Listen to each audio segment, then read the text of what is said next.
About the author born in Athens in 1961, Yanis Varoufakis was for many years a professor of economics in Britain, Australia, and the USA before he became world famous as the finance minister of Greece.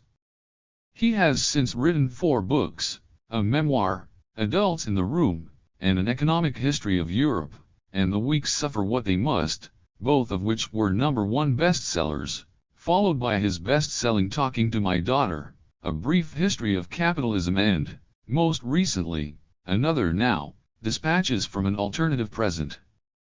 He is co-founder of the international grassroots movement DIEM25 and, since 2019, has been leading its parliamentary party in Greece's parliament. He is currently professor of economics at the University of Athens. Yanis Varoufakis, Technofeudalism, What Killed Capitalism? Contents. Preface. 1. Hesiod's Lament. 2. Capitalism's Metamorphoses. 3. Cloud Capital. 4. The Rise of the Cloudalists and the Demise of Profit. 5. What's in a Word? 6. Technofeudalism's Global Impact. The New Cold War. 7. Escape from Technofeudalism. Appendix 1. The Political Economy of Technofeudalism. Appendix 2. The Madness of Derivatives. Influences, Readings, and Acknowledgements. Notes. Index. For Dad, who showed me how everything that matters is pregnant with its opposite. Preface. Some years ago, decided to write a brief history of capitalism. To temper the task's enormity, and force myself to focus on what capitalism boils down to, decided to pretend was narrating capitalism's story to my then 12-year-old daughter. So, without seeking Xenia's permission, began writing the book in the form of a long letter to her. Taking care to use no jargon, kept reminding myself that whether or not my narrative made sense to a youngster was a litmus test of my own grasp of capitalism's essence. The result was a slim volume entitled Talking to My Daughter, A Brief History of Capitalism. It took as its starting point an apparently simple question of hers: why is there so much inequality? Even before it was published in 2017, was feeling uneasy. Between finishing the manuscript and holding the published book in my hands, it felt as if it were the 1840s and was about to publish a book on feudalism, or, even worse, like waiting for a book on Soviet central planning to see the light of day in late 1989. Belatedly, that is. In the years after it was published, first in Greek, later in English, my weird hypothesis that capitalism was on the way out gathered strength. During the pandemic, it became a conviction, which became an urge to explain my thinking in a book, if for no other reason than to give friends and foes outraged by my theory a chance to disparage it properly, having perused it in full. So, what is my hypothesis? It is that capitalism is now dead, in the sense that its dynamics no longer govern our economies. In that role it has been replaced by something fundamentally different, which call technofeudalism. At the heart of my thesis is an irony that may sound confusing at first, but which hope to show makes perfect sense. The thing that has killed capitalism is capital itself. Not capital as we have known it since the dawn of the industrial era, but a new form of capital, a mutation of it that has arisen in the last 2 decades, so much more powerful than its predecessor that, like a stupid, overzealous virus, it has killed off its host. What caused this to happen? 2 main developments: the privatization of the Internet by America's and China's big tech, and the manner in which Western governments and central banks responded to the 2008 great financial crisis. Before saying a little more on this, must emphasize that this is not a book about what technology will do to us. It is not about alcotbots that will take over our jobs, autonomous robots that will threaten our lives, or Mark Zuckerberg's ill-conceived metaverse. No, this book is about what has already been done to capitalism, and therefore to us, by the screen-based, cloud-linked devices we all use, our boring laptop and our smartphone, in conjunction with the ways central banks and governments have been acting since 2008. The historic mutation of capital that I'm highlighting has already happened, but, caught up in our pressing dramas, from debt worries and a pandemic to wars and the climate emergency, we have barely noticed. It is high time we paid attention. If we do pay attention, it is not hard to see that capital's mutation into what call cloud capital has demolished capitalism's two pillars, markets and profits. Of course, markets and profits remain ubiquitous indeed. Markets and profits were ubiquitous under feudalism too, they just aren't running the show anymore. What has happened over the last 2 decades is that profit and markets have been evicted from the epic entree of our economic and social system, pushed out to its margins, and replaced with what? Markets, the medium of capitalism, have been replaced by digital trading platforms which look like, but are not, markets, and are better understood as fiefdoms. And profit, the engine of capitalism, has been replaced with its feudal predecessor, rent. Specifically, it is a form of rent that must be paid for access to those platforms and to the cloud more broadly. Call it cloud rent. As a result, real power today resides not with the owners of traditional capital, such as machinery, buildings, railway, and phone networks, industrial robots. They continue to extract profits from workers, from waged labor, but they are not in charge as they once were. As we shall see, they have become vassals in relation to a new class of feudal overlord, the owners of cloud capital.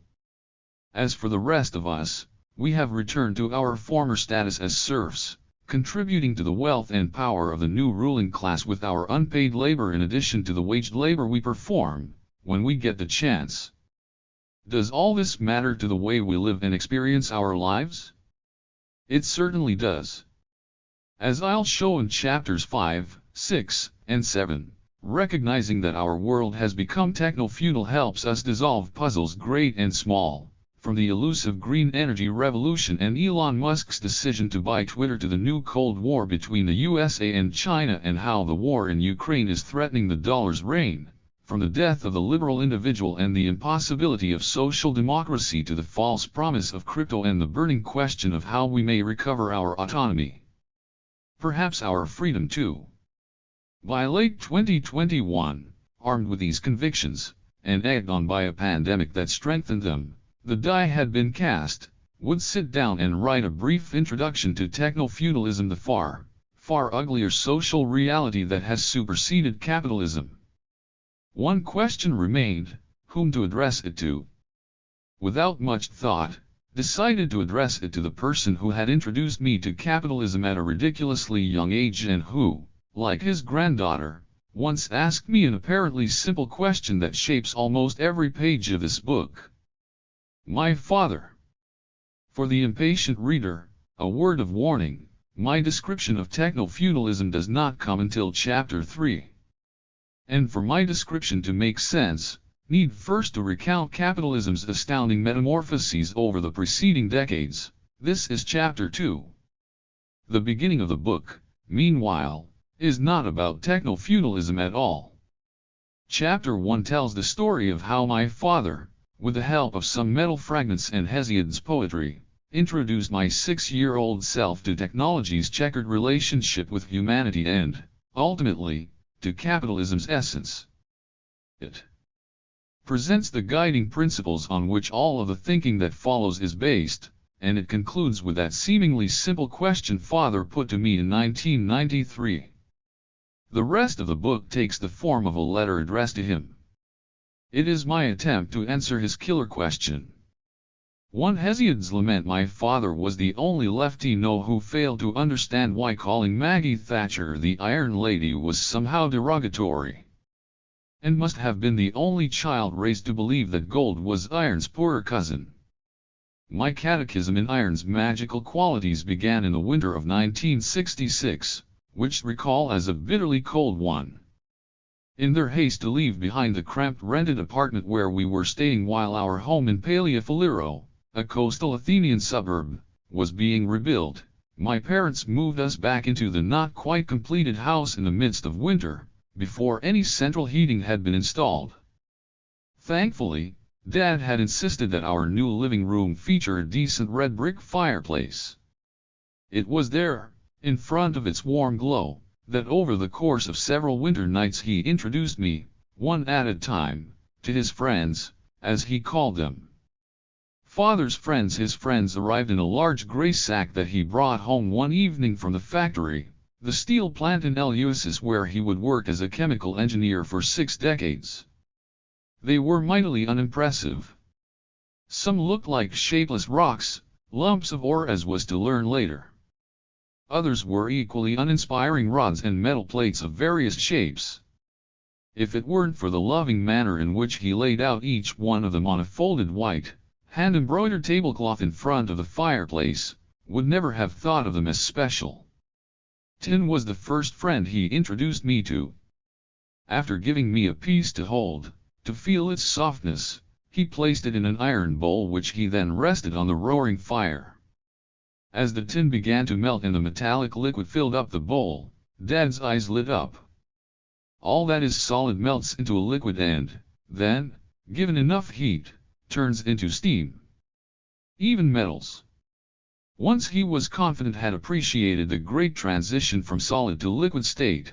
Together we poured the liquid tin into a mold, immersed it in water to cool it down, and then broke the mold open so that could, once again, take the tin in my hands to ascertain that our friend was back to normal, that it had been returned to its initial state. The following night we experimented with another friend, a longish rod made of bronze. This time there was no great transition, as bronze's melting temperature is at least 5 times that of tin. Still, the rod began to glow a brilliant orangey red, and Dad showed me how to give whatever shape wanted to its hot tip with the help of a small steel hammer. Once I'd had enough, we immersed it in cold water also to return it, cool and unchanged, to its original, malleable, state. On the third night, Dad seemed more excited than ever. He was about to introduce me to his best friend, iron. To add tension to the moment, he removed his gold wedding ring from his finger and showed it to me. "See how gold gleams," he said. "Humans have always fallen for this metal because of its looks. What they don't realize is that it is just that, flashy, not special." If wanted, he would be happy to demonstrate that when gold is heated up and then immersed in water to cool it down again, it returns, like tin and bronze, to its prior state. Glad that did not insist on a demonstration, he moved on to his favorite part. Holding up a piece of iron ore and gazing at the insipid lump like Hamlet contemplating Urik's skull, Dad pronounced, "Now, if you want a truly magical substance, this is it, iron. The wizard of materials." And then he proceeded to back up his claim by subjecting an iron rod to the same torture we had inflicted on the bronze rod the previous night, but with a couple of crucial differences. Before heating up the iron, was given a chance to hammer at its tip, to ascertain that it was soft and almost as malleable as bronze. Once in the fireplace, a small bellows helped us fan the flames until the iron's glow had turned the dimly lit living room scarlet. We took the rod out of the fireplace and, with a little hammer, shaped it into something that, in my boyish eyes, looked like a sword. Lowering it into the cold water made the iron hiss as if in triumph. "Poor Polyphemus," Father remarked mysteriously. "Heat it up again," he said. "Put the rod back into the fire. This time immerse it in the water before it glows." Excited by the hissing iron, was glad that we repeated the quenching process, as metallurgists call it, 3 or 4 times. Before got a chance properly to admire my new sword, Dad announced that the moment of truth had arrived. "Pick up the hammer and deliver an almighty strike on the sword's tip," he instructed. "But don't want to ruin it," protested. "Go on, do it, you'll see. Don't spare your strength." Didn't. The hammer struck the sword's tip and bounced right back. Struck it again and again. It made no difference. My sword was impervious to the blows. Hardened. A child's introduction to historical materialism. Father could not contain himself. What had witnessed, he explained, was not a mere great transition as with the tin that melted, but a great transformation. True, copper had facilitated our deliverance from prehistory. Its ability to alloy with arsenic and tin to make the harder metal bronze gave the Mesopotamians, the Egyptians, and the Achaeans new technologies, including new plows, axes, and irrigation, allowing them ultimately to produce the large agricultural surpluses that funded the construction of splendid temples and murderous armies. But for history to accelerate sufficiently to bring about what we now call civilization, humanity needed something much harder still than bronze. It needed its plows, its hammers and its metal structures to have the hardness of my sword's tip. It needed to learn the trick had seen in our living room, how to transform soft iron into hardened steel by baptizing it in cold water. Bronze Age communities that did not learn how to baptize iron perished, he insisted. The swords of their ironclad enemies sliced through their bronze shields, their plows failed to cultivate the less fertile soils. The metal braces holding together their dams and temples were too weak to fulfill the ambitions of forward-thinking architects. In contrast, communities that mustered the technique, the art, of steeling iron thrived in the fields, on the battlefields, at sea, in commerce, in the arts. Iron's magic underpinned a new role of technology as the driving force that led to civilization and its discontents. Less doubted the cultural pertinence of our little experiment and of the arrival of the Iron Age. Father explained his earlier reference to poor Polyphemus, the one-eyed giant who, according to Homer, imprisoned Odysseus and his men in a cave, taking his time to devour them one by one. To set them and himself free, Odysseus waited for Polyphemus to fall into a drunken stupor, heated up a wooden stake in the cave's open fire and, aided by his comrades, shoved it into Polyphemus' soul eye. "Remember the sound of the hissing iron?" Dad asked. Well, Homer must have been equally impressed by it, judging by the verse in the Odyssey that captures the cruel moment, and as when a smith dips a great axe or an adze in cold water amid loud hissing to temper it, for therefrom comes the strength of iron, even so did his eye hiss round the stake of olive wood. 1 Odysseus and his contemporaries preceded the Iron Age and could not have known how iron's hissing heralded a molecular hardening of historic significance. But Homer, who lived a couple of centuries after the Trojan War, was a child of the Iron Age, and thus came of age in the midst of the technological and social revolution that steel had wrought. In case thought Homer was an outlier, Dad pointed to the lasting influence of iron's magic by quoting Sophocles, who 4 centuries later described the soul as hardened like immersed iron. Prehistory gave its place to history, Father said, when bronze displaced stone tools and weapons. Once bronze became widespread after 4000 BC, powerful civilizations emerged in Mesopotamia, Egypt, China, India, Crete, Mycenae, and elsewhere. But, still, history was counted in the millennia. To be counted in the centuries, we had to discover the magic of iron. Once the Iron Age got going, around the 9th century BC, 3 different and remarkable eras emerged in quick succession, within no more than 7 centuries in total: the Geometric period, the Classical era and the Hellenistic civilization. From the glacial speeds of the Bronze Age, humanity had been propelled to the breathless developments of the Iron Age. But for a long time, iron and steel remained too difficult to produce, too expensive. Even after the Industrial Revolution, the first steamships were mostly wooden, with steel providing only the essential components. Enter another one of my father's great heroes, Henry Bessemer, who invented a technique for producing large quantities of steel cheaply by blowing air through molten pig iron to burn off the impurities. It was then, according to Dad, that history accelerated to speeds with which we are familiar today.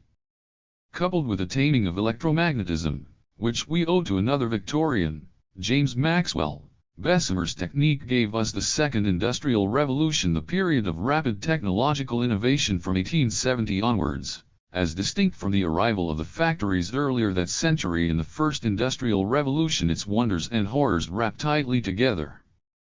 Looking back to those few winter nights of 1966, it is now clear to me that was being inducted in historical materialism, the method of understanding history as a constant feedback loop between, on the one hand, the way humans transform matter and, on the other, the manner in which human thinking and social relations are transformed in return.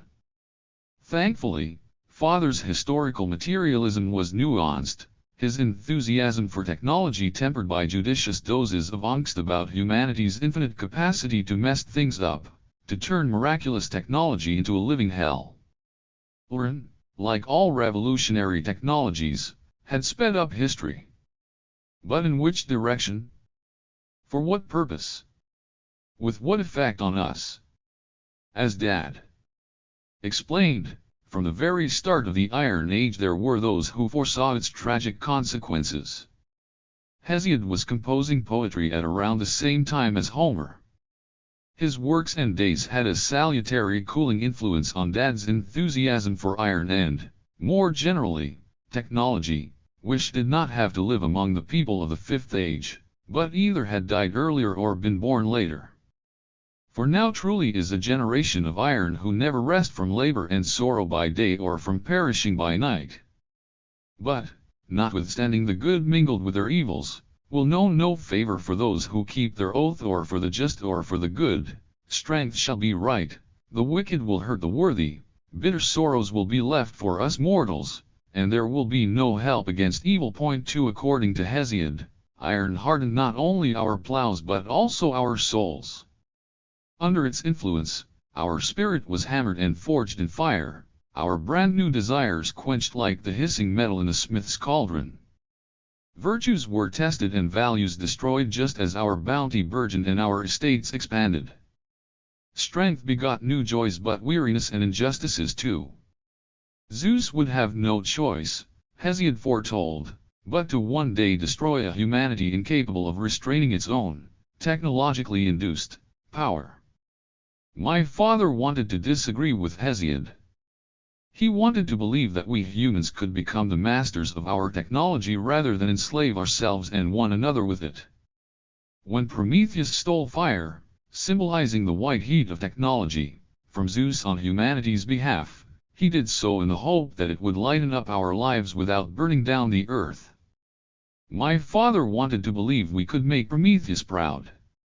From heat to light and innate optimism was only one reason Dad remained hopeful that humanity would not waste the magical powers he had introduced me to in front of our fireplace. Another was his encounter with the nature of light. One time, as was removing an iron rod from the fire, Dad asked, "Can you guess what leaves the heated up metal to reach your eye so that you can see its red glow?" Had no idea. Happily, was not alone. For centuries, light had divided the best minds, he said. Some, like Aristotle and James Maxwell, thought of light as a kind of disturbance in the ether, a wave that spreads outwards from an initial source like sound does. Others, such as Democritus and Isaac Newton, pointed out that, unlike sound, light cannot bend round corners, something waves do by their very nature, and thus it must be made of tiny things, or particles, traveling in a straight line before hitting our eye's retina. Who was right? My father's life changed, or so he told me, when he read Albert Einstein's answer. They were all right. Light is, at once, a stream of particles and a series of waves. But how could that be? Particles differ fundamentally from waves. They are located at only one point at any particular moment in time, they have momentum, and they move only in a straight line unless and until something gets in their way.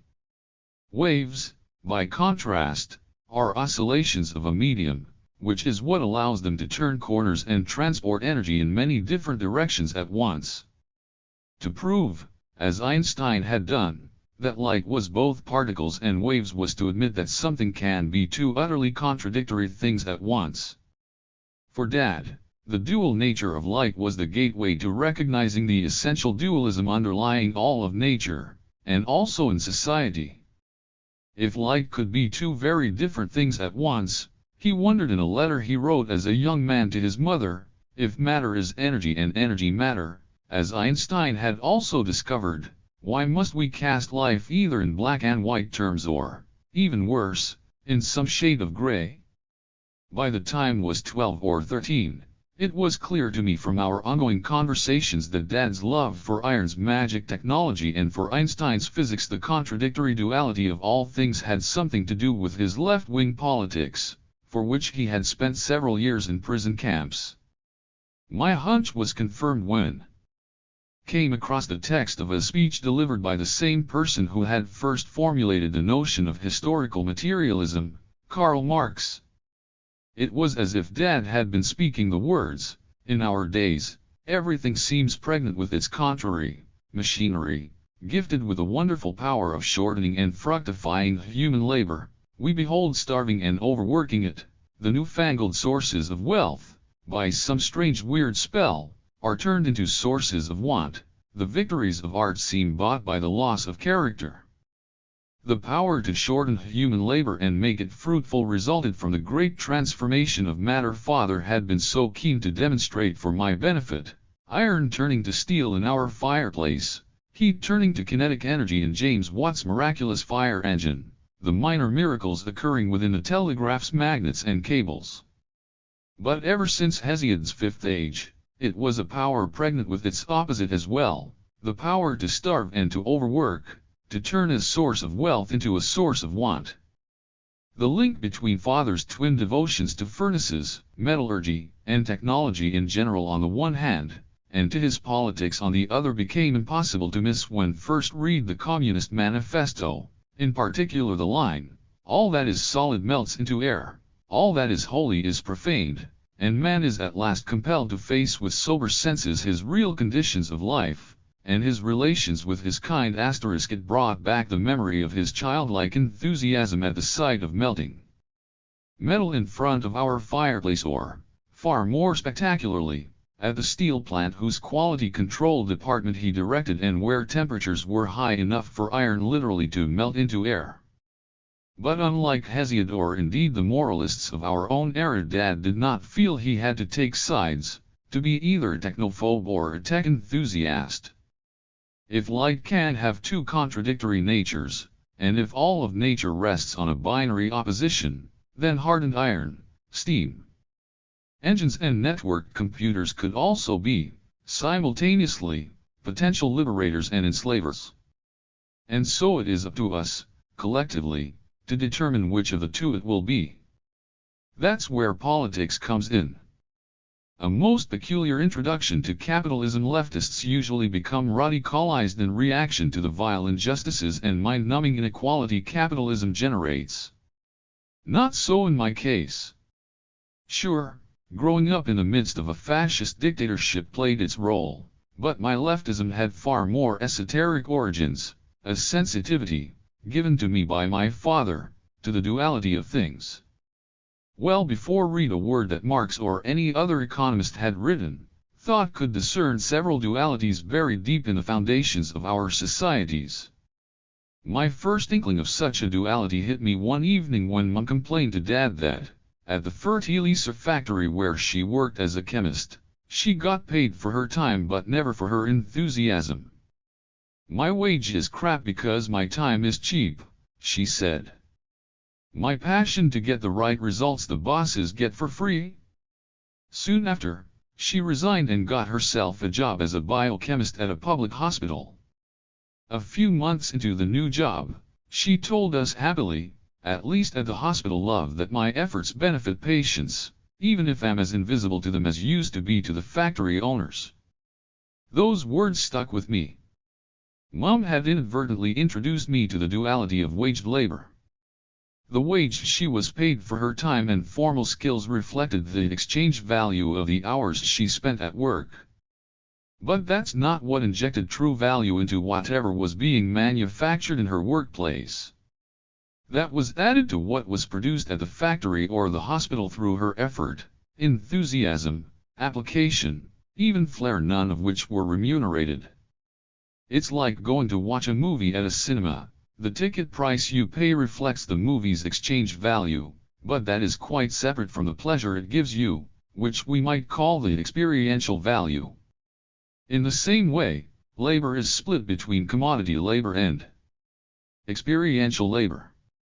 When in time did come to read Marx, vividly recall how excited was to discover that, thanks to my father's fireside lessons and my mum's explanation, had stumbled upon one of the great economist's central principles. In the world we take for granted today, labor seems like any other commodity. Desperate to make a living, people promote their skills like vendors advertising their wares. They accept a market-determined price for their labor, which reflects its exchange value, i.e. what it is worth compared to other exchangeable commodities. This is commodity labor.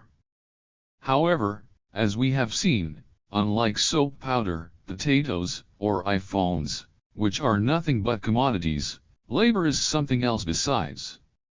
To illustrate labor's second nature, the experiential labor that my mother first alerted me to, consider the brilliant idea conjured up by a group of brainstorming architects employed by a multinational construction firm. Or the positive vibes a waiter emits on the restaurant floor. Or a teacher's tear of joy when a challenged pupil solves a difficult maths problem. None of these can ever truly be commodified. Why?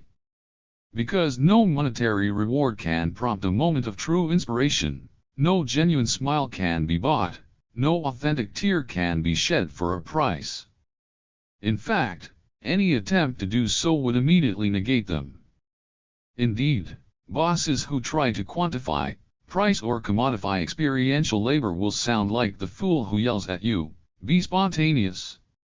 What call experiential labor, the part which can never be sold, Marx called simply labor. And what have labeled commodity labor, Marx defined as laboring power. But the idea is the same. What the working man sells is not directly his labor, but his laboring power, the temporary disposal of which he makes over to the capitalist. Imagine my joy, then, when discovered that, based on labor's two natures, Marx had erected a whole theory of capitalism. For herein lies capitalism's secret: the uncommodifiable sweat, effort, inspiration, goodwill, care, and tears of employees are what breathe exchange value into the commodities that employers then flog to eager customers. This is actually what makes the building or restaurant or school desirable. One may protest that there is many a factory populated by uninspired, joyless, robotic workers producing tin cans or gadgets worth more than the cost of paying the workers. True. But this happens only because employers cannot buy the effort put in by unskilled, manual laborers. They can only buy their time, during which to pressurize them, in a variety of ways, to work hard and to sweat. The point here is that this blue-collar sweat, exactly like the waged architect's flair, can never be directly bought or sold. This is, indeed, the secret power of employers, to extract any surplus, either from highly skilled or from uninspired, repetitive, robotic work. They must pay for their workers' time but cannot actually buy their sweat or flair. You might think it extremely frustrating to employers that they cannot buy the architect's eureka moment, the waiter's spontaneous smile, the teacher's tear directly, without which their employees' work produces no value. On the contrary, employers resemble the customer who bought a jacket for $1,000 only to find $2,000 sewn in its lining. Indeed, if they don't, they go bust. When first encountered this revelatory explanation of capitalism's secret, found it captivating, to think that capitalists owe their profits to an inability, to the impossibility of buying experiential labor directly. And yet, what a boon to suffer from such an incapacity! For it is ultimately they who pocket the difference between the exchange value they pay employees in exchange for their commodity labor and the exchange value of the commodities created thanks to their experiential labor. In other words, labor's dual nature is what gives rise to profit. It is not just labor that has a dual nature.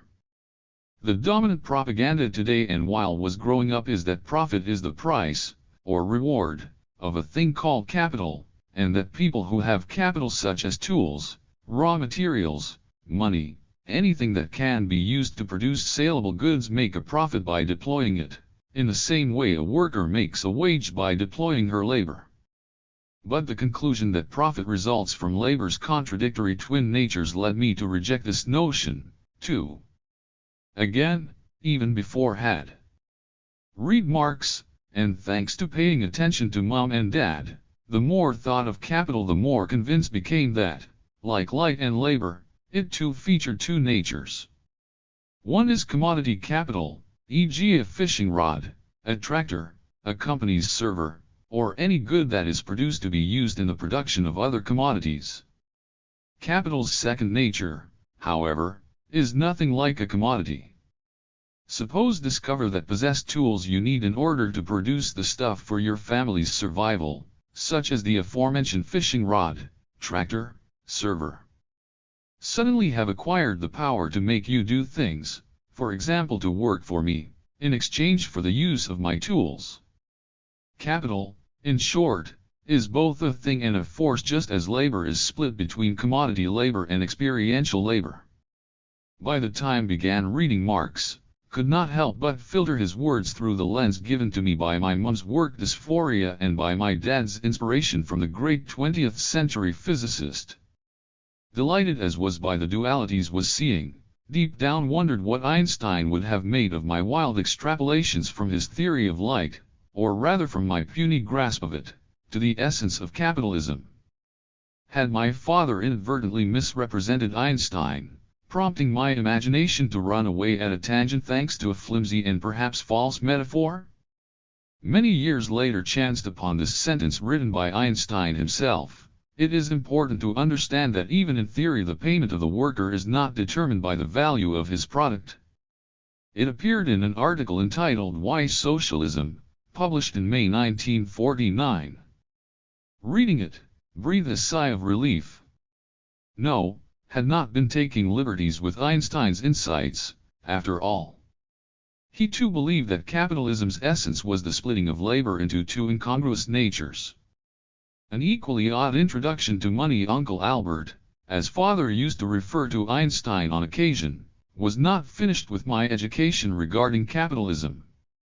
Having opened my eyes to the dual nature of both labor and capital, he guided me to the dual nature of money through an even more circuitous path involving a certain John Maynard Keynes. In 1905, the 26-year-old Einstein found the guts to tell a deeply skeptical world that light was a continuous field of waves made up of particle-like things and, moreover, that energy and matter were, essentially, one thing linked by history's most famous equation, E=mc.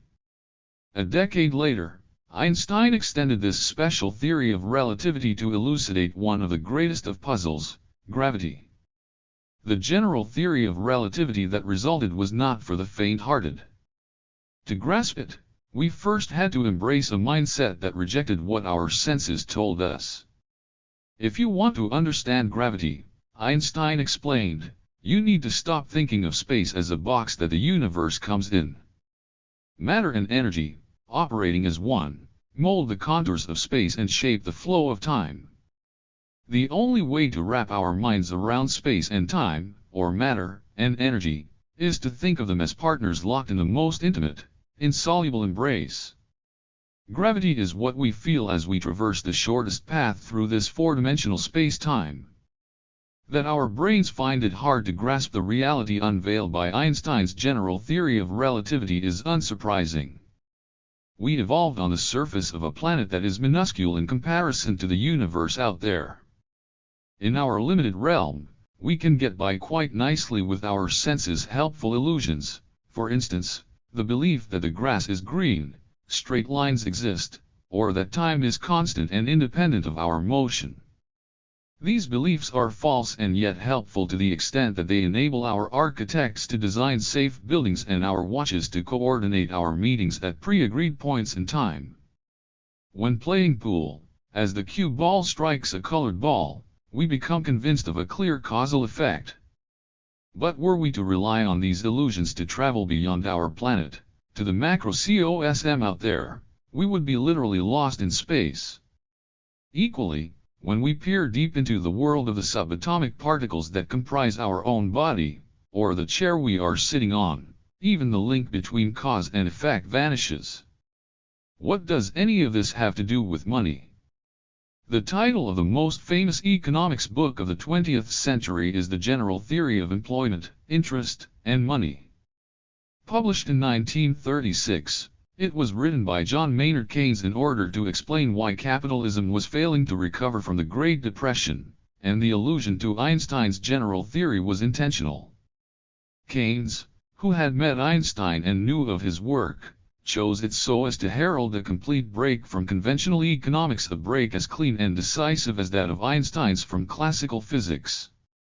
Of his fellow economists, who insisted that money ought to be understood as another commodity, Keynes once said that they resemble Euclidean geometers in a non-Euclidean world, again confirming in no uncertain terms Einstein's influence. Conventional economic thinking about money was damaging humanity, Keynes thought. Economists resembled spacecraft designers disastrously relying on Euclid, not Einstein. They were using illusions which, while helpful in the microcosm of a single market, were catastrophic when applied to the economy at large, the macroeconomy, where a fall in the price of money may never boost money's flows in the form of investment and employment. In the same way that Einstein had ended our illusion that time stands outside, and apart from, space, Keynes wanted to stop us thinking of money as a thing, as simply another commodity, that stands outside, and apart from, our other activities in markets and workplaces. Today, we are bombarded with a phantasmagoria of idiocies about money. Clueless politicians invoke penny-pinching metaphors to justify self-defeating austerity. Central bankers facing both inflation and deflation resemble the proverbial ass, both thirsty and hungry, who collapses because it can't decide whether to drink or to eat first. Crypto enthusiasts invite us to fix the world by embracing the ultimate money commodity form, Bitcoin and its various offspring. Big Tech is creating its own digital money with which to lure us deeper into its poisonous web of platforms. Can think of no better defense in the face of this orchestrated obfuscation than Keynes's advice: stop thinking about money as something separate from what we do to each other, with each other, at work, during play, in every nook and cranny of our social universe. Yes, money is a thing, a commodity like any other. But it is also something much bigger than that. It is, above all else, a reflection of our relation to one another and to our technologies, i.e. the means and the ways in which we transform matter. Or, as Marx put it poetically, money is the alienated ability of mankind. That which I am unable to do as a man, and of which therefore all my individual essential powers are incapable, am able to do by means of money. Money thus turns each of these powers into something which in itself it is not, turns it, that is, into its contrary. Free to choose? Or to lose? In early 2015, a historical accident made me Greece's finance minister. Given my mandate to clash with some of the most powerful people and institutions in the world, the international press peered into my articles, books, and lectures for clues of what to expect. They were baffled by my claim to be a libertarian Marxist, as self-description that was immediately derided by several libertarians and most Marxists. When one of the ruder interviewers asked after the source of my obvious confusion, jokingly replied, "My parents." Joking aside, father was, at least indirectly, responsible for another crucial component of my political education: my inability to see how one could genuinely cherish freedom and tolerate capitalism. Between them, he and my feminist mother bequeathed me a perspective diagonally opposed to what has become, sadly, conventional fallacy, that capitalism is about freedom, efficiency, and democracy, while socialism turns on justice, equality, and statism. In fact, from the very start, the left was all about emancipation. During the feudal era, which became properly entrenched across Europe in the 12th century, economic life involved no economic choices. If you were born into the landed gentry, it would never cross your mind to sell your ancestors' land. And if you were born a serf, you were compelled to toil the land, on the landowner's behalf, free of any illusion that, one day, you might own land yourself. In short, neither land nor labor power was a commodity. They had no market price. The vast majority of the time, ownership of them changed only through wars of conquest, royal decree, or as a result of some catastrophe. Then, in the 18th century, something remarkable happened. Because of advances in shipping and navigation, international trade in things like wool, linen, silk, and spices made them lucrative, thus giving British landlords an idea. Why not evict en masse the serfs from land that produced worthless turnips and replace them with sheep whose backs produced precious wool for the international markets? The peasants' eviction, which we now remember as the enclosures for it involved fencing them off from the land their ancestors had toiled for centuries, gave the majority of people something they had lost at the time that agriculture was invented: choice. Landlords could choose to lease land for a price reflecting the amount of wool it could produce. The evicted serfs could choose to offer their labor for a wage. Of course, in reality, being free to choose was no different from being free to lose. Former serfs who refused squalid work for a pitiful wage starved to death. Proud aristocrats who refused to go along with the commodification of their land went bankrupt. As feudalism receded, economic choice arrived but was as free as the one offered by a mafioso who, smilingly, tells you, "I shall make you an offer you cannot refuse."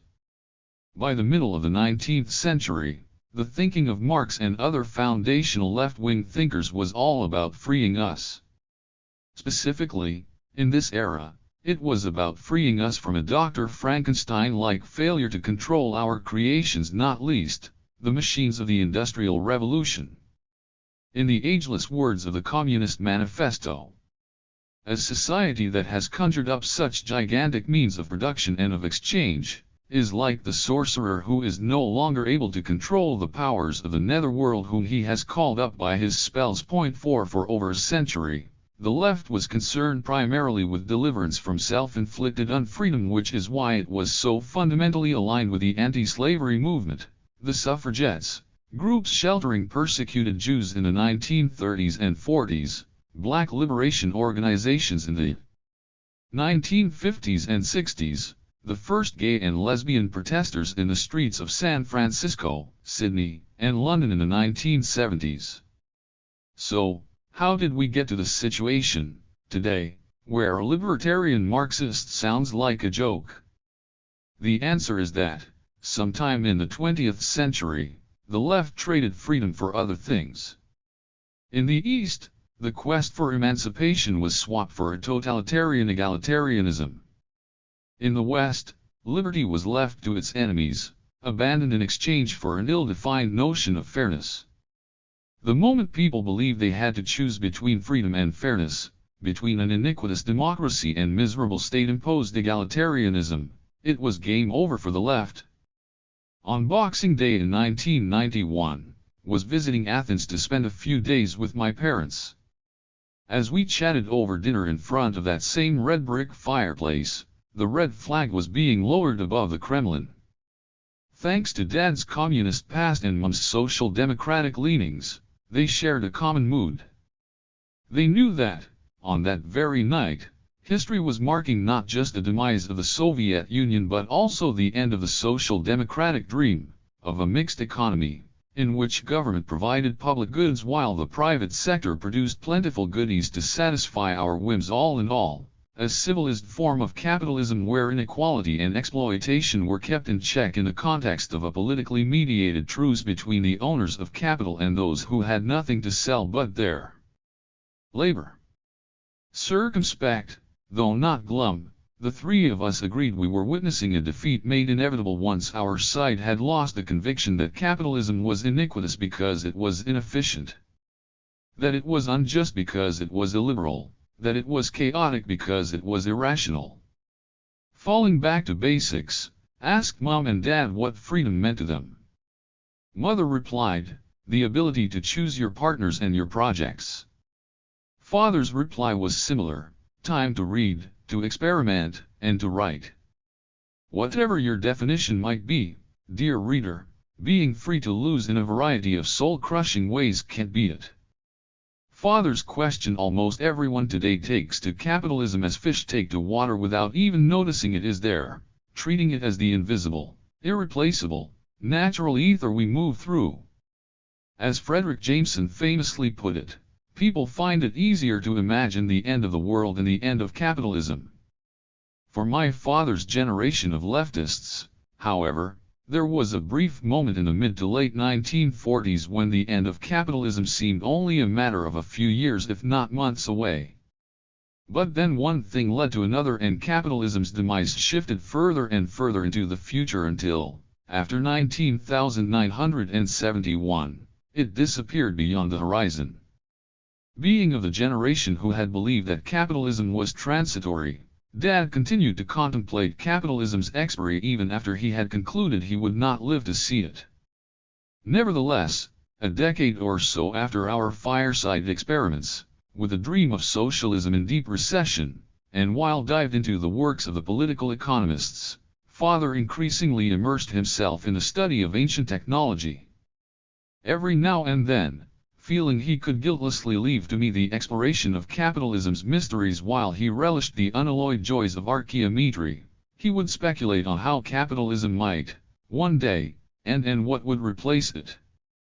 His wish was that it would not die with a bang, because bangs had a tendency to cull good people in awful numbers, that instead socialist islands might spring up spontaneously in our vast capitalist archipelago and that they would expand gradually, eventually forming whole continents on which technologically advanced commons would prevail.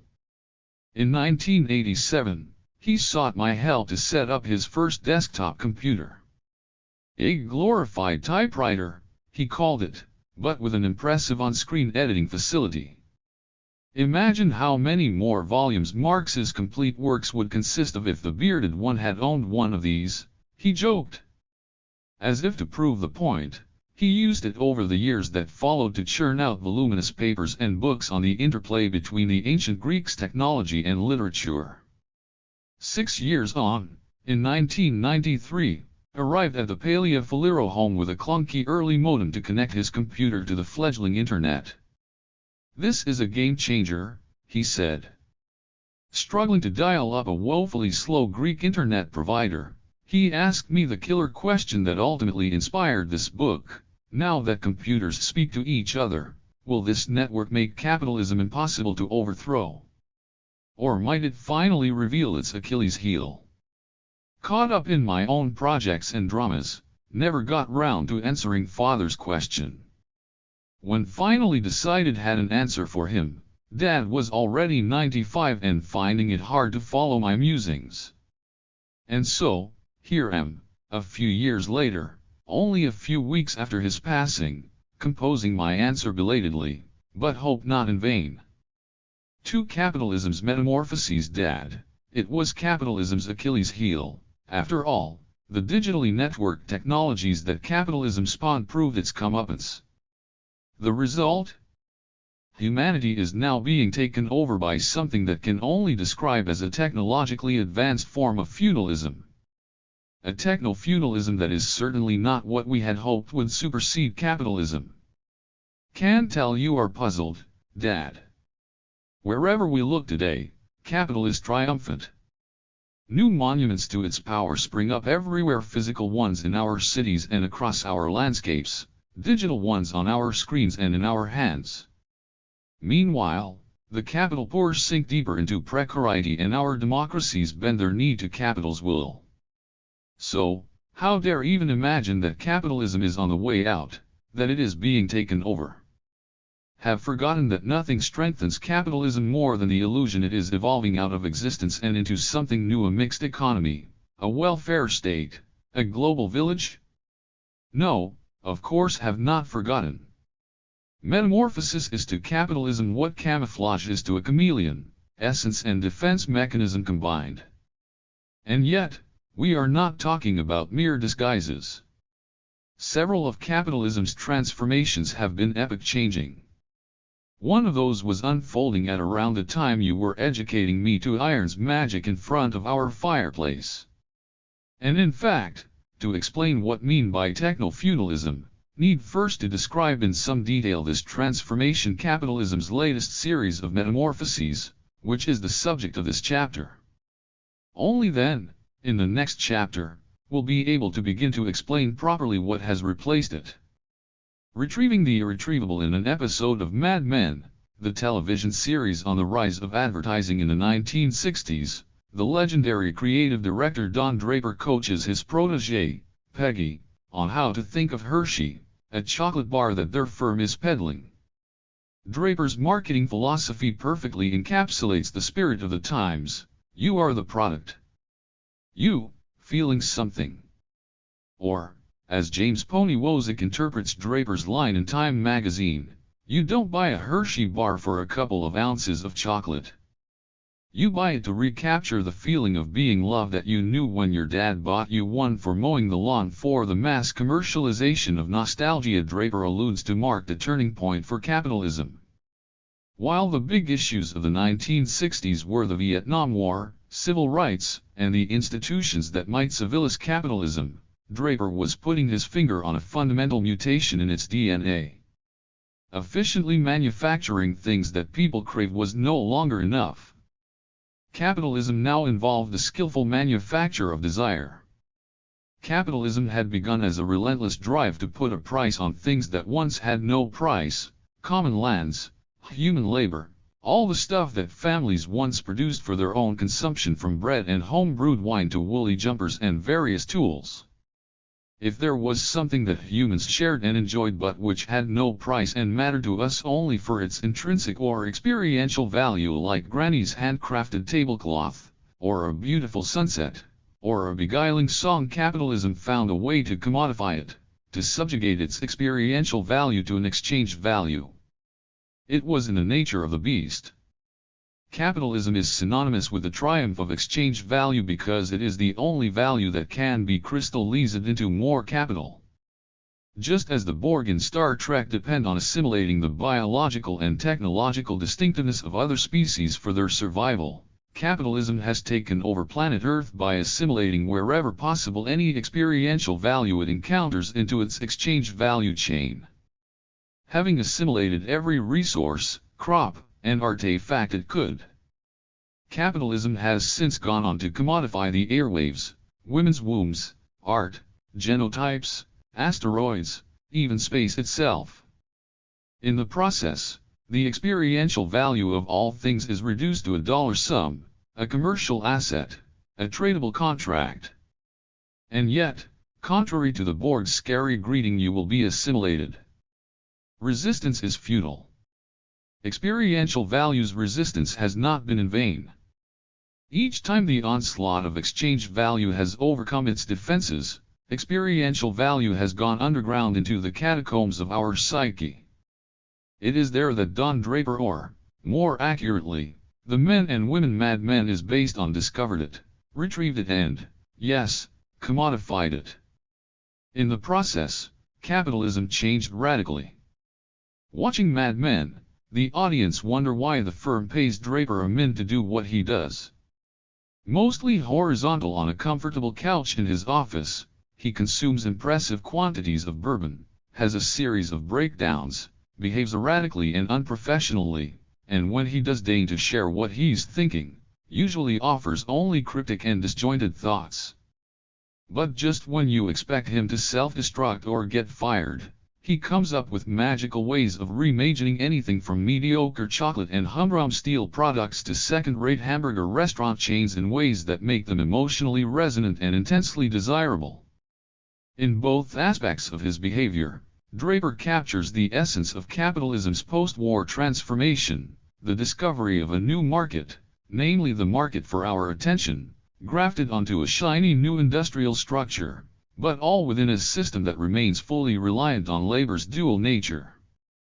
For the dual nature of Draper's labor is writ large in every episode of Mad Men. His bosses would love to be able to purchase his ideas without having to tolerate him lounging around the office half drunk. In the language of the previous chapter, they would jump at the opportunity to buy Draper's experiential labor directly.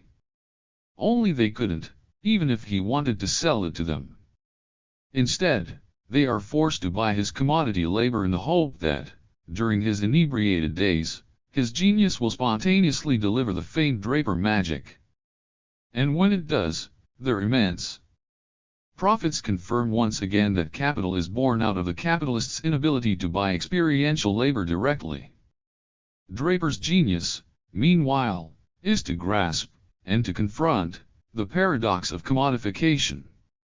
Yes, capitalism must commodify everything it touches.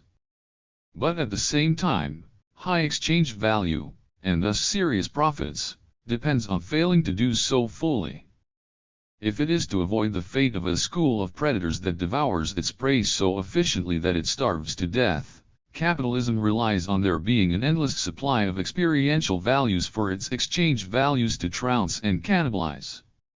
It must always be discovering and commodifying what has so far escaped it. Smart advertisers do exactly that. They tap into emotions that have previously escaped commodification in order to capture our attention. And then they sell our attention to an entity whose business is to commodify whatever experiential value was hiding in our soul, fleeing commodification. With his Hershey bar speech, Draper lays bare a crucial aspect of how, soon after the war, capitalism reached its golden age. How could the profits keep flowing once everything has seemingly been commodified already? Draper's answer, through the triggering of uncommodified emotions deep inside us. Thus a Hershey bar becomes the simulacrum of a dead father's caress. Bethlehem steel is rebranded as the spirit of the American polis, with a steel product symbolizing the new world's own Iron Age. When Draper and Peggy visit a burger chef outlet, they discern the possibility of a television advertisement that promotes the chain as an opportunity for families to be reunited around its plastic tables away from the family home where togetherness is no longer possible because everyone's attention has been arrested by the television. So what did capitalism look like before this great transformation occurred? And how did this transformation take place? Technostructure. Another way to ask the same question would be, where did Sterling Cooper and partners find the money or willingness to treat him like an academic? To pay him good money to think deeply at a pace of his choosing? Capitalism's early advocates would have been perplexed. Their idea of entrepreneurship took the form of parsimonious bakers, butchers, and brewers eagerly striving to satisfy their customers' basic needs by working hard, thinking on their feet, economizing on everything, squeezing the last drop of exchange value out of any raw materials they could lay their hands on. What changed that meant a character like Draper could become an icon of our enterprise culture? Think you will like my answer, Dad. Electromagnetism. Once James Clerk Maxwell had written down the equations linking electrical current to magnetic force, it was only a matter of time before someone like Thomas Edison would turn them into the electricity and telegraph grids that ultimately begot the networked, top-down, megacorporations we know today, pushing the bakers, butchers, and brewers of early capitalism to the sidelines. The problem was that none of capitalism's early institutions, specifically its banks and share markets, were ready for such corporate empires. Simply put, the banks were too small and too fragile and the share markets too thin, too illiquid, to provide the kind of funds Edison needed to build his famous Pearl Street power station, let alone the rest of his electricity grid. To produce the rivers of credit necessary to fund the Edisons, the Westinghouses, and the Fords of early 20th century capitalism, small banks merged to form large ones and lent either to the industrialists directly or to speculators eager to buy shares in the new corporations. That's how electromagnetism transformed capitalism, while its grids would go on to power megafirms and its megawatts translated into megaprofits. It also created the first megadebts in the form of vast overdraft facilities for the Edisons, the Westinghouses, and the Fords. and it led to the emergence of big finance, which grew up alongside big business in order to lend it monies borrowed effectively from the future, from profits not yet realized but which big business promised to deliver. These wagers on future profits funded not only the construction of big businesses, grids and production lines but an almighty froth of speculation as well. Parsimony was out and largesse became the new virtue.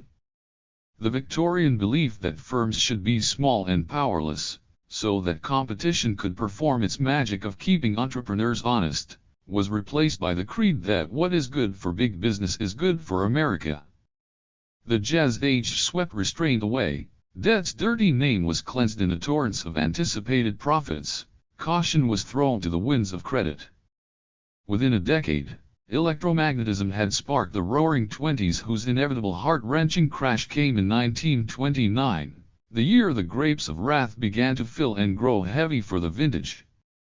Whether one believes that Franklin Roosevelt's New Deal ended the Great Depression, or that it was the war that did it, one thing is clear, the New Deal also changed global capitalism profoundly.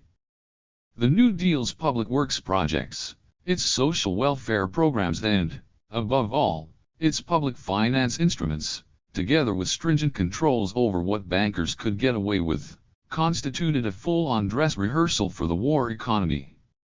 For immediately after the Japanese bombing of Pearl Harbor brought the U.S. into the Second World War, the U.S. government began to emulate the Soviet one. It told factory owners how much to produce and to what specifications, from aircraft carriers to processed food. It even employed a price czar, the economist John Kenneth Galbraith, whose job, literally, was to decide the price of everything, to fend off inflation, and to ensure a smooth economic transition from wartime to peacetime. It is no exaggeration to say that American capitalism was run according to Soviet planning principles, with the important exception that the networked factories remained under the private ownership of big business. Under President Roosevelt, the U.S. government's deal with big business was simple: they would produce what was necessary to win the war and, in exchange, the state would reward them with 4 incredible gifts. First, state-guaranteed sales translating into state-guaranteed profits. Second, freedom from competition, since prices were fixed by government. Third, huge government-funded scientific research that provided big business with wonderful new innovations and a pool of highly skilled scientific personnel to recruit from during and after the war.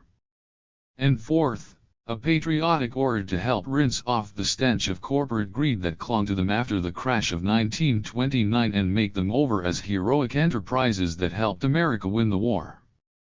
The war economy experiment was an unqualified success. Production quadrupled in less than 5 years. Inflation was kept on a leash, unlike what had happened during the previous World War. Unemployment disappeared, and was kept at bay even after the soldiers, sailors, and airmen returned from the front. To big business, it was a dream come true that compensated them handsomely for the subjugation of big finance to the government's plans and strictures. Beneath the surface, however, the heat of war had transformed American capitalism at a molecular level, just as the heat of our fireplace had transformed iron into steel.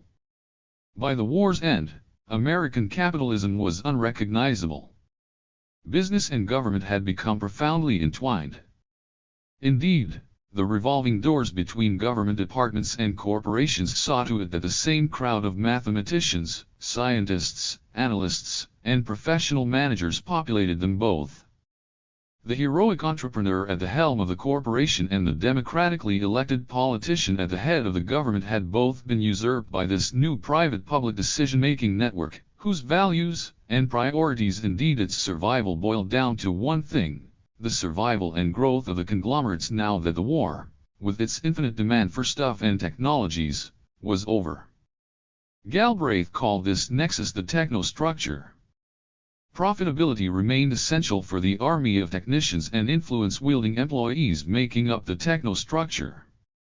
Nevertheless, profit was no longer their top priority.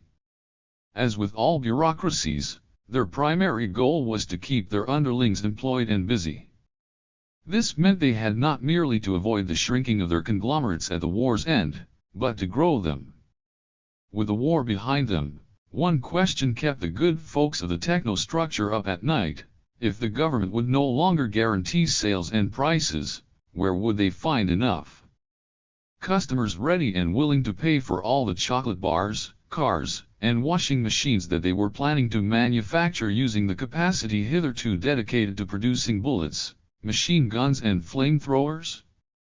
The new dealers in government took it upon themselves to help the technostructure secure foreign customers, which, as we shall see, triggered another of the great metamorphoses of 20th century capitalism. But as for domestic customers, that's where Don Draper came in. His stock in trade, opening the technostructure's eyes to the boundless possibilities of founding a new market for our attention on a bed of raw emotion. The technostructure had the manufacture of things fully under its control. With Draper's help, it could now look forward to manufacturing the necessary desire for them. Paying Draper a large salary to lounge around for most of the working day was a small price to pay for such an extraordinary power. Attention markets and the Soviets' revenge. On a cold January day in 1903, in front of a large audience at Coney Island's Luna Park, Thomas Edison used alternating current to electrocute to death Topsy, a helpless elephant. His purpose? To draw the public's attention to the deadliness of the type of electricity peddled by George Westinghouse, his competitor. Despite the novel awfulness, nothing significantly new had happened.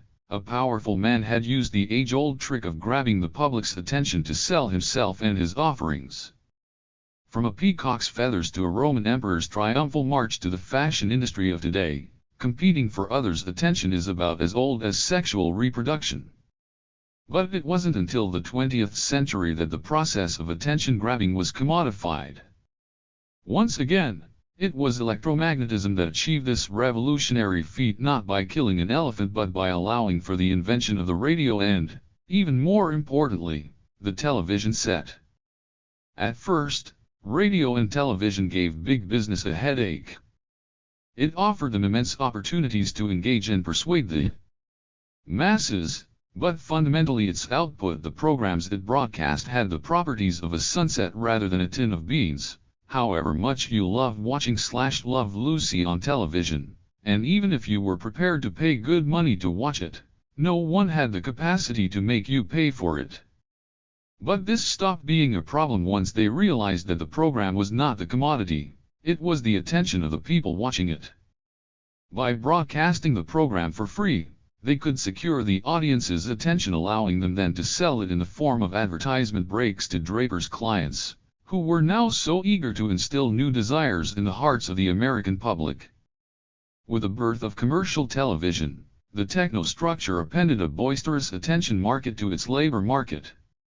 The dual nature of labor was now coupled with the dual nature of the spectacle: on the one hand, a cultural product with large experiential value but no exchange value, and on the other the captured attention of viewers with substantial exchange value but no experiential value.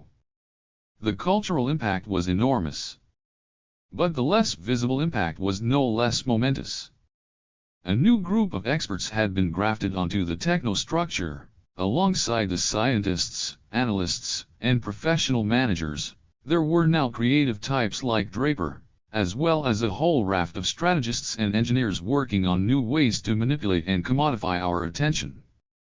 It was another historic transformation. By the early 1960s, the commodities that made real money were no longer the ones that prevailed in some Darwinian struggle for existence within some competitive market. No. The products that adorned every home were the ones that the Drapers and the executives of the conglomerates fashioned together in meetings at the technostructure's skyscraper offices. There, over lots of smoking and drinking, they jointly decided the prices, the quantities, the packages, and even the feelings imparted by capitalism's leading products. Whereas capitalism had come to life by turning feudalism's societies with markets into decentralist market societies, the rise of the technostructure transformed American capitalism from a decentralist market society into a centralized economy with markets. It was precisely what the Soviet planners had always hoped to achieve, but failed. And there's the irony. In the 1960s, a decade marked by an ideological and nuclear clash between America and the Soviet Union that almost blew up the world, Soviet planning principles were implemented with remarkable success in the United States. Tyranny has seldom taken a more effective revenge over earnest ideology. That was as far as the technostructure's domestic customers went, those within the USA. What about the rest of the world? It was all very well converting America's factories from manufacturing tanks, ammunition, fighter planes, and aircraft carriers to churning out washing machines, cars, television sets and passenger jets. The problem was that America's industrial capacity had grown so much during the war that, to keep its factories busy and its workers in jobs, they had to produce a lot more stuff than Americans alone could absorb. Drilling new desires into the American consumer could never be enough because there were not enough American middle-class homes to do the necessary consuming. Foreign markets had to be found. The audacious global plan. Remember, one evening in 1975 you came home with extraordinary news. 30 drachmas were no longer enough to buy us $1 American, you announced. Not that it made any difference to us, since we had neither the means nor the legal right to buy more than a handful of dollars. But you were anxious that an exchange rate that had stood still since 1957 had just broken down. What did that mean for our future as a family and for our small country, where the shockwaves caused by grand ruptures originating in America usually took a while to hit? Thinking back, your hunch was exactly right. This was indeed a local reverberation of something that originated in the US and that augured a violent and this time global metamorphosis of capitalism. The breakdown of the drachma-dollar exchange rate that had so impressed you was a consequence of the downfall 4 years earlier, in August 1971, of the so-called Bretton Woods system. Bretton Woods was the audacious global financial system devised by the New Dealers in 1944, whose purpose was noble: to thwart the Great Depression's return after the war had ended. Its strategy, however, was perhaps less so. It aimed to append post-war Europe and Japan to America's gleaming new war economy. The New Dealers knew that once the German armies had been defeated, Europe would lie in ruins, its peoples penniless. So Washington understood that its first task would be to remonetize Europe, literally, to provide them with money to spend in order to get their economies running again. That was easier said than done. With Europe's gold either spent or stolen, its factories and infrastructure turned to rubble, hordes of refugees roaming its highways and byways, the concentration camps still reeking with the stench of humanity's unspeakable cruelty, Europe needed much more than freshly minted paper money. Something had to instill the new notes with value. After all, what gives any currency value but the economy that stands behind it? Only one thing could circumvent the problem: the dollar. The financial project of the Bretton Woods system was bold: to dollarize the currencies of Europe and Japan by linking European currencies and the yen to the dollar with fixed exchange rates, hence the 30 drachmas to $1, whose demise disturbed you in 1975. In essence, it was a global currency union based on the US dollar. With the mighty US economy standing behind them, the currencies would retain a significant and stable value. Naturally, there had to be limits to how many dollars one could get for one's funny money: Greek drachmas, Italian lire, etc. These limits were known as capital controls, restrictions in the movement of money from one currency to another. They made the life of bankers wonderfully boring by denying them the opportunity to speculate on shifts in the relative value of currencies, which they would otherwise have done by shifting large quantities of money from one currency to another, from one country to another. That was, of course, intentional. Having been burned by the 1929 catastrophe, The New Dealers wanted bankers to live in a straitjacket of capital controls and almost fixed interest rates, with only tiny wiggle room of 1% here or even there. Alongside this bold financial project was a political one. In the East, the New Dealers rewrote the Japanese constitution and oversaw its transformation into a technostructure with Japanese characteristics. In Europe, they guided the foundation of the European Union as a cartel of heavy industries centered upon German manufacturing, adapting their technostructure blueprint to European circumstances. To make this happen, they had to rewrite the German constitution and, with promises of handing administrative and political oversight over to Paris, thwart the French ambition to deindustrialize Germany. This dazzling design, America's global plan to remake Europe and Japan in the imagine of its technostructure, led to capitalism's golden age. From the war's end until 1971, America, Europe and Japan enjoyed low unemployment, low inflation, high growth, and massively diminished inequality. The New Dealers' job was almost done.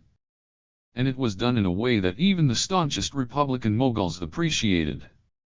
Turning to Mad Men for one more symbolic insight, there is a scene where Conrad Hilton, the hotel mogul, shares with Don Draper his true ambition, which encapsulates the spirit of this global plan. It's my purpose in life to bring America to the world whether they like it or not. You know, we are a force of good, Don, because we have God. Whether the script writer meant God as a stand-in for the dollar or not, it is fair to say that American hegemony in this era relied on the almighty power of its currency, the only currency everyone wanted even if they never cared to buy anything coming from America. But all this relied on one crucial factor. For the dollar to be the apple of everyone's eye, at the fixed exchange rates the Bretton Woods system guaranteed, America had to be a surplus-amassing country, meaning, it had to sell more goods and services to the rest of the world than it imported. Of course, selling goods to the Europeans and Japanese was more than just a bonus outcome, it was how the technostructure would secure for itself the vast new markets it needed to sustain its industries and keep its economy growing. But the whole system also relied on this surplus integrally, for it was what ensured that the dollars printed by the Federal Reserve and given to the Europeans and to the Japanese would ultimately find their way back to the United States in return for U.S. goods. With every Boeing jet or General Electric washing machine sold to the Europeans, a bundle of dollars would head home back across the Atlantic. And as long as migratory dollars were gravitating back home, the dollar would remain a steal at the given exchange rate, guaranteeing that the Germans, the British, the French, the Japanese, even the Greeks wanted to get many more dollars for their funny money than the authorities allowed them at the official exchange rate. As long as America was the major surplus nation, Bretton Woods was safe as houses. And that's why, by the late 1960s, the Bretton Woods system was dead in the water. The reason? 3 developments which caused America to lose its trade surplus and become a chronically deficit economy. The first was the escalating Vietnam War, which forced the U.S. government to spend billions in Southeast Asia on supplies and services for its military. The second was President Lyndon Johnson's attempt to make amends for the ill effects of conscription on working-class America, its black communities in particular. His valiant but expensive Great Society program substantially reduced poverty but, at once, sucked lots of imported goods from Japan and Europe into the United States. Lastly, Japan's and Germany's factories surpassed America's both in terms of quality and efficiency, partly due to the support successive U.S. governments had extended to Japan's and Germany's manufacturing sectors, the car industry being an obvious example. Never too slow to accept reality, Washington killed off its finest creation. On August 15, 1971, President Nixon announced the ejection of Europe and Japan from the dollar zone. Bretton Woods was dead. Point 2. The door had been opened to a new and truly dismal phase in capitalism's evolution. Mad numbers. In 2002, 30 years after the Nixon shock, humanity's total income approximated $50 trillion. In the same year, financiers around the world had wagered $70 trillion on a variety of bets. Remember your eyes popping out when you heard this outrageous number. Like most people, you refused to wrap your mind around it. Used to thinking of money in terms of things that made sense, like tons of steel or the number of hospitals it could build, you could not see how Earth was large enough to contain that $70 trillion number. By 2007, humanity's total income had risen from $50 to $75 trillion, a decent 33% increase over 5 years. But the sum of bets in the global money market had gone up from $70 to $750 trillion, a rise in excess of 1,000%. That's when lost you. Or, more accurately, it is when we agreed that the numbers had gone mad, an arithmetic reflection of capitalism's hubris. How had these mad numbers come about? What drove them? One way to answer this question is technical. It involves a description of financial instruments such as options, the weapons of potential mass financial destruction, as Warren Buffett called them, which were the occasion, if not the cause, of the immense financial bubble that burst in the calamity of 2008. These instruments, known as options, had been available under Bretton Woods, but it was only once Bretton Woods had died that bankers, liberated from their New Deal chains, were allowed to bet on the stock exchange, first with other people's money and, later, with money effectively conjured from thin air lent in astronomical sums by the banks to themselves. Conjured from thin air? To be clear, yes. Most people think that banks take Jill's savings and lend them to Jack. That's not what banks do. When a bank lends Jack money, it does not go into its vault to check it has enough cash to back the loan. If it believes Jack will return the loan, plus the agreed interest, all the bank needs to do is add to Jack's account the number of dollars it lends him. Nothing more than a typewriter or, today, a few keystrokes on a keyboard are necessary. Now, if the Jacks of the world use their loans judiciously to make enough money to repay the loans plus the interest, all is well. But it is in the nature of banks to accommodate too many Jacks eager to borrow increasing amounts to keep paying each other more and more, while the banks collect huge profits from funding such a giant Ponzi scheme.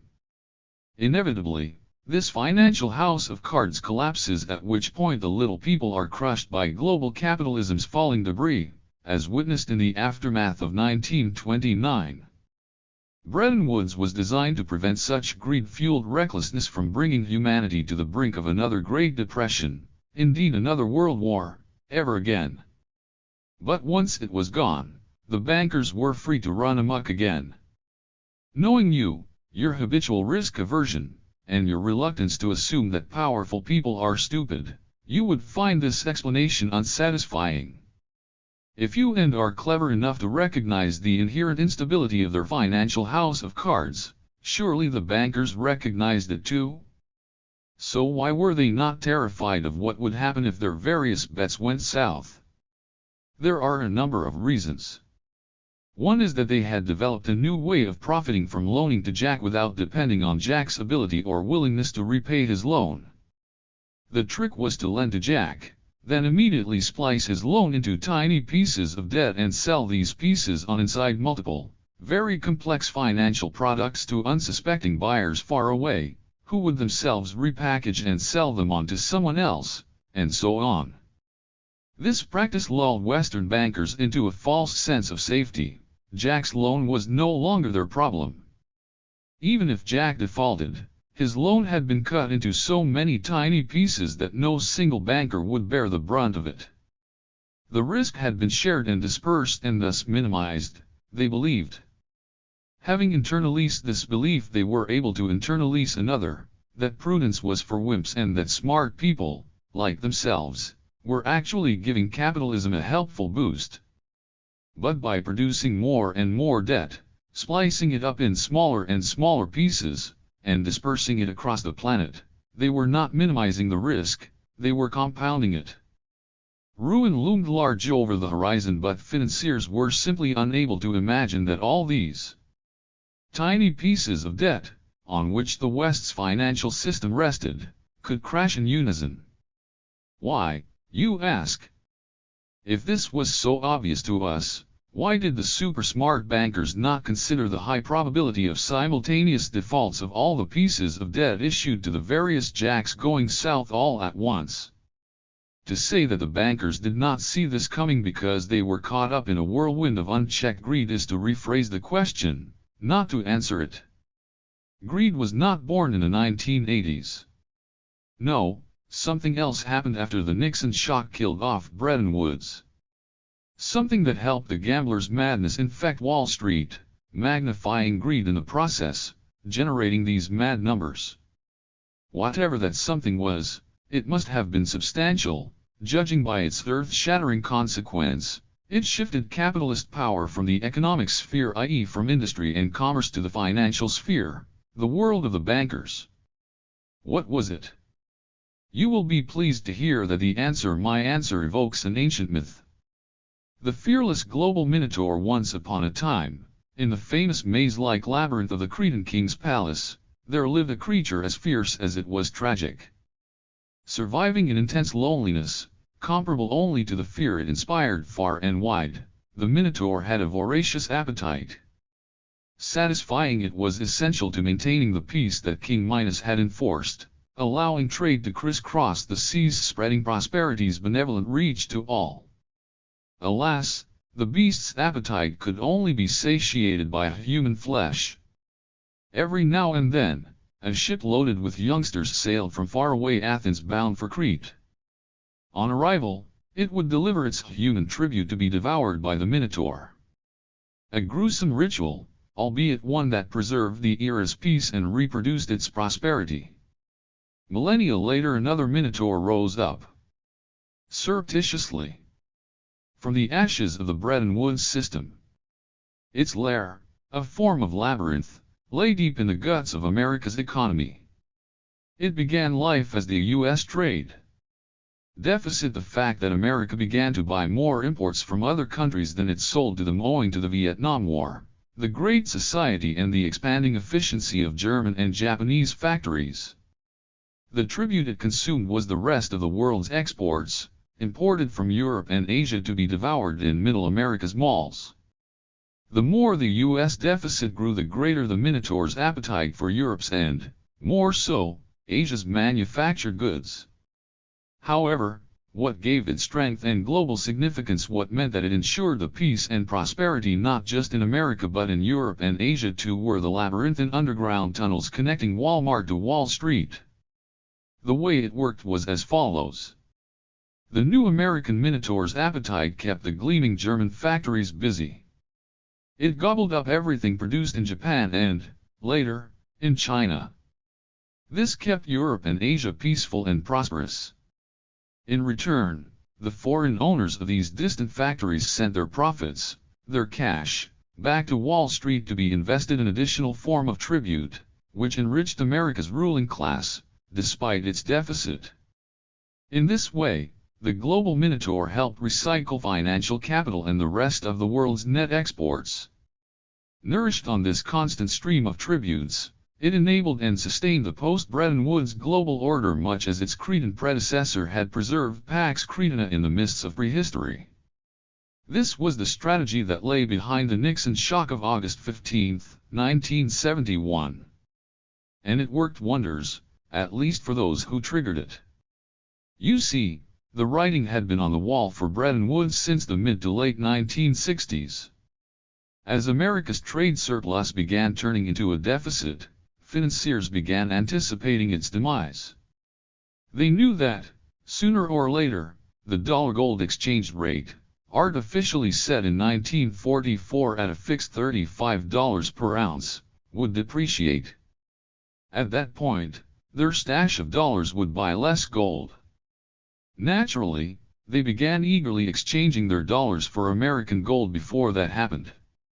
Had this continued, the United States would have run out of gold. The Nixon shock stopped the rot.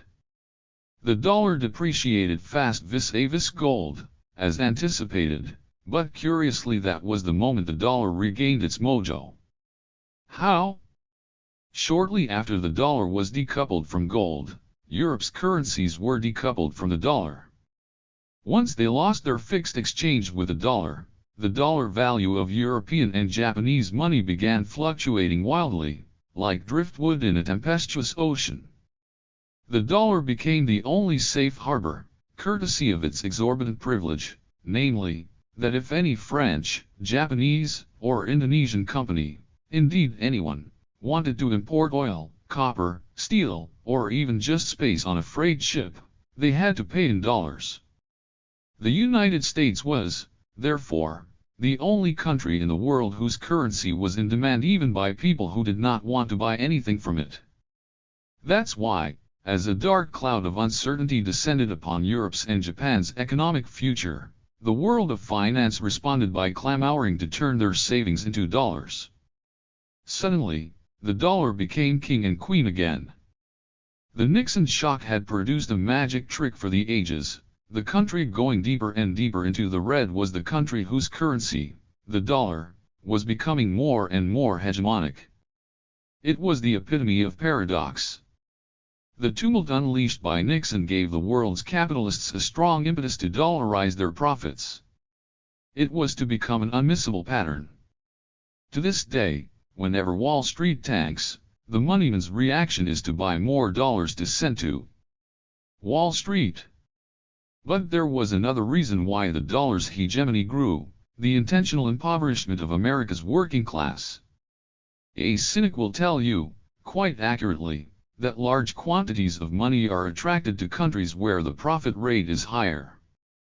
For Wall Street to exercise fully its magnetic powers over foreign capital, profit margins in the United States had to catch up with profit rates in Germany and Japan. A quick and dirty way to do this was to suppress American wages. Cheaper labor makes for lower costs, makes for larger margins. It is no coincidence that, to this day, American working class earnings languish, on average, below their 1974 level. It is also no coincidence that union busting became a thing in the 1970s, culminating in Ronald Reagan's dismissal of every single union as air traffic controller, a move emulated by Margaret Thatcher in Britain, who pulverized whole industries in order to eliminate the trades unions that inhabited them. And faced with a minotaur sucking most of the world's capital into America, the European ruling classes reckoned they had no alternative but to do the same. Reagan had set the pace, Thatcher had shown the way. But it was in Germany, and later across continental Europe, that the new class war, you might call it universal austerity, was waged most effectively. A new era had begun. The post-war détente between capital and labor was now in its death throes. The final straw came in 1991, with the demise of the Soviet Union. Thereafter Russia and more importantly China voluntarily inducted themselves into globalist capitalism. 2 billion low-waged workers entered the Minotaur's realm. Western wages stagnated further. Profits swelled. The torrent of capital rushing to America to nourish the beast grew into a tsunami. And it was this tsunami of capital, rushing towards the United States, that gave the bankers of Wall Street the confidence, indeed the insane hubris, to conjure the mad numbers that you found so incomprehensible. The question now here you asking is perhaps the most important one of all. Why did Nixon not try to save Bretton Woods? Even while devaluing the dollar vis-a-vis gold, he could have kept the restrictions on bankers in place. He could have preserved the dollar's fixed exchange rates with Europe's and Japan's currencies. What inspired this dramatic volte-face among the rulers of the technostructure? From uncontrollable discontent to controlled disintegration, it is 1965. Flower power and make love not war are in the air. Going against the grain, Don Draper explains his theory of love to a date. What you call love was invented by guys like me to sell nylons. The fictional character enlisted exaggerated cynicism to make a point, having created desires and expectations that ultimately its consumer products could not actually satisfy, and well before its economic foundation was trampled upon by the rampaging Minotaur. the technostructure was facing a backlash indicative of a society-wide spiritual crisis. The Vietnam War did much to radicalize the young after 1965. However, the young had been turning against their parents' establishment, and inventing the generation gap, years before President Johnson escalated the war in Indochina. The discontent was ignited by the war, but it was not caused by it. So why did America's and Europe's youth rise up in the mid to late 60s, at a time of full employment, sharply diminished inequality, new public universities and all the trappings of an expanding welfare state? Talking to himself, in another episode, Draper offers an answer in the form of the harshest self-criticism possible by a man who has dedicated his life to manufacturing desires. We are flawed because we want so much more. We are ruined because we get these things and wished for what we had. It is one thing for our dreams to go unfulfilled. It is quite another to sense that our unfulfilled dreams, our frustrated desires, have been manufactured by others. The more our mass-produced cravings are satisfied, the less satiated we feel. The greater the capacity of the technostructure to stir the passions, the greater the void within when they were served. To fill this void, young people felt in their bones the need to break with the established order, to rebel without a well-defined cause, to proclaim their moral outrage at the technostructure's ways. The May 1968 uprisings, Woodstock, even the fervor with which the young threw themselves into the civil rights campaign smacked of the rebelliousness that usually foreshadows the fin de siècle, the end of a regime and its replacement with something new. Young rebels who rejected the technostructure's audacity to plan everything, their desires included, were not alone in feeling discontented. The 1950s and 60s had been a nightmare for true believers in capitalism as a natural system of spontaneous order. Wherever they turned their eyes, they saw centralized planning, not the splendid operation of freewheeling market forces that no planner, however well-meaning, should be able to second-guess. Even if innocent of the way the technostructure was manufacturing desires and fixing prices, they could not help but notice the long hand of the state directing investment funds, preventing bankers from moving money, and fixing the dollar value of every other currency including our drachma. To their free marketeer eyes, the global plan was too close to Soviet planning for comfort. The West was, in short, psychologically prepared for a rupture like the Nixon shock. Anti-capitalist youths and free market zealots were both looking for a chance to bring down what they saw as a dying system. In the end, though, it was neither the hippie left nor the libertarian right that disintegrated the global plan. It was the work of functionaries who had served the technostructure well. We know this from the horse's mouth, the former New Dealer who was at the center of the 1971 Nixon shock and who, between 1979 and 1987, chaired America's central bank, the Fed. In a 1978 speech at Warwick University, Paul Volcker explained succinctly and cynically what they were up to. Controlled disintegration in the world economy is a legitimate objective for the 1980s. That's exactly what the Nixon shock was meant to do, just as a controlled implosion brings down an unwanted skyscraper. Bretton Woods was demolished to make way for America's global minotaur. Lest you have any doubts, Volcker's own words, from the same Warwick speech, say it all. When a word is properly defined, Simone Weil wrote in 1937, it helps us to grasp some concrete reality or concrete objective, or method of activity. To clarify thought, to discredit the intrinsically meaningless words, and to define the use of others by precise analysis. To do this, strange though it may appear, might be a way of saving human lives, for it is tempting to think that it does not really matter what we call the system we live in. Technofeudalism or hypercapitalism, the system is what it is, whatever the word we use to describe it. Tempting perhaps, but quite wrong. Reserving the word fascist for regimes that genuinely fall into that category and refraining from using it to describe regimes that, however nasty, are not fascist, matters hugely. Calling a viral outbreak a pandemic can prove vital in mobilizing against it. Similarly, with the global system we live in today, the word we use to describe it can influence profoundly whether we are more likely to perpetuate and reproduce it or whether we might challenge or even overthrow it. Suppose we were living in the 1770s, as the first steam engines began driving the water pumps that kept the mines dry and turning the wheels of William Blake's dark satanic mills. As their chimneys spewed thick smoke along the River Clyde, in Birmingham and around Manchester, we would not be wrong to speak of an emergent industrial feudalism or market feudalism. Technically, we would be correct. In the 1770s, and for at least another century, wherever one looked one saw feudalism. Feudal lords dominated rural areas, owned the freehold titles of most city blocks, commanded armies and navies, and presided over parliamentary committees and government bodies. Even in the 1840s, as Marx and Engels were writing their manifesto in response to the worldwide effects of the capitalist class, most production was still taking place under the auspices of the old feudalist class, the landed gentry.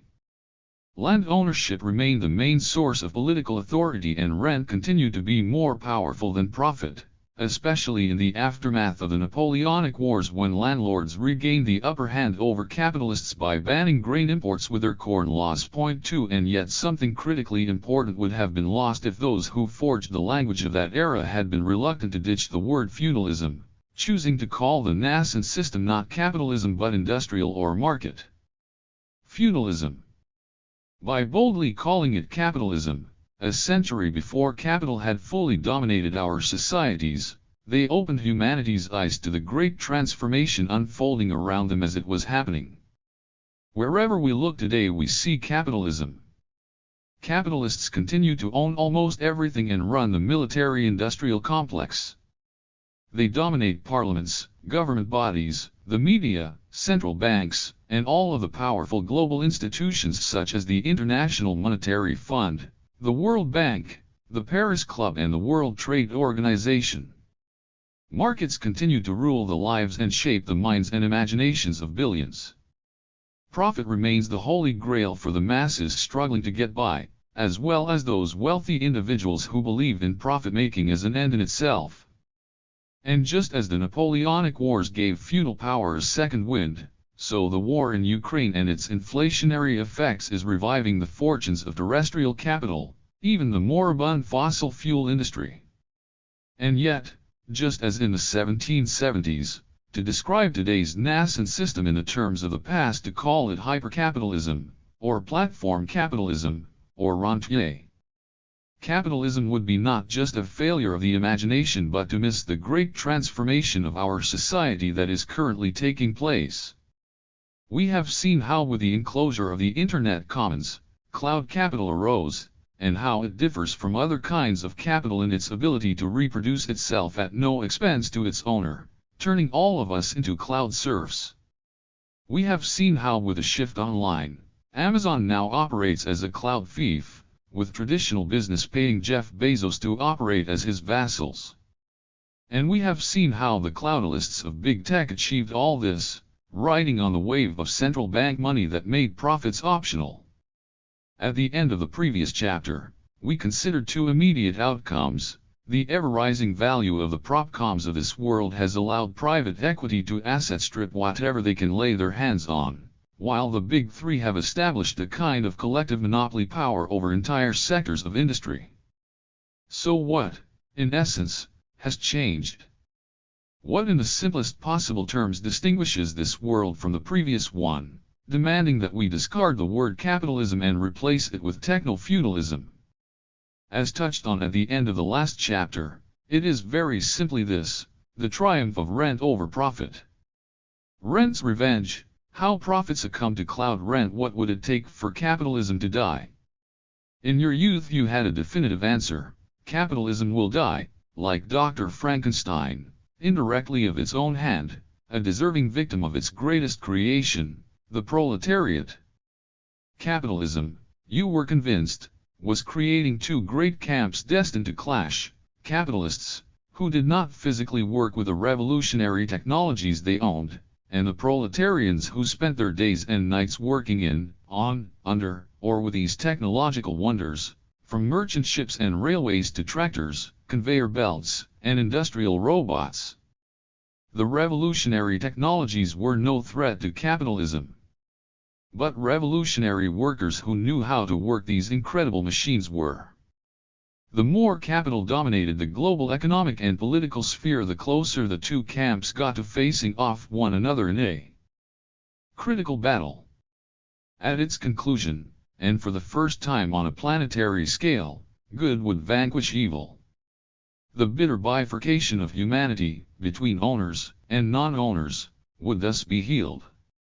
Values would no longer be reducible to prices.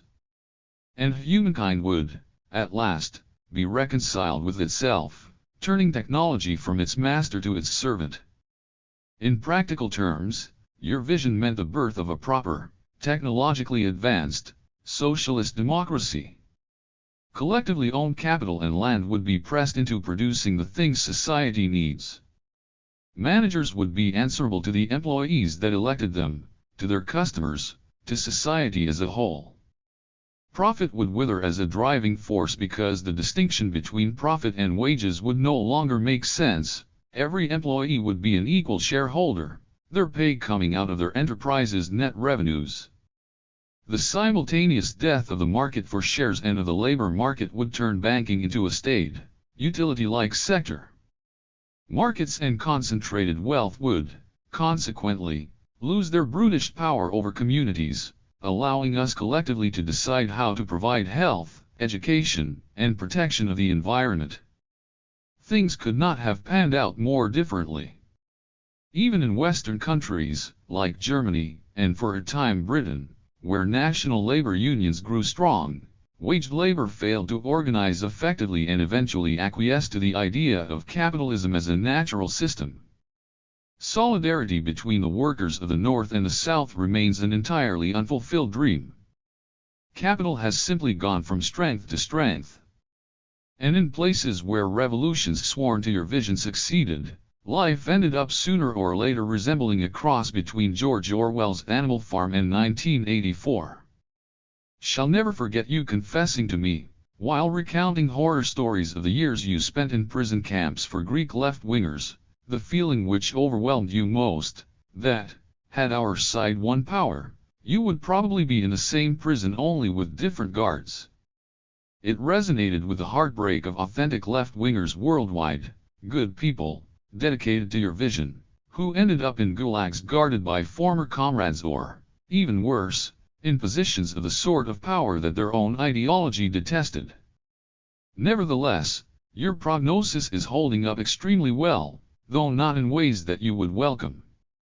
Capitalism/s dying indirectly of its own hand, a deserving victim of its greatest creation, not the proletariat, but the cloudalists. And little by little, capitalism's two great pillars, profit and markets, are being replaced. Alas, instead of a post-capitalist system that finally heals human divisions and ends exploitation of people and planet, the one that is taking shape deepens and universalizes exploitation in ways that were hitherto unimaginable, except perhaps by science fiction writers. Thinking back, Dad, why did we ever allow ourselves to be lured into the soothing delusion that the death of something bad would necessarily deliver something better? Rosa Luxemburg's devastating question, socialism or barbarism, too, was not rhetorical. Its answer could easily be barbarism or extinction. What we need, then, is a new story that explains not what we wished would happen but what is actually happening, and that is the story of how rent, the defining economic trait of feudalism, staged its remarkable comeback. Under feudalism, rent was easy enough to grasp. Courtesy of some accident of birth, or royal decree, the feudal lord obtained the deeds to a plot of land which empowered him to extract part of the harvest produced by the peasants who had been born and raised on that land. Under capitalism, grasping the meaning of rent, and distinguishing it from profit, is much harder, a difficulty witnessed firsthand when as a university teacher would struggle to help my students spot the difference between the two. Arithmetically, there is no difference, both rent and profit amount to money left over once costs are paid for.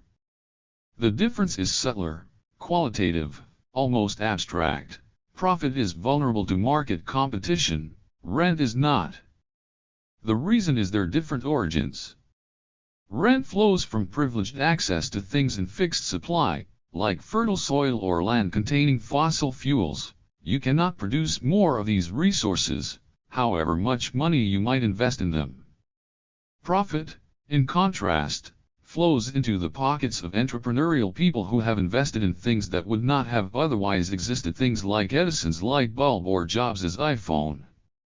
It is this fact that these commodities were invented and created and so can be invented and created again but better by someone else that renders profit vulnerable to competition. When Sony invented the Walkman, the first mobile and personal hi-fi, it raked in substantial profits. Then competition from imitators whittled Sony's profits away until, eventually, Apple rode in with its iPod to dominate the market. In contrast, market competition is the rentier's friend. If Jack owns a building in a neighborhood that is being gentrified as a result of what others do, Jack's rents will increase even if he does nothing. He, literally, gets wealthier in his sleep. The more enterprising Jack's neighbors are, and the more they invest in the area, the larger his rents. Capitalism prevailed when profit overwhelmed rent, a historic triumph coinciding with the transformation of productive work and property rights into commodities to be sold via labor and share markets respectively. It was not just an economic victory. Whereas rent reeked of vulgar exploitation, profit claimed moral superiority as a just reward to brave entrepreneurs risking everything to navigate the treacherous currents of stormy markets. Nevertheless, despite profit's triumph, rent survived capitalism's golden age in the same way that remnants of the DNA of our ancient ancestors, including long-extinct serpents and microbes, survive in human DNA. Capitalist mega-firms, like Ford, Edison, General Electric, General Motors, ThyssenKrupp, Volkswagen, Toyota, Sony, and all the others, generated the profits that outweighed rent and propelled capitalism to its dominance. However, like remora fish living parasitically in the shadow of great sharks, some rentiers not only survive but, in fact, flourish by feeding on the generous scraps left in profit's wake.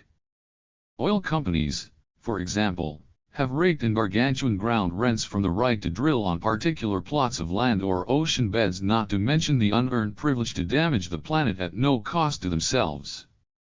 Naturally, oil companies have attempted to legitimize their loot by presenting it as capitalist profit, exaggerating the extent to which their returns are a reward to investments in smart, low-cost drilling technology without which, it is true, the extracted oil might not be competitive with oil extracted by competing oil producers. The same is true of real estate development where ground rent overshadows any profit from innovative architecture, or with privatized electricity or water utilities whose returns are mostly due to rents the political class has allocated to them. What all these mega-rentiers have in common is a strong motive to legitimize their rents by disguising them as profits, something akin to profit washing their rents. After the Second World War, rent went one better than merely surviving capitalism. It staged a revival on the coattails of the emergent technostructure, the nexus of conglomerates with immense resources, productive capacity, and market reach that grew out of the war economy. The innovative marketeers and imaginative advertisers employed by the technostructure achieve this by creating something ingenious: brand loyalty. Brand loyalty affords the brand owner the power to raise prices without losing customers. This price premium reflects the greater status afforded to the owner of a Mercedes-Benz or an Apple computer over the owner of, say, a cheaper equivalent produced by Ford or Sony. These premiums amount to brand rents. By the 1980s, branding had attained such rent-extracting powers that young, aspiring entrepreneurs cared less about who produced things, where or how than they did about owning the right brands. If branding gave rent its first chance to flourish again in the 1950s, The emergence of cloud capital in the '90s was rent's opportunity to exact a stunning revenge on profit to stage a comeback for the ages. Apple played a leading role in this. Before the iPhone, Steve Jobs' gadgets were a textbook case of high-end commodities that fetched premium prices reflecting substantial brand rents not unlike Rolls-Royces and Prada shoes. The company survived brutal competition from Microsoft, IBM, Sony, and an army of lesser competitors by selling desktops, laptops and iPods with beautiful design and famed user-friendliness that ultimately allowed Apple to charge significant amounts of brand rent. However, the breakthrough for Apple, which turned it into a trillion-dollar company, was the iPhone, not just because it was a great mobile phone but because it handed Apple the key to a whole new treasure chest, cloud rent. The stroke of genius that unlocked cloud rent for Steve Jobs was his radical idea to invite third-party developers to use free Apple software with which to produce applications for sale via the Apple Store. In one fell swoop, Apple had created an army of unwaged laborers and vassal capitalists whose hard work yielded a host of capabilities available exclusively to iPhone owners in the form of thousands of desirable apps that Apple engineers could never have produced themselves in such variety or volume. Suddenly, an iPhone was much more than a desirable phone. It was a ticket to a vast vista of pleasures and abilities that no other smartphone company could provide. Even if an Apple competitor, say Nokia, Sony, or BlackBerry, had managed to respond quickly by manufacturing a smarter, faster, cheaper and more beautiful phone, it would not matter. Only an iPhone opened the gates to the Apple Store. Why didn't Nokia, Sony, or BlackBerry build their own store? Because it was too late. With so many people signed up to Apple, the thousands of third-party developers were not going to spend their time and effort developing apps for other platforms. To be competitive, Apple's unwaged third-party developers, mainly partnerships or small capitalist firms, had no choice but to operate via the Apple Store. The price? A 30% ground rent, paid to Apple on all their revenues. Thus a vassal capitalist class grew from the fertile soil of the first cloud fief, the Apple Store. Only one other conglomerate managed to persuade a significant proportion of those developers to create apps for its own store, Google. Long before the iPhone arrived, Google's search engine had become the centerpiece of a cloud empire which included Gmail and YouTube, and which would later include Google Drive, Google Maps, and a host of other online services. Keen to exploit its already dominant cloud capital, Google followed a different strategy to Apple's. Instead of manufacturing a handset in competition with the iPhone, it developed Android, an operating system that could be installed for free on the smartphone of any manufacturer, including Sony, BlackBerry, and Nokia, who chose to use it. The idea was that if enough of Apple's competitors installed it on their phones, the pool of smartphones operating on the Android software would be large enough to lure third-party developers to produce apps not only for the Apple Store but also for a new store running on Android software. That's how Google created Google Play, the only serious alternative to the Apple Store. Android was neither better nor worse than the operating system Sony, BlackBerry, Nokia, and others had or could have produced on their own. But it came with a superpower, Google's abundant cloud capital, which acted as a magnet to the third-party developers Sony, BlackBerry, Nokia could never have attracted on their own. How could they resist? However reluctantly, they were forced to accept the role of vassal capitalist phone manufacturers, subsisting on scraps of profit from selling their hardware, while Google raked in the cloud rent produced by that other crowd of vassal privateers and capitalists, the third-party developers now producing apps for sale on Google Play. The result was a global smartphone industry with two dominant cloudalist corporations, Apple and Google, with the bulk of their wealth being produced by unwaged third-party developers, from whose sales they extracted a fixed cut. This is not profit. It is cloud rent, the digital equivalent of ground rent. During this same decade, Amazon perfected its own formula for selling physical goods via a global supply chain through its own cloud fief Amazon.com, whose dynamics we have already examined. Thanks to Amazon's algorithmically driven e-commerce formula, cloud rent was no longer confined to the digital world. Funded by central bank money, bolstered by private equity, these cloudalists extended their cloud fiefs across the globe, extracting gargantuan cloud rents from vassal capitalists and cloud serfs alike. In a paradoxical twist, the number of capitalists relying on good old-fashioned profit grew even while their profit margins and power declined. Likewise, these vassal capitalists have continued to enjoy the power to command labor from the majority who are reliant on wages, and they continue to own at least some of their means of production, their computers, their cars, and vans, perhaps an office, warehouse, or factory. Indeed, not all vassal capitalists are small-scale artisans, some are large capitalist manufacturers.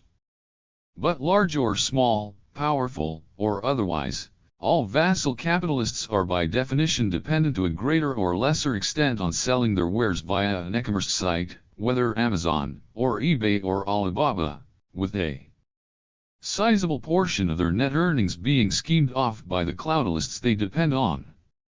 Meanwhile, as Amazon was snaring makers of physical products within its cloud fief, other cloudalists were focusing their attention on the precariat. Companies like Uber, Lyft, Grubhub, DoorDash, and Instacart in the global north, along with their imitators in Asia and Africa, wired into their cloud fiefs a vast array of drivers, delivery people, cleaners, restaurateurs, even dog walkers, collecting from these unwaged, piece-rate workers a fixed cut of their earnings, too. A cloud rent. Recently, watched the Super 8 silent home movies You Left Me in a Carton at the Paleofalero house, many of which you had filmed during your travels in the 1960s when, at the drop of a hat, the steel company you worked for would fly you to America, Japan, and Europe to buy advanced machinery, or to the West's former colonies to secure a steady supply of high-quality iron ore and coking coal. One film reel found was marked 1964 Indonesia.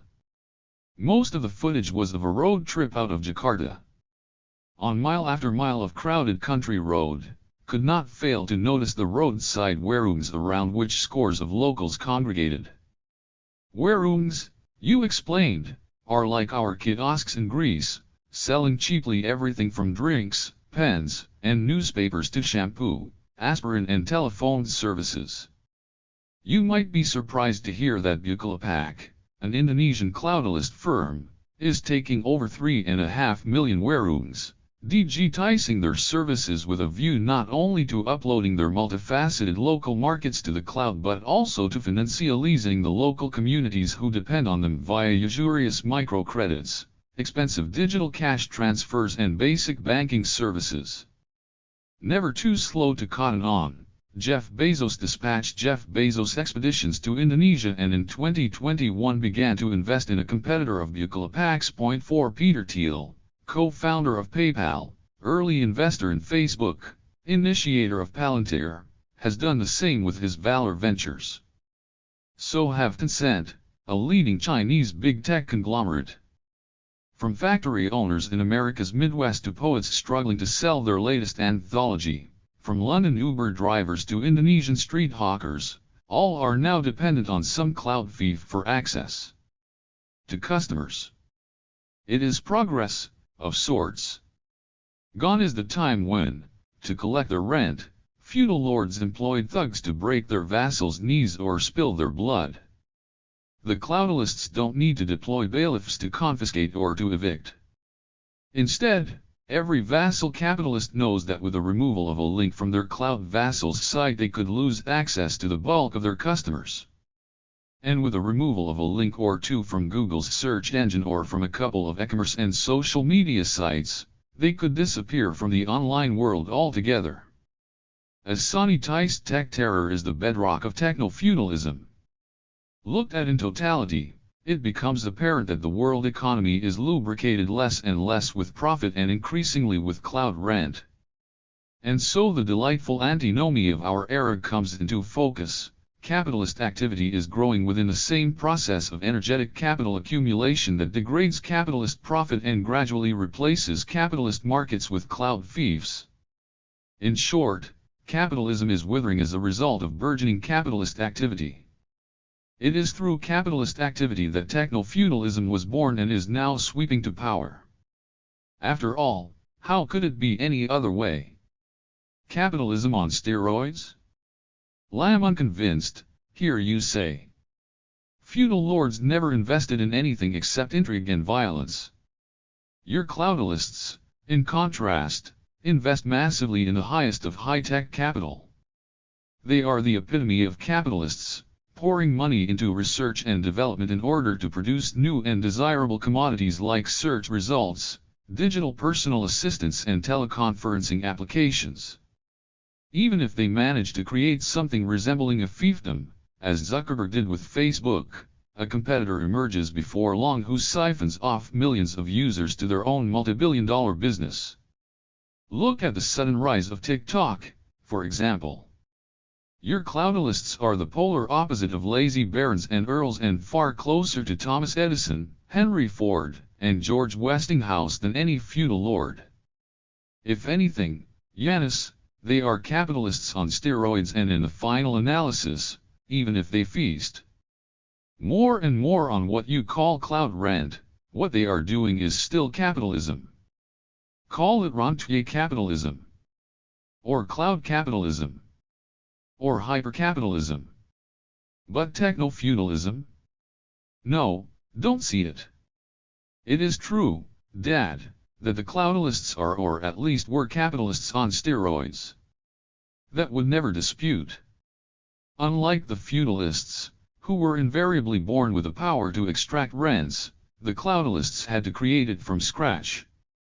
And to do that, you're right, they invested gargantuan sums in their technology. But the question remains, what exactly did they invest in? And what came of their investments? You say that the cloudalists invested in the creation of new commodities, but a commodity is a thing or service produced to be sold for profit. Search results are not produced to be sold. Alexa and Siri do not answer our questions for a fee. Like Facebook, Twitter, TikTok, Instagram, YouTube, WhatsApp, their purpose is entirely different, to capture and modify our attention. And even when big tech cloudalists make us pay a fee to gain access to artificial intelligence bots like ChatGPT or sell us physical devices such as Alexa, they aren't selling them as commodities. These gadgets are leased or sold cheaply, not for the negligible profit they make on them, but to gain access to our homes and, via them, to more of our attention. It is this power over our attention that allows them to collect cloud rent from the vassal capitalists who are in the old-fashioned business of selling their commodities.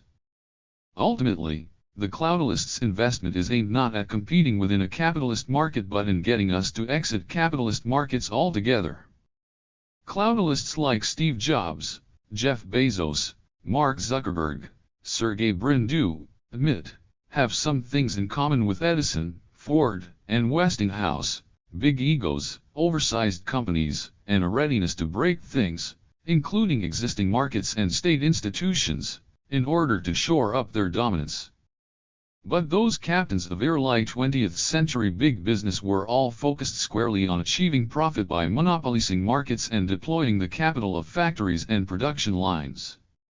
They would be the first to see that the cloudalists are now becoming fabulously wealthy without needing to organize the production of any commodity.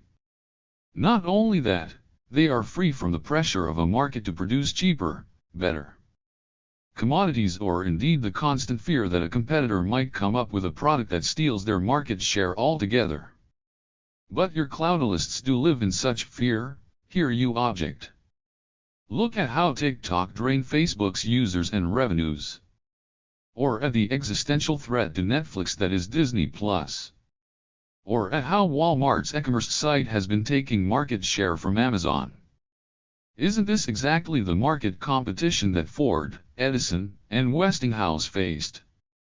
Well, Dad, despite the similarities, No, it's not. Battles and rivalries like these, leading to the rise and fall of fiefs, were part and parcel of feudalism. At times, it took considerable effort to keep fiefs from falling into decline or conquest, especially after 1350 when the Black Death created acute labor shortages and serfs were able to leave one fief and migrate to another. But we should not confuse rivalry between fiefs with market-based competition. TikTok's success at stealing the attention of users away from other social media sites is not due to the lower prices it offers or higher quality of the friendships or associations it enables.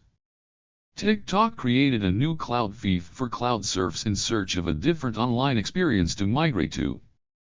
Disney Plus did not offer audiences the movies and series on Netflix at lower prices or in higher definition formats. It offered movies and series not available on Netflix. Walmart did not undercut Amazon's prices or improve on the quality of its commodities. It used its own database to lure more users to its newly established cloud fief. As for Apple, the pioneer of cloud fief construction, it deploys what it calls privacy rules that are carefully tailored to prevent other cloudalists from modifying the behavior of any users that they share, causing Mark Zuckerberg to accuse it of charging monopoly rents and stifling innovation. Like Ford, Edison, and Westinghouse, the cloudalists of Amazon, Tencent, Alibaba, Facebook, Apple and Google also invest in research and development, in politics, marketing, union busting, and cartel tactics, but again they do so not to sell commodities at maximum profit, but in order to extract maximum rents from the capitalists who do.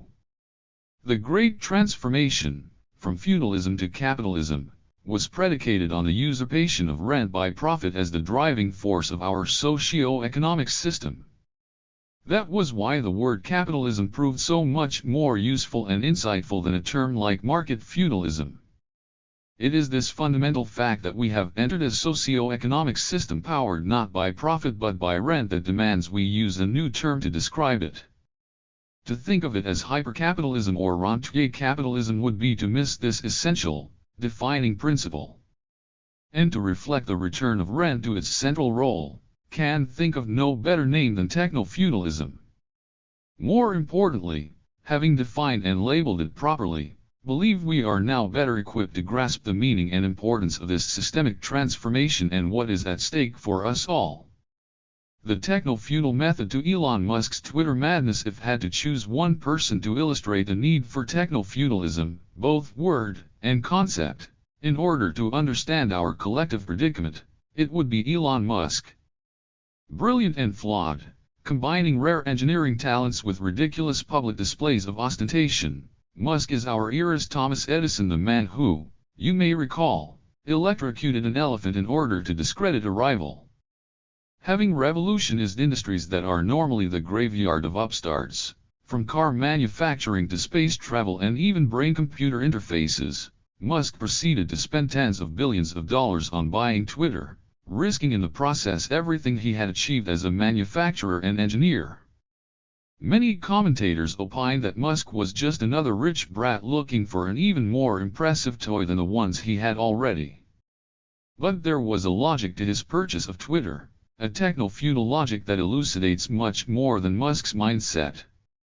We should not be surprised if Musk was indeed feeling unfulfilled.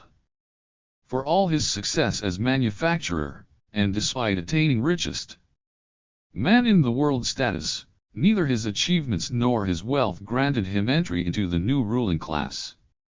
His Tesla car company uses the cloud cleverly to turn its cars into nodes on a digital network that generates big data and ties drivers to Musk's systems. His SpaceX rocket company, and the flock of satellites it pollutes our planet's low-orbit periphery with, contributes significantly to the development of other moguls' cloud capital. But Musk? Frustratingly for the business world's enfant terrible, he has lacked a gateway to the gigantic rents that cloud capital can furnish. Twitter could be that missing gateway. Immediately after taking over Twitter, Musk spoke of his commitment to safeguarding Twitter as the public square where we debate anything and everything. It was a bit of propaganda which successfully diverted the public's attention towards an endless global debate about whether the world should trust its foremost short-form debating forum to a mogul with a history of playing fast and loose with the truth on that same forum. While the liberal commentariat was fretting over Donald Trump's reinstatement, decent people admonished the terrible treatment of Twitter's employees, and the left agonized over the rise of a tech-savvy version of Rupert Murdoch. Musk was keeping his eye on the ball. In a revealing tweet, he admitted his ambition to turn Twitter into an everything app. What did he mean by an everything app?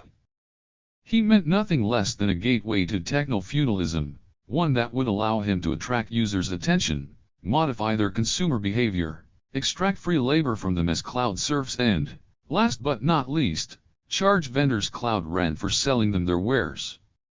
Unlike the owners of Amazon, Google, Alibaba, Facebook, TikTok and Tencent, Musk did not own anything capable of evolving into an everything app and had no way of creating one from scratch. Only one such interface belonged to no other mogul or hypercorporation and was, therefore, available for purchase, Twitter. As a private fief, Twitter could never be the world's public square. The pertinent question is whether Musk can use it to build a prominent clout fief and, thus, gain membership of the new techno-feudal ruling class, the cloudalists. That will depend on whether he can successfully enhance Twitter's cloud capital. Perhaps by hooking it up to his existing big data network that is constantly being enriched by his cars and satellites. Succeed or fail, Musk's Twitter escapade shows how techno-feudalism and the perspective it affords help us better to understand what is actually going on in our world. That is one particular example, whose outcome will be relatively limited. But techno-feudalism also unlocks a more pervasive and pressing problem, in which we are all implicated. The techno-feudal underpinnings of the great inflation. Every great transformation brings with it a new type of crisis. When we invented agriculture, we amassed plants and animals within our communities and, unwittingly, bred noxious germs that caused hideous epidemics. The arrival of capitalism begot economic crises such as the Great Depression. Today, techno-feudalism is deepening pre-existing sources of instability and turning them into new existential threats. Specifically, the great inflation and cost of living crisis that have followed the recent pandemic cannot be properly understood outside the context of techno-feudalism. In the last chapter, recounted how for 12 long years after the crash of 2008, central banks printed trillions to replace the bankers' losses. We saw how socialism for bankers and austerity for the rest of us dampened investment, blunted Western capitalism's dynamic and pushed it into a state of gilded stagnation. The only serious investment of the central bank's poisoned money during this time went into the accumulation of cloud capital. By 2020, cloud rents accruing to cloud capital accounted for much of the developed world's aggregate net income. That in brief is how cloud rent gained the upper hand and profit retreated. One does not need to be left-leaning to know that rent's stunning comeback could only mean deeper and more toxic stagnation. Wages get spent by the many struggling to make ends meet. Profits get invested in capital goods to maintain the capitalist's capacity to profit.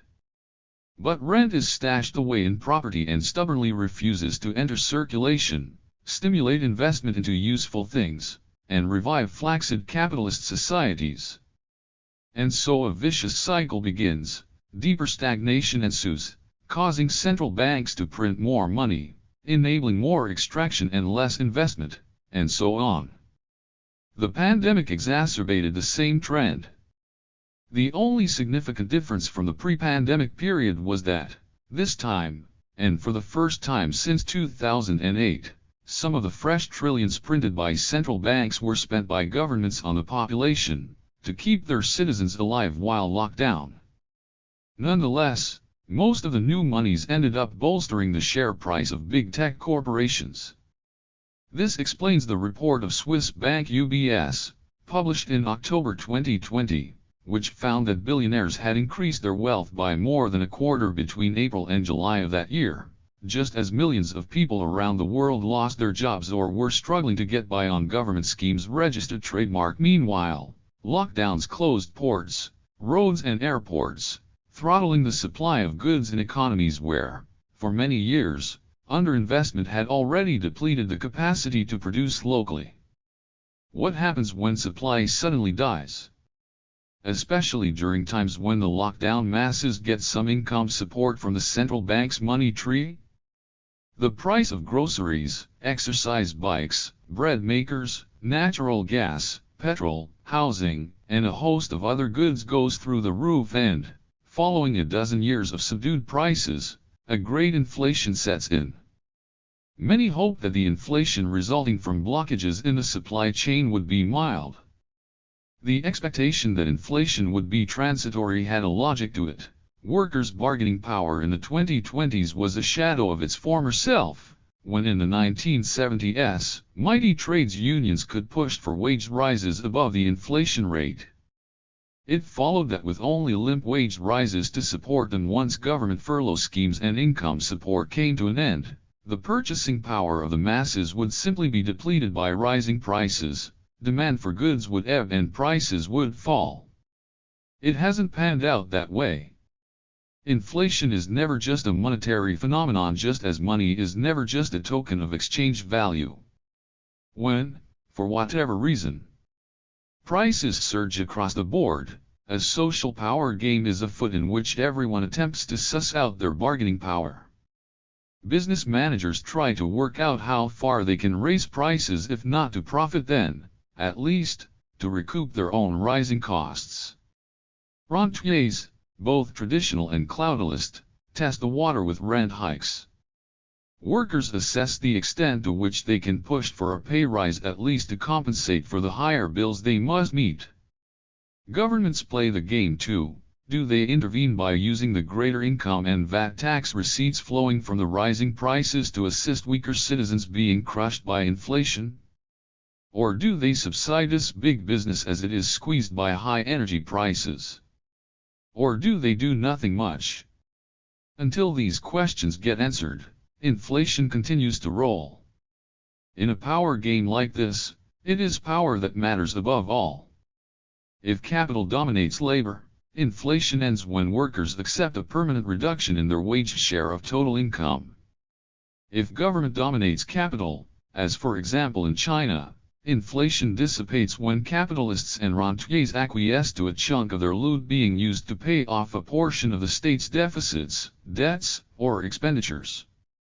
The question, for us, then becomes, what happens in societies where cloud capital dominates terrestrial capital and labor is at the bottom of the pecking order? Two things happen, one obvious and one far less so. On the surface, supermarkets, energy companies, and any other conglomerate that is able to inflate prices above its costs will rake in super profits. However, the less obvious but more interesting repercussion of the great inflation, in a world going through its early techno-feudalist phase, is subtler and woven into society's productive fabric. Traditional capital is further displaced by new cloud capital, hastening and strengthening techno-feudalism's superarching reach. Here are two examples of how it goes. The case of German cars and green energy. German car makers were dealt a double blow by the great inflation. Rising fuel prices not only put their customers off but elevated the energy cost of making cars. The German press went so far as to agonize over the country's possible deindustrialization. While their angst was justified, their analysis missed the point. German car makers will probably continue to produce as many cars in the future as they did in the past for the simple reason that they have been relatively swift to invest in the transition from manufacturing the petrol-powered automobiles of the past to the electric vehicles of our future. You might think, then, that the hastening of the shift to electric cars, caused by energy price inflation, would work in their favor. Not so much. The kernel of German capital's power and success is high-precision mechanical and electrical engineering. German car makers, in particular, have profited by building high-quality internal combustion engines and all the parts that are necessary to convey motion from such engines to a car's wheels, the gearboxes, axles, differentials, and so on. Electric vehicles are mechanically much simpler to engineer. Most of their surplus value and the profit they afford derives from the software that runs them and connects the car to the cloud and the data that derives in turn from that. The great inflation, in other words, is forcing German industry to produce goods that rely a lot more on cloud capital than traditional capital. The problem, then, is this: compared to their American and Chinese counterparts, German capitalists failed to realize soon enough the benefits of investing in cloud capital, of becoming cloudalists, and lagged far behind in this new game. In practical terms, they are manufacturing themselves out of a competitive position. Unable to collect sufficient cloud rents, German surpluses will suffer, and so will the economy of a European Union and its citizenry reliant on German surpluses. A similar story can be told about the energy sector. Once the pandemic receded and energy prices surged, big oil and gas made a fortune. The fossil fuel industry has had a second wind, similar to that enjoyed by landowners during the Napoleonic Wars, due to the disruption of corn imports into Britain. But second winds do not last long. Just as capitalist profit overcame the short-term revival of feudal lords' fortunes as the memory of the Napoleonic Wars receded, so the great inflation is already expanding cloud capital's reach into the energy sector. The fossil fuel industry is an unholy alliance of feudal-style contracts and terrestrial capital. It relies on licenses to drill on particular patches of land or ocean bed, for which governments and private landlords receive old-fashioned ground rent.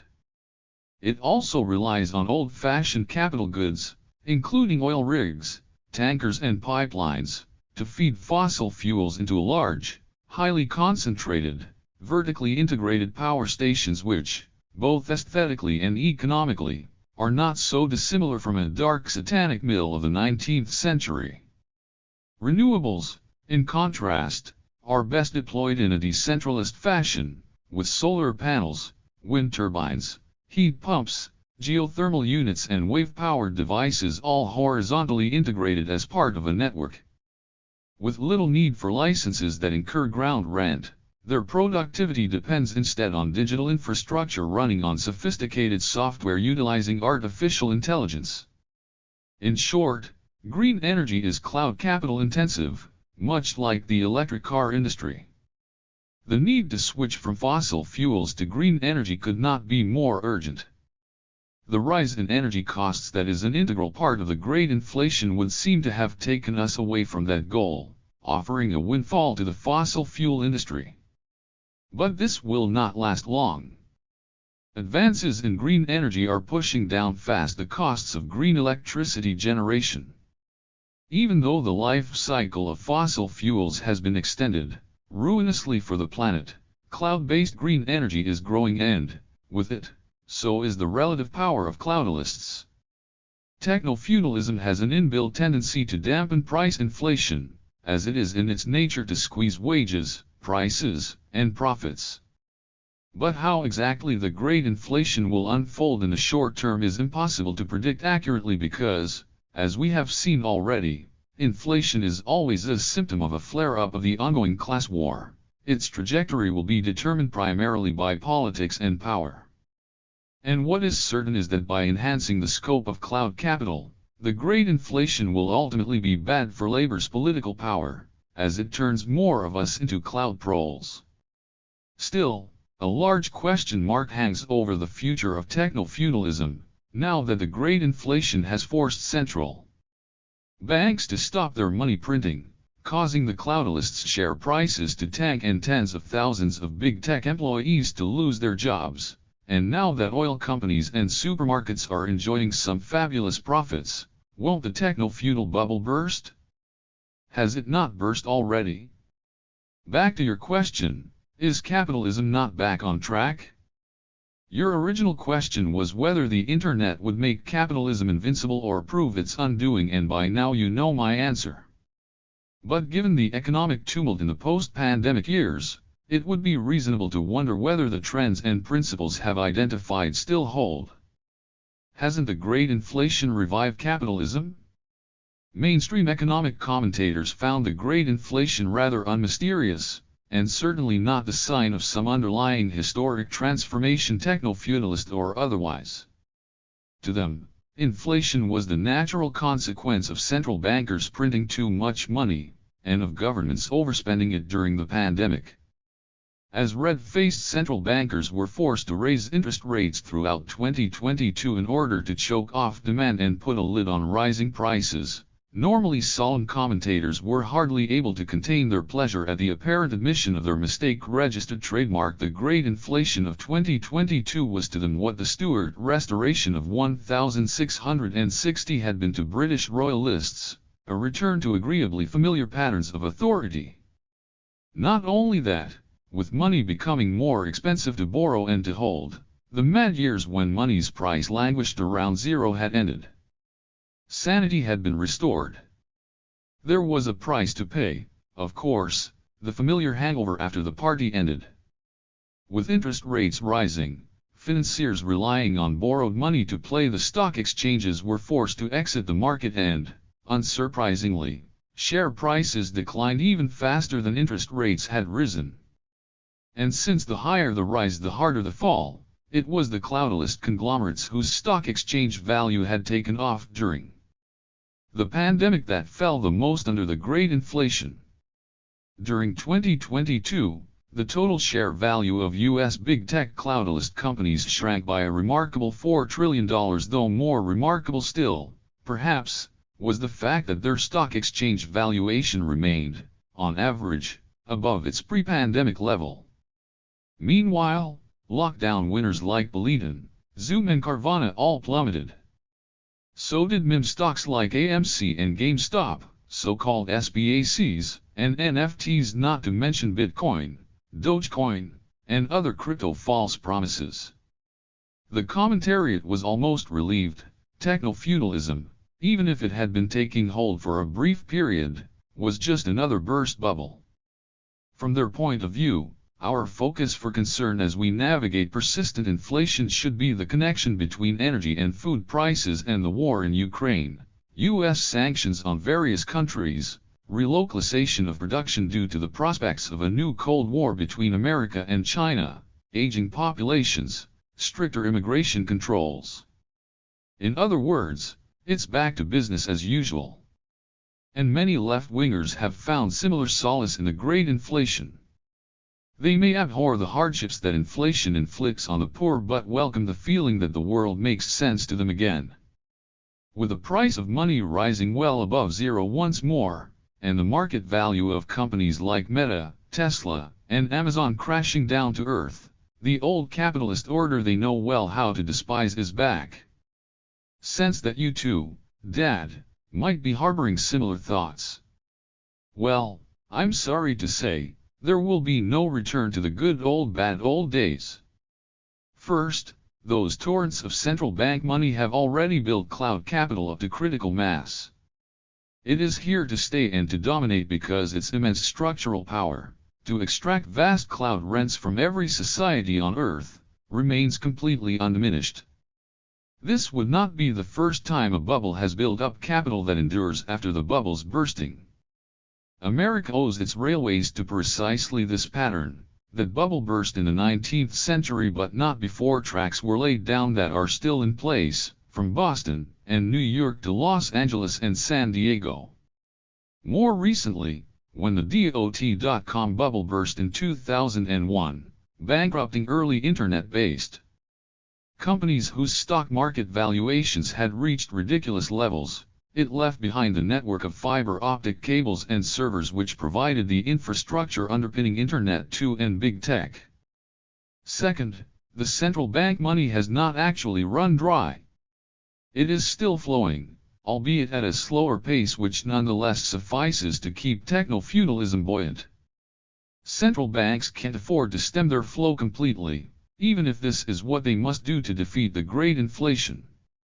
Recent bank failures in California and Switzerland reminded America's and Europe's central banks that, if they dare withdraw the trillions they have pumped into the North Atlantic economies, A vortex of volatility is ready to hit the $24 trillion market for the United States public debt, the very bedrock of international banking and finance. Point 2. The European Central Bank knows that it risks pushing every German bank plus the state of Italy into a deep bankruptcy, and in so doing blowing up the euro.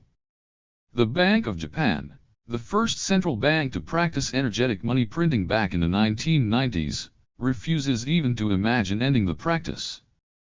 As for the Bank of England, on September 28, 2022, after formally announcing the end of its pound printing, it had to beat an ignominious retreat, printing an extra £65 billion to pacify the market for the UK's public debt. Point 12. In short, central bank money is here to stay and will continue to play the systemic role once held by capitalist profits.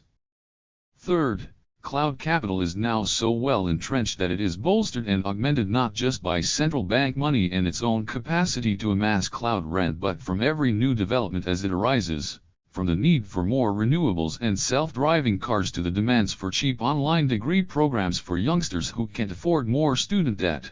Cloud capital expands its domain exponentially.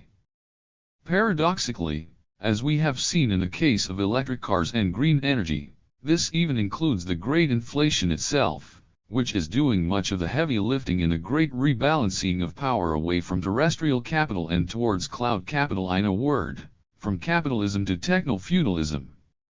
My aim in this chapter has been to convince you that the word technofeudalism can, in the words of Simone Weil, help us to grasp some concrete reality or concrete objective, or method of activity in a way that no variant on capitalism can.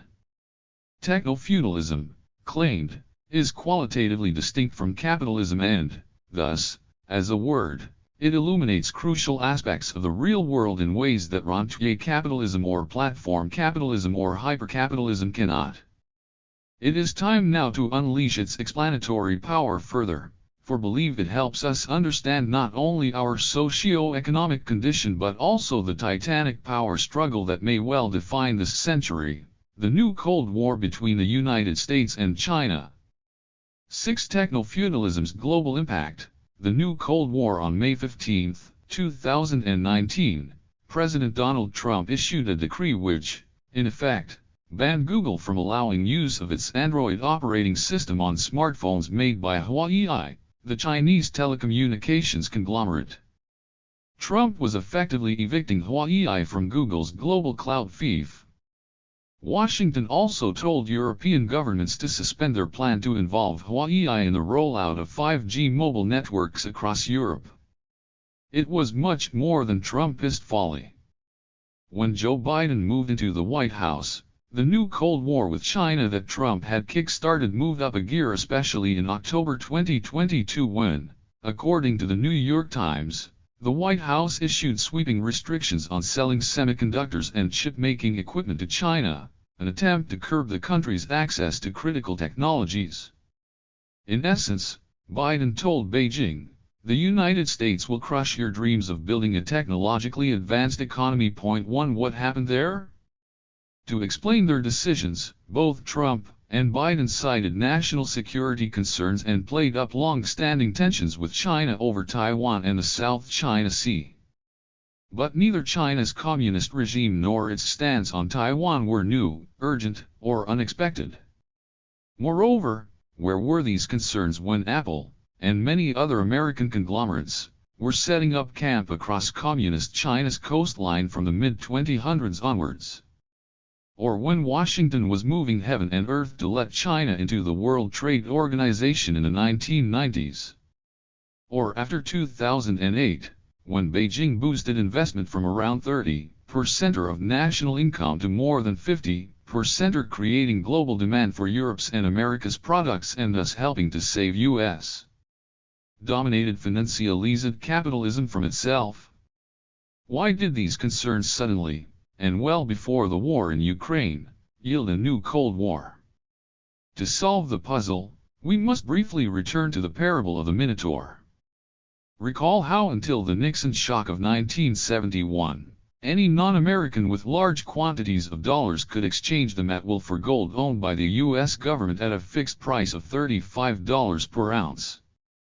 For as long as America sold more stuff to Europe and Asia than it imported from them, as it did between the war's end and 1965, this trade surplus meant that every time America sold a jet or refrigerator in France or Japan, the foreign-held dollars that paid for them would be repatriated and America's gold reserves would remain untouched. However, by the mid-60s the United States had turned into a deficit country, buying goods of greater dollar value from foreigners than it sold to them. This led to a torrent of dollars leaving America for Europe and Asia and not coming back. And the larger the U.S. trade deficit, the more claims foreigners had over America's gold. In time, they grew anxious that the U.S. government did not have enough gold to match their dollars and there was a run on America's gold. To prevent losing it all, on August 15, 1971, Nixon told the world that they would no longer exchange foreign-held dollars for gold at that fixed price.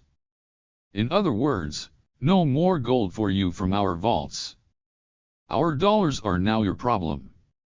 Non-American central banks suddenly had no alternative than to use dollars instead of gold as reserves to back the value of their currency.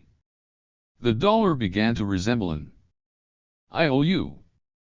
After the so-called Nixon shock, the global financial system was, effectively, backed by IOUs issued by a hegemon who could decide what the foreign IOU holders could do with their US and what they were not allowed to do with them.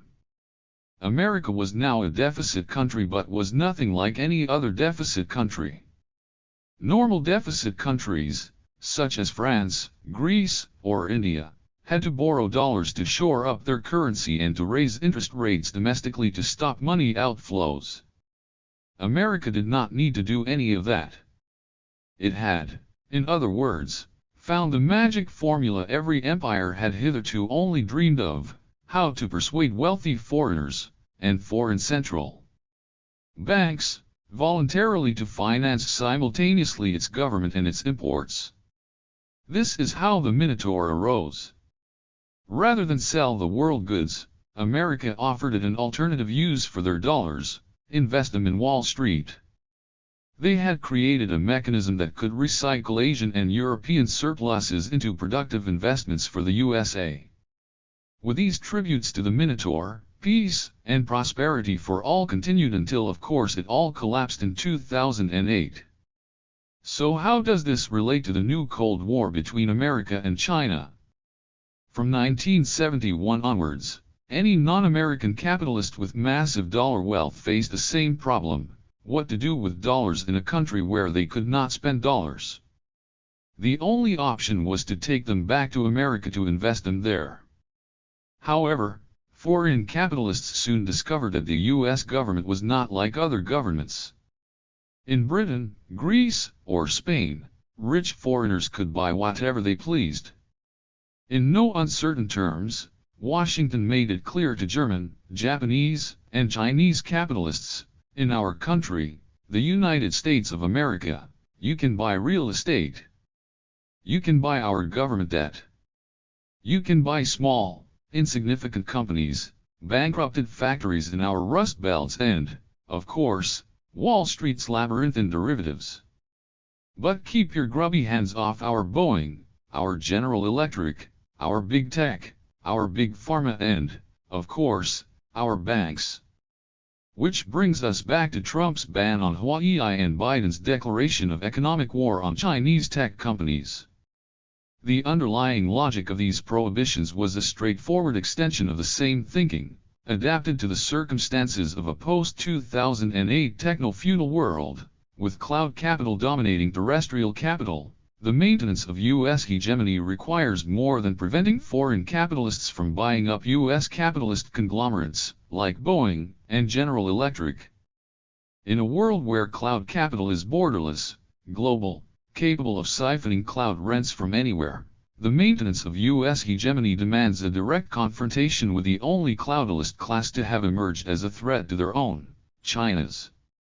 Technofeudalism with Chinese characteristics. True hegemons prevail not by force but by offering hard-to-resist Faustian bargains. One such was the dark deal, as a Chinese official once described it to me, that underlay U.S.-China economic relations prior to the new Cold War. At its heart was an implicit offer by America's ruling class to China's ruling class, an offer directly equivalent to that of the Minotaur. We shall keep demand for your products high using our trade deficit. We shall also shift our industrial production to your factories. In return, you will voluntarily invest your profits in our finance, insurance, and real estate sectors known affectionately as FIRE. It was a tried and tested recipe. Ever since the Nixon shock turned the dollar into a glorified IOU, Americans had been buying more or less everything that Japan's factories could produce, paying in dollars that Japanese capitalists had no alternative but to invest in American FIRE. Following Nixon's famous visit to Beijing in 1972, signaling America's strategy to push a wedge between China and the USSR by establishing relations with the People's Republic, following decades of non-communication and even war, America's smart money envisioned China as a Japan writ large, a vision that Deng Xiaoping eventually indulged by opening up China to the West. Japanese electronics, Chinese clothes, and Korean television sets flooded Walmart, while the profits netted by Japan's, China's and Korea's capitalists bought them U.S. treasuries, golf courses, skyscrapers, and Wall Street's derivatives. From the 1970s onwards, globalist capitalism was founded on this fascinating recycling of, mainly, Asian manufacturing profits into American rents, which in turn sustained the American imports that provided Asian factories with sufficient demand. Why call it a dark deal? Because in the small print of this pact between America's and East Asia's ruling classes was written misery for workers on both sides of the Pacific.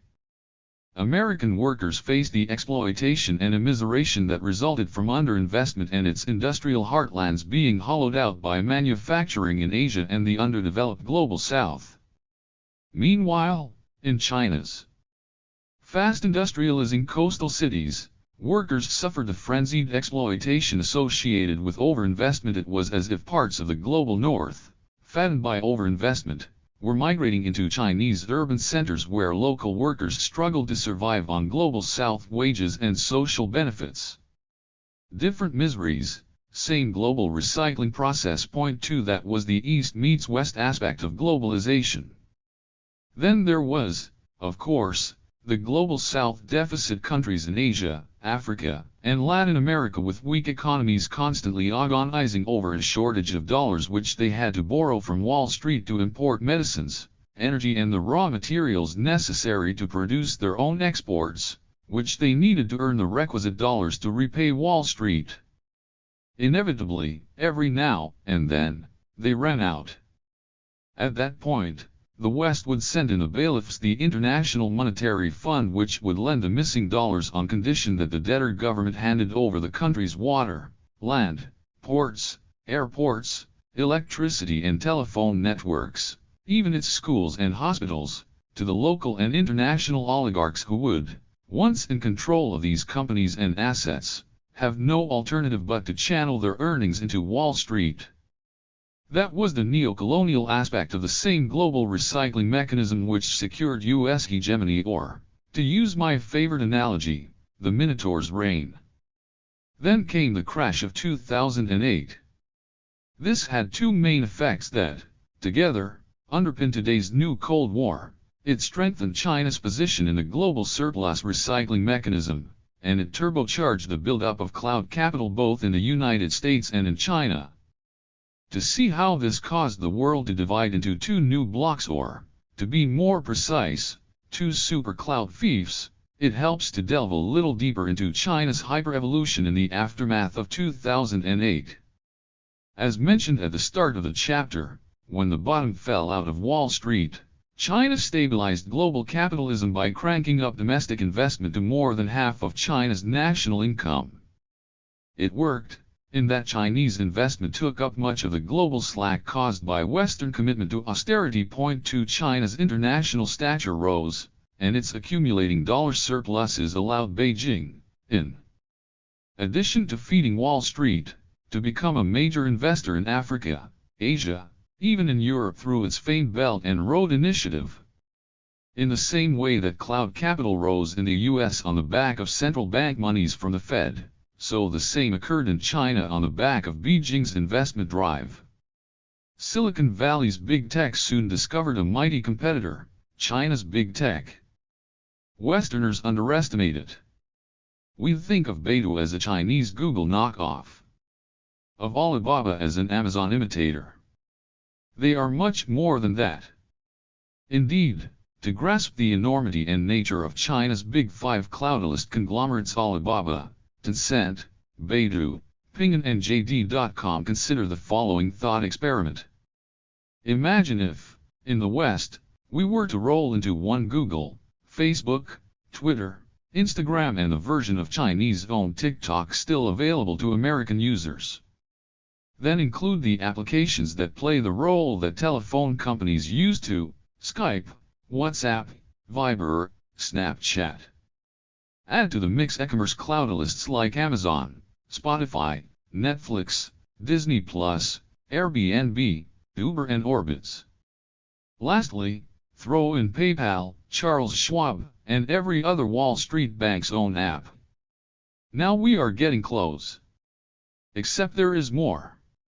Unlike Silicon Valley's big tech, China's is directly bound into government agencies that make all-pervading use of this cloudalist agglomeration, to regulate urban life, to promote financial services to unbanked citizens, to link its people with state health care facilities, to conduct surveillance of them using facial recognition, to guide autonomous vehicles through the streets and, outside of its borders, to connect Africans and Asians participating in China's Belt and Road Initiative to its super cloud fief.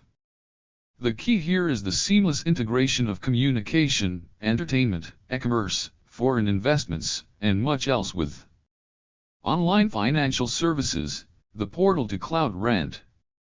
As write this sentence, WeChat, the mobile messaging app belonging to Tencent, has transmitted 38 billion messages in a single day. Its users did not have to exit the WeChat app to make a payment. While streaming music, scrolling social media, messaging their families, they are able to use the same app to send money to anyone in China, as well as to any of the millions outside of China who have downloaded WeChat and opened a yuan account with any number of China's banks.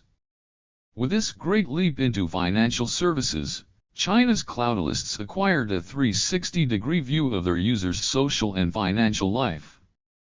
If cloud capital is a produced means of behavior modification, Chinese cloudalists have accumulated cloud capital beyond the wildest dreams of their Silicon Valley competitors who, by comparison, enjoy far less power per capita to accumulate cloud rent. American big tech has been doing what it can to catch up. Point 2 But it is becoming worryingly apparent to America's rulers that China's cloudalists have already acquired a power that U.S. cloudalists are struggling to emulate. The power stemming from a successful merger of cloud capital and finance or cloud finance. This is technofeudalism with Chinese characteristics. Since its emergence, it was only ever going to be a matter of time before the geopolitical struggle for hegemony between the US and China would divide the world into two conflicting super cloud fiefs. Techno-feudal geopolitics. The emerging threat of China's cloud finance. People often ask when the dollar's reign will end and whether it might even be replaced by the Chinese yuan as the world's reserve currency. But this question neglects a crucial fact. The dollar's reign has suited most countries, including China, just fine. It has allowed countries with large trade surpluses, like China and Germany, to convert their excess production, their net exports, into property and rents in the United States, real estate, U.S. government bonds, and any companies that Washington allowed them to own. Without the dollar's global role, Chinese, Japanese, Korean or German capitalists would never have been able to extract such colossal surplus value from their workers and then stash it away somewhere safe. Michael Pettis, an economist who has been working and teaching in Beijing for many years, put it brilliantly. While the US dollar may create an exorbitant privilege for certain American constituencies, this status creates an exorbitant burden for the US economy overall, especially for the vast majority of Americans who must pay for the corresponding trade deficits either with higher unemployment, more household debt, or greater fiscal deficits copyright it is a fallacy. Therefore, to think that the dollar's only defender is the US. Anyone who tried to end the dollar's reign would be equally resisted by German industrialists, Saudi sheiks and European bankers. The last thing French and Dutch exporters would want to see is the elevation of the euro to the dollar's throne. The only governments who have ever truly desired the dollar's demise are those directly threatened by Washington's attempts at regime changes for the people, the one population who stand to gain the most from the abolition of the dollar's global role are working and middle-class Americans. The fact that the dark deal between the US and China relied entirely on the dollar's ongoing status meant that Washington had no reason to feel threatened by China's rise. If anything, American officials saw it as functional to US hegemony. As long as Chinese capitalists needed the dollar in order to extract surplus value from Chinese workers, even the Chinese Communist Party was considered an ally, albeit an unsafe one. However, the rise of cloud capital changed everything. Compare a ton of aluminium shipped from Shanghai to Los Angeles with the targeted advertisements shown to Americans on the Chinese-owned social medium TikTok. Both yield dollars for a Chinese company.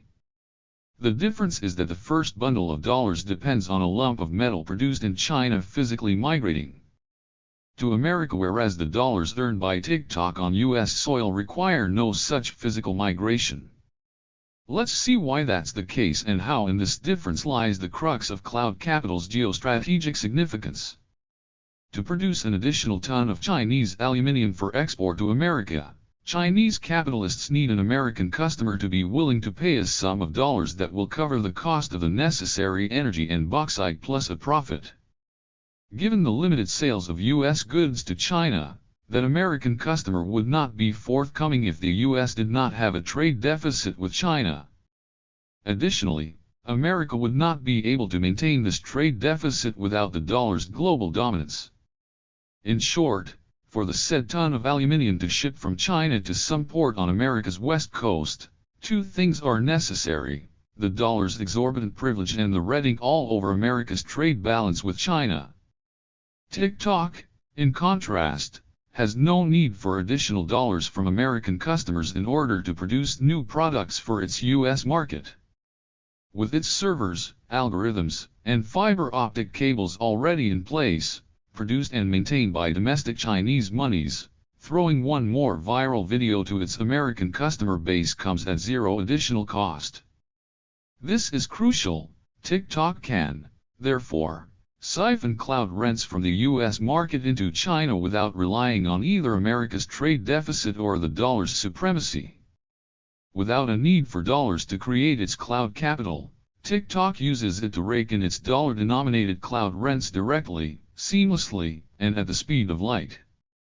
Power, thus, is shifting in a way that reduces the value of the dark deal to America's ruling class and state. As Chinese cloud capital grows in relation to terrestrial capital, China's rich and powerful find themselves less and less subject to the U.S. authorities' power to regulate Chinese goods passing through their ports. So it was only a matter of time before Washington would attempt to restore the dark deal's waning benefits for U.S. business and government.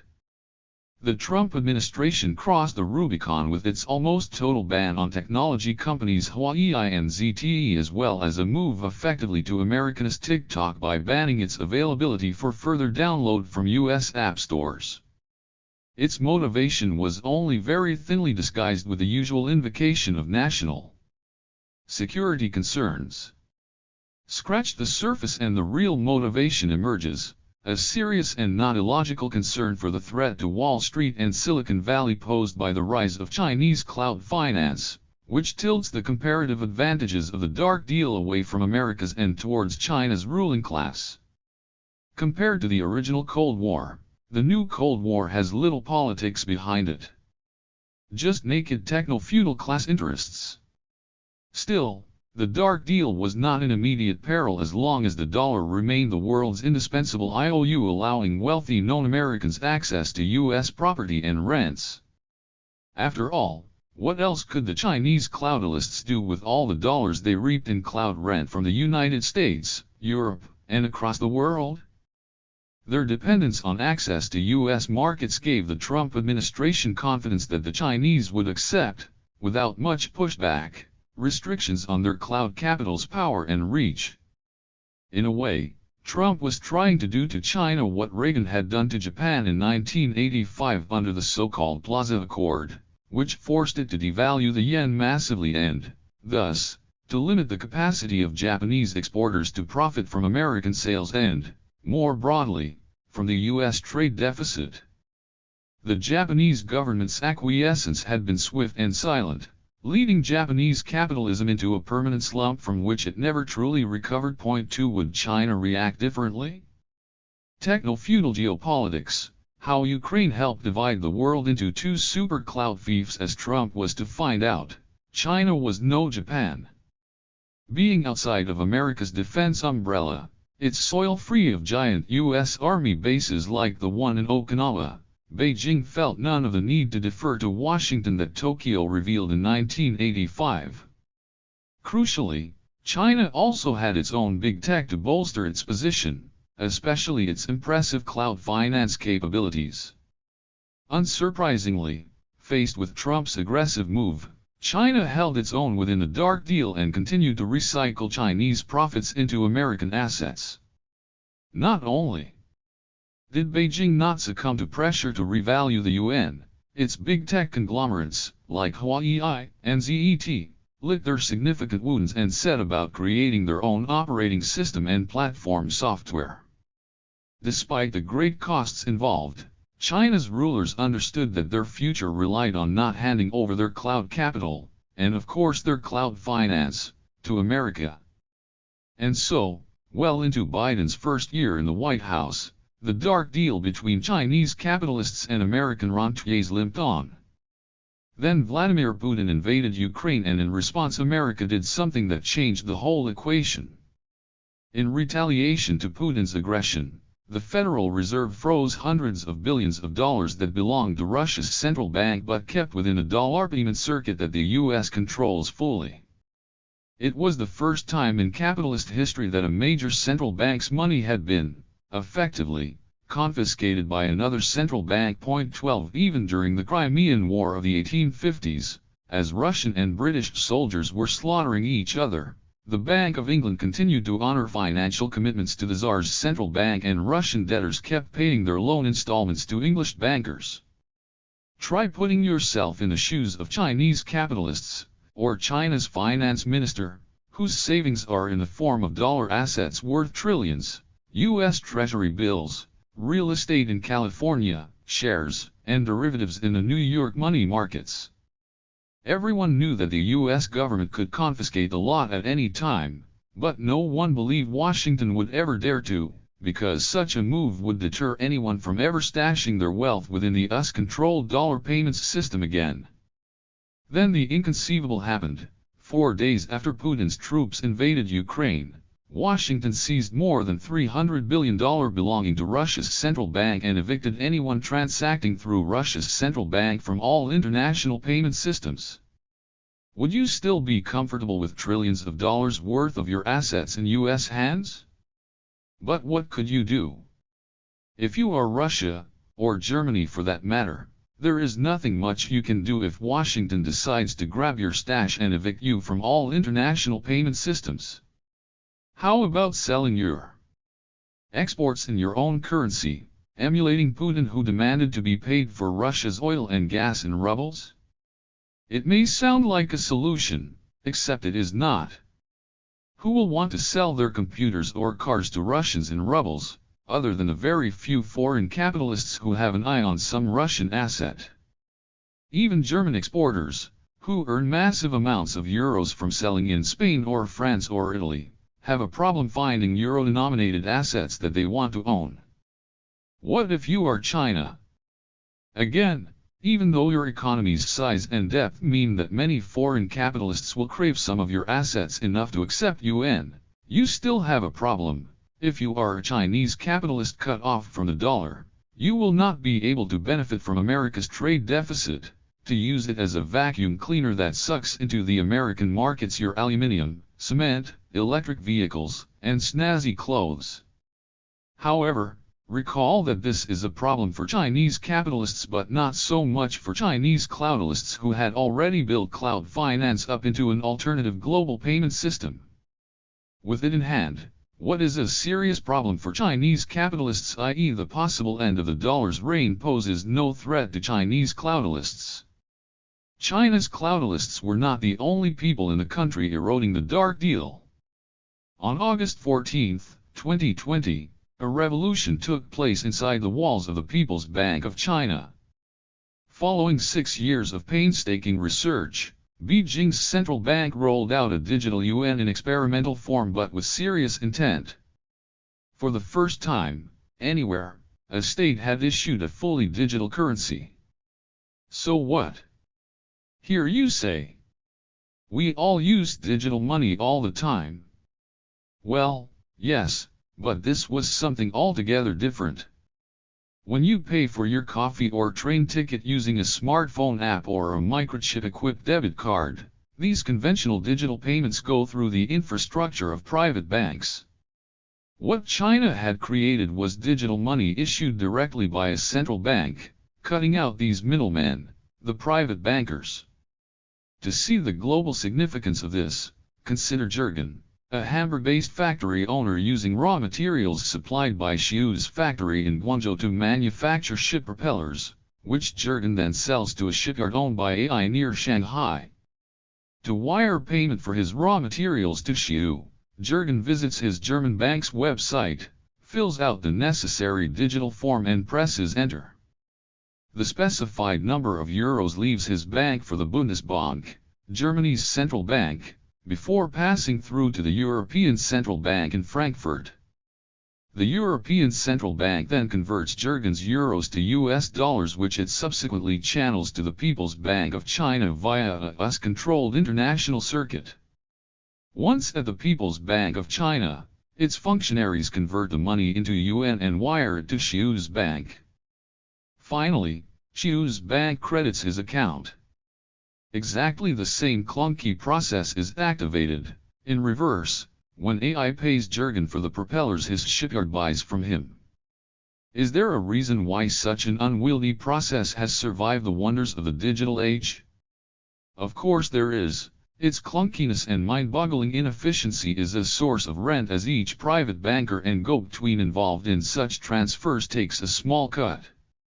Taken together, these small cuts amount to a fortune. Compare this with what would happen if Jurgen, Xiu, and AI were to obtain the new digital wallets now on offer by the People's Bank of China. Jurgen would pick up his smartphone, open the digital yuan app, send a sum of digital yuan to Xiu, who would receive it instantaneously and at zero cost. End of story.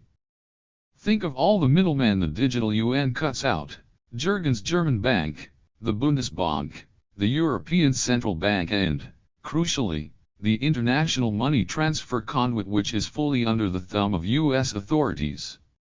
It is nothing less than Washington's, and the private bankers', worst nightmare. Point 12. Before 2022, Chinese cloud finance and the digital yuan resembled a brand new road with little traffic. Why would the ultra-wealthy of the world direct their money through a yuan-paved road, policed by the People's Bank of China, when they could use the existing, albeit bumpy, dollar-billed superhighway? A good reason appeared soon after the first explosions over Kiev, Kharkiv, and Mariupol: the aforementioned seizure by America of hundreds of billions of dollars belonging to Russia's central bank. Blocked from the dollar superhighway, Russian money began to use the underutilized, glistening Chinese alternative. And it was not just Russian money that chose this new route. Many wealthy non-Russians, too, felt reluctant to continue letting their money race down the dollar freeway. They began to question the wisdom of relying entirely on the kindness of Washington's dollar traffic rangers, who could pull them over any time. Little by little, they began diversifying, like trucking companies redirecting some of their trucks from an older highway through a new one. In this way, Chinese cloud finance began little by little to establish itself as a viable alternative to the dollar-based international payments system. Smart people in and around the Biden administration saw the writing on the wall. For the first time since 1971, the dark deal looked shaky. The dollar's supremacy could no longer be taken for granted either by the world's wealthy or by American policymakers. Many in Washington felt that, if they failed to clip the wings of China's big tech quickly, before its cloud finance and digital state money achieved critical mass, the exorbitant power of American rentier capitalists was in jeopardy. And so it was that on October 7, 2022, under the guise of national security concerns over China's development of sophisticated weaponry, President Biden declared a total export ban on anything that might help China develop top-notch microchips. Since microchips are the building blocks of any advanced economy, and the ban on selling chips to China extended to non-American companies that wanted to do business with American ones, Biden's ban amounted to total economic war. The intent was crystal clear, a shock and awe assault aimed at Chinese cloud finance, hoping to wound it critically before it could grow into a fully fledged beast able to withstand, even to defeat, the combined forces of Silicon Valley and Wall Street. Will it work? Biden's microchip ban will, in the short term, slow down China's technological progress and impinge on the accumulation of Chinese cloud capital. However, it also has two unintended consequences, both working in the opposite direction to bolster Chinese cloud capital in the long term. The first unintended consequence of Biden's ban was to motivate Chinese officials fully to bank on China's cloud finance, something they had previously been reluctant to do. Why were they reluctant? Because they were invested in China's export-led growth, which relied on the profits that Chinese capitalists drew from the American trade deficit as part of the dark deal. Anything that threatened those profits, including domestic cloud rent, was looked at askance. Until, of course, Biden unceremoniously confronted Beijing with a stark choice: ditch the dark deal or stay in the technological dark ages. It was a no-brainer. They would ditch the dark deal, if they had to, and shift their allegiance from China's capitalists, who depend on the dark deal, to China's cloudalists, who can rake in cloud rents without it. The second unintended consequence of Biden's ban was to inspire capitalists and rentiers from across the world, including Western Europe, to flock to China's cloud finance. Consider again Jürgen, our friend from Hamburg whose business is inextricably linked with the Chinese markets. He may be a loyal citizen of the Federal Republic, proud of Berlin's alliance with Washington, and a committed free market liberal with no sympathy for the Chinese Communist Party or the People's Bank of China. Nonetheless, every time he reads in the newspapers about Washington's sanctions and overall hardening stance towards China, he is motivated to acquire a digital yuan account to overcome future obstacles in making and receiving the payments that are crucial to his propeller export business. It is not the first time that war has sped up, but also skewed, historic transformations.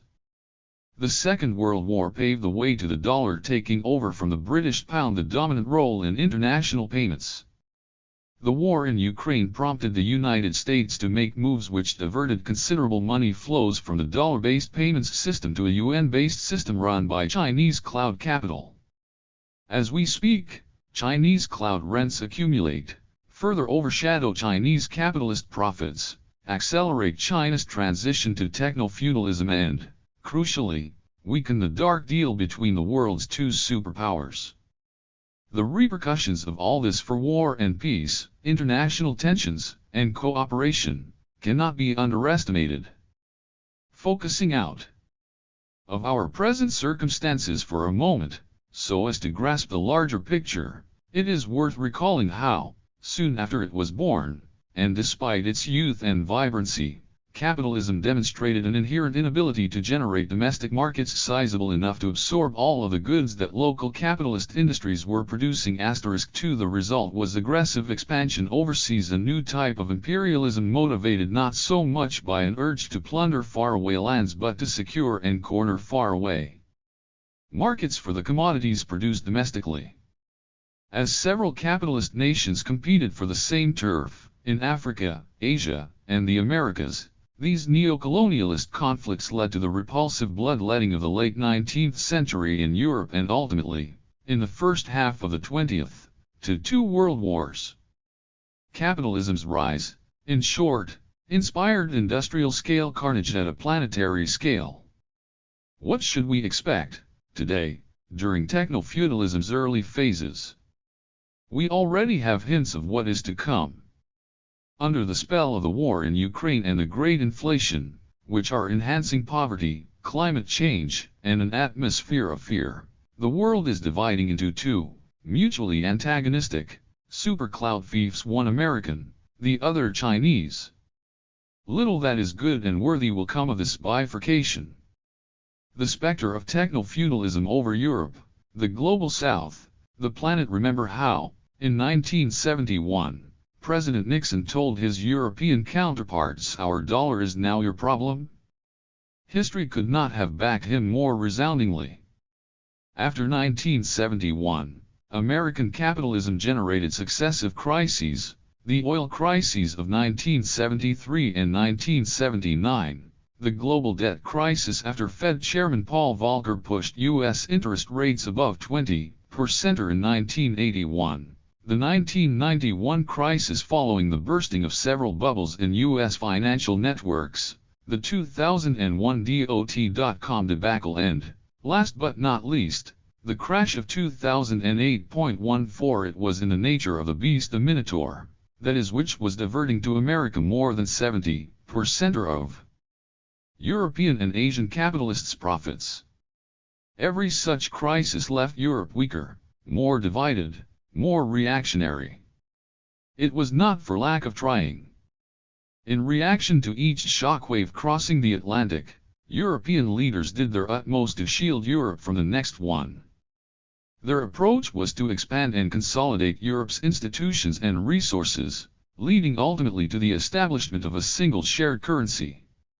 Why did these various projects, all aimed at liberating Europe from its vulnerability to America's rentier economy, end up failing? The answer is not particularly complicated. The reason is the European Union's total dependence on its own dark deal with America. It is the same reason why the smartest of the most powerful of Europeans, German, Dutch, and French exporters, have no interest in seeing the euro knock the dollar off its reserve currency throne. It is why Europe's monetary union remains incomplete by design. 1. Registered trademarks. Simply, while they may wish to protect themselves from its shifts and shocks, they have no actual desire to be free of their pact with the U.S., which allows European capitalists to profit from the demand generated by America's trade deficit and to turn these profits into U.S. assets. Could anything worse afflict a Europe dependent on the dark deal than the dark deal's demise? Yes, there is something even worse: the gradual, worldwide shift of money and power from the capitalist to the cloudalist sphere. If my hypothesis is right, that cloud capital is overpowering terrestrial capital, sucking cloud rent increasingly out of the global value chain, then Europe is in deep trouble. Because Europe is not China. It lacks a single big tech company that can compete with those of Silicon Valley, and its financial systems are wholly reliant on Wall Street. Europe's lack of cloud capital means that the new Cold War, along with the energy shock that the war in Ukraine inflicted upon its manufacturers, has already rendered Europe geostrategically irrelevant. 18. At least Europe is still rich and, in theory, able to look after its weaker citizens. The same cannot be said for Sri Lanka, Lebanon, Pakistan, India, most of Asia, and the whole of Africa and Latin America.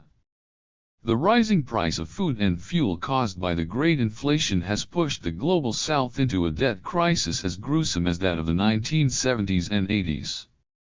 Having been encouraged for decades to borrow dollars to import raw materials in order to produce goods for export, the governments of the global south are now being bankrupted by the vastly increased cost of servicing their dollar debts. 12. The global south faces an appalling choice: default on their dollar debts, which means they won't be able to buy the energy, food, and raw materials they need to feed their people, run their factories and plow their fields. Or get another dollar loan from, say, the International Monetary Fund, with which they can pretend to repay their existing dollar loans under two inhuman conditions. First, by handing over control of their essential sectors, such as water, electricity, to oligarchs masquerading as investors. Second, by pushing domestic fuel and food prices up so high that their people will go hungry. Either way, these so-called developing countries are being forced to surrender to the dynamic of underdevelopment. But this is not the only dreadful choice that Global South governments must make. With the world dividing into two super cloud fiefs, one dollar-based and another UN-based, they are being forced to choose which feudal lord to submit to. Gone are the days when their oligarchs could borrow from China, or collect profits from selling grain in Shanghai, and use the money to buy properties in California or derivatives in Wall Street. Their new debt crisis is forcing the Global South's ruling classes to pick a side. To which cloud fief will they commit future earnings from the selling of their rare earths and other raw materials? Will they still rely on Wall Street? Or will they channel their profits and rents through China's cloud finance? Either way, the Global South is being divided, escalating the new Cold War further. This is much more than neo-colonial business as usual. Chinese and American capital have been at loggerheads for years. Except that, now, it is no longer a competition based on the prices of commodities or the comparative desirability of different vendor financing offers. Point 22. This is a titanic battle over as yet virgin techno-feudal territory on which two systems of cloud rent extraction wish to establish themselves as overlords. It will take a miracle for this recently evolved species of imperialism not to result in more wars and more failed states. Speaking of miracles, given capitalism's inherent tendency to deplete the commons, it was always going to take an enormous one for our species to escape climate catastrophe. Technofeudalism's advance makes this miracle even more improbable. The age of cloud capital erects two obstacles in the path of climate change amelioration. One obstacle operates at the level of politics and is obvious. A grand deal between the United States, the European Union, China is a prerequisite for limiting climate warming to levels consistent with our species' survival. In the shadow of this new Cold War, the best we can now hope for are two separate green transitions, one in each super cloud fief, a bifurcation of the global green agenda which, fear, will play into the hands of fossil fuel conglomerates who will find ways to play one off against the other, allowing them to keep drilling. The less obvious obstacle techno-feudalism throws in the path of any green transition are the so-called electricity markets. Say so-called because they are not, and can never be, actual markets. Think about it, only one electricity cable enters your home or business. It is the definition of a natural monopoly. Naturally, if governments were to advocate that such a monopoly be sold to a privateer, who would then have monopoly power over everyone, people would rise up. So, following Margaret Thatcher's lead, governments intent on privatization promised magically to create competitive electricity markets around the single grid and the lone cable coming out of your wall. A handful of energy providers, the promise went, would compete in some auction house daily to provide you with the cheapest possible electricity. These pretend auction markets, in which a handful of firms collude to fleece consumers and lesser capitalists, are a rentier capitalist's delight. But that's not all. The rentiers that now own the privatized power generation stations gamble their future revenues in a global casino, borrowing against future revenues in order to hedge against future losses. Point 2. In plainer terms, our energy systems have been surrendered to oligarchs with a vested interest to entangle energy in the web of financialization. As this web becomes increasingly fused into cloud finance, we forfeit what is left of our capacity as a demos to choose the energy practices that might avert climate disaster. It is why I am anxious to convey, especially to the young, the disturbing news that the greater the power of the cloudalist class, and the faster the march of technofeudalism, the less we, the demos, can do to avert climate catastrophe.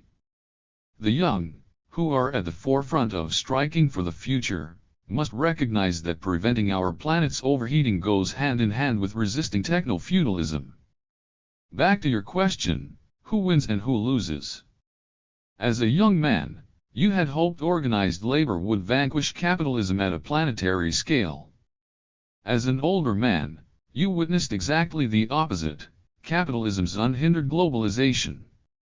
After 1991, two things globalist: financial capital, which could jump continents at the push of a button, and production lines, or chains, which made it possible for American iPhones, engineered by Indian developers in San Francisco, and built by a Taiwanese company in Zhengzhou, to be sold in Philadelphia.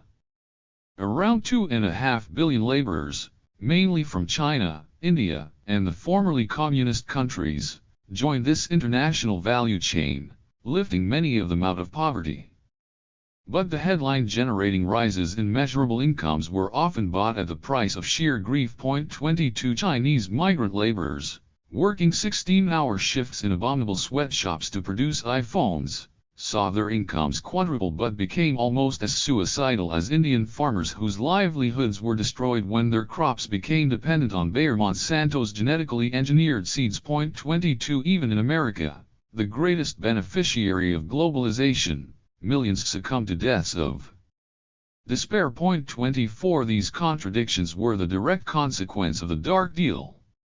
By mobilizing America's trade deficit to turn China into a capitalist powerhouse, enriching capitalists and rentiers worldwide, underinvestment-induced misery migrated to the global north while overinvestment-induced wealth migrated to the global south. 2 years after the collapse of the Soviet Union, as globalization was gathering pace, you asked the question that motivated this book, betraying your stubborn hope that capitalism might not last forever. Some 30 years later, as have argued, your wish has been granted. The internet has indeed proved capitalism's undoing, though not in the way you might have expected. If I'm right, the question now becomes, who are the winners and who the losers from this transformation of capitalist globalization into a worldwide techno-feudalism? Throughout the capitalist era, nothing good has happened when rentiers have succeeded in creaming off increasing portions of capitalists' profits. Profits conversion into rent has always hindered capitalism's dynamic, created bubbles that burst, and plunged weaker people and states into toxic debt. The rise of techno-feudalism has taken this crisis-producing process to new heights, to a state of polycrisis, to borrow the neologism economic historian Adam Too has concocted out of two Greek words. Think of those billions of cloud serfs who are, at this very moment, putting so much time and energy into building up someone else's cloud capital. Their unpaid labor produces extractive power and cloud rent for very few cloudalists, money that will never re-enter the wider circulation of income, while earning them no income themselves. Allow me to describe this as the shrinking of the global value base. Add to this the wage squeeze that cloud capital also imposes on waged workers, as it increasingly turns them into cloud proles. The result is a substantial reduction in the incomes that the masses can mobilize to buy commodities. This secular drop in effective, or aggregate, demand means more and deeper economic crises. To use an ecological metaphor, capitalists and workers are experiencing something akin to the shrinking of their habitat, pushing endangered species into greater peril, while suffering more frequent extreme weather events. That was the state of play before the war in Ukraine. Since Washington's decision to wage war on Chinese big tech, and its cloud finance, in a manner that puts paid to the Dark Deal and divides the world into a dollar-based cloud fief and a yuan-based cloud fief, Chinese and American workers are certain to suffer, but American rentiers and Chinese capitalists have much to lose as well. If Chinese surplus value no longer migrates at the same rate to the United States, America's rentiers will be in trouble. Their misfortune will then ricochet back to her Chinese capitalists who are so very dependent on America's net imports, which are, in turn, maintained by dollar-denominated rents. As for American cloudalists, they can't know what to expect, while they gain relative power over capitalists and the rest of American society. The effect of the dark deal's demise on their bottom line is the great unknowable. Companies like Apple and Tesla, which straddle terrestrial capital and cloud capital, will be surely hurt. Unlike, say, Google, Apple has invested billions in physical capital in China where it manufactures the iPhone and iPad. This is not an investment that it can repatriate easily into the United States. Apple is not manufacturing in China because of cheap, skilled labor but because, since 2007, it has built an entire ecosystem of manufacturing processes which blend human, terrestrial and cloud capital in ways that cannot be emulated on American soil. For companies that are more cloud capital intensive, like Amazon and Google, it will all depend on how the shrinking global value base, and the disruption of the flow of Chinese profits and rents into the dollar supercloud fief, will affect their sales. One thing we know for certain. Technological advancement will help cloud capital go from strength to strength. Once combined with large-scale, versatile, advanced 3D printing and AI-driven industrial robotics, cloud capital will undermine the whole point of traditional capitalist conglomerates, whose competitive advantage is based on economies of scale. Meanwhile, the deglobalization of physical capital, triggered by Washington's decision to wage economic war against China, will accelerate. And so will the antagonisms between the two super cloud fiefs over the plundering of raw materials, rare earths, lithium and, of course, our data from around the world. The peak of globalization, between 2005 and 2020, saw large fault lines develop within the world's major trading blocs. One such fault line increasingly divided the European Union's deficit countries in its south from its surplus countries in the north. Another fault line split America's coastal economies from the Rust Belts in its middle. China's booming coastal regions were divided from the interior of the mainland by an economic Berlin Wall. Are these fault lines subsiding now that globalization is on the wane? Quite the opposite. Previous fault lines remain while new ones emerge, between the east and west of Europe, for example, and between Americans connected to cloudalist power and the rest. And as a consequence of the broader techno-feudal bifurcation, the world is dividing into continental superstates, not unlike those clashing permanently in George Orwell's 1984. 22 Peace is the obvious victim of this process but not the only one, given the magnitude and the nature of the power wielded by the very small band of cloudalists on both sides of the Pacific. Anything resembling actual democracy seems increasingly far-fetched. Indeed, the great irony, from a Western perspective, is that the only political force that can do anything to keep the cloudalists in check and thus the hope of democracy alive is the Chinese Communist Party. It was President Xi who placed strict limits on Chinese cloudalists, like Jack Ma, in an explicit bid to keep China's cloud finance within what the party considers to be acceptable bounds its own. 2 And the great challenge for 11, however, is that the party's authority relies on economic growth, which has for so long been generated by the enrichment of its capitalists via the dark deal. In theory, and in a very roundabout way, 11 has declared a class war in the name of Chinese workers, not only on the cloudalists but on Chinese capitalists, too. In August 2021, he announced curbs on excessive incomes and, crucially, a new policy to shrink aggregate investment from 50% of Chinese national income to 30%, or something that can only happen if Chinese capitalist profits from net exports to the United States are reduced massively while domestic wages rise. But is this a real campaign or merely a propaganda drive, a form of populism with Chinese characteristics? Is China's political class capable and willing to commit to a sustained clash with both cloudalists and capitalists? It is impossible to say. Indeed, even if 11 means what he says and succeeds in boosting working class incomes, we have no way of knowing whether any rise in the majority's incomes will reinvigorate the power of China's demos. Nonetheless, it remains endlessly intriguing that the only glimmer of hope for any demos around the world shines in the midst of a society under totalitarianism. Liberals once feared people like you and me, leftists craving a socialist transformation. When the left was defeated, liberals were relieved but continued to rail against the power of the state.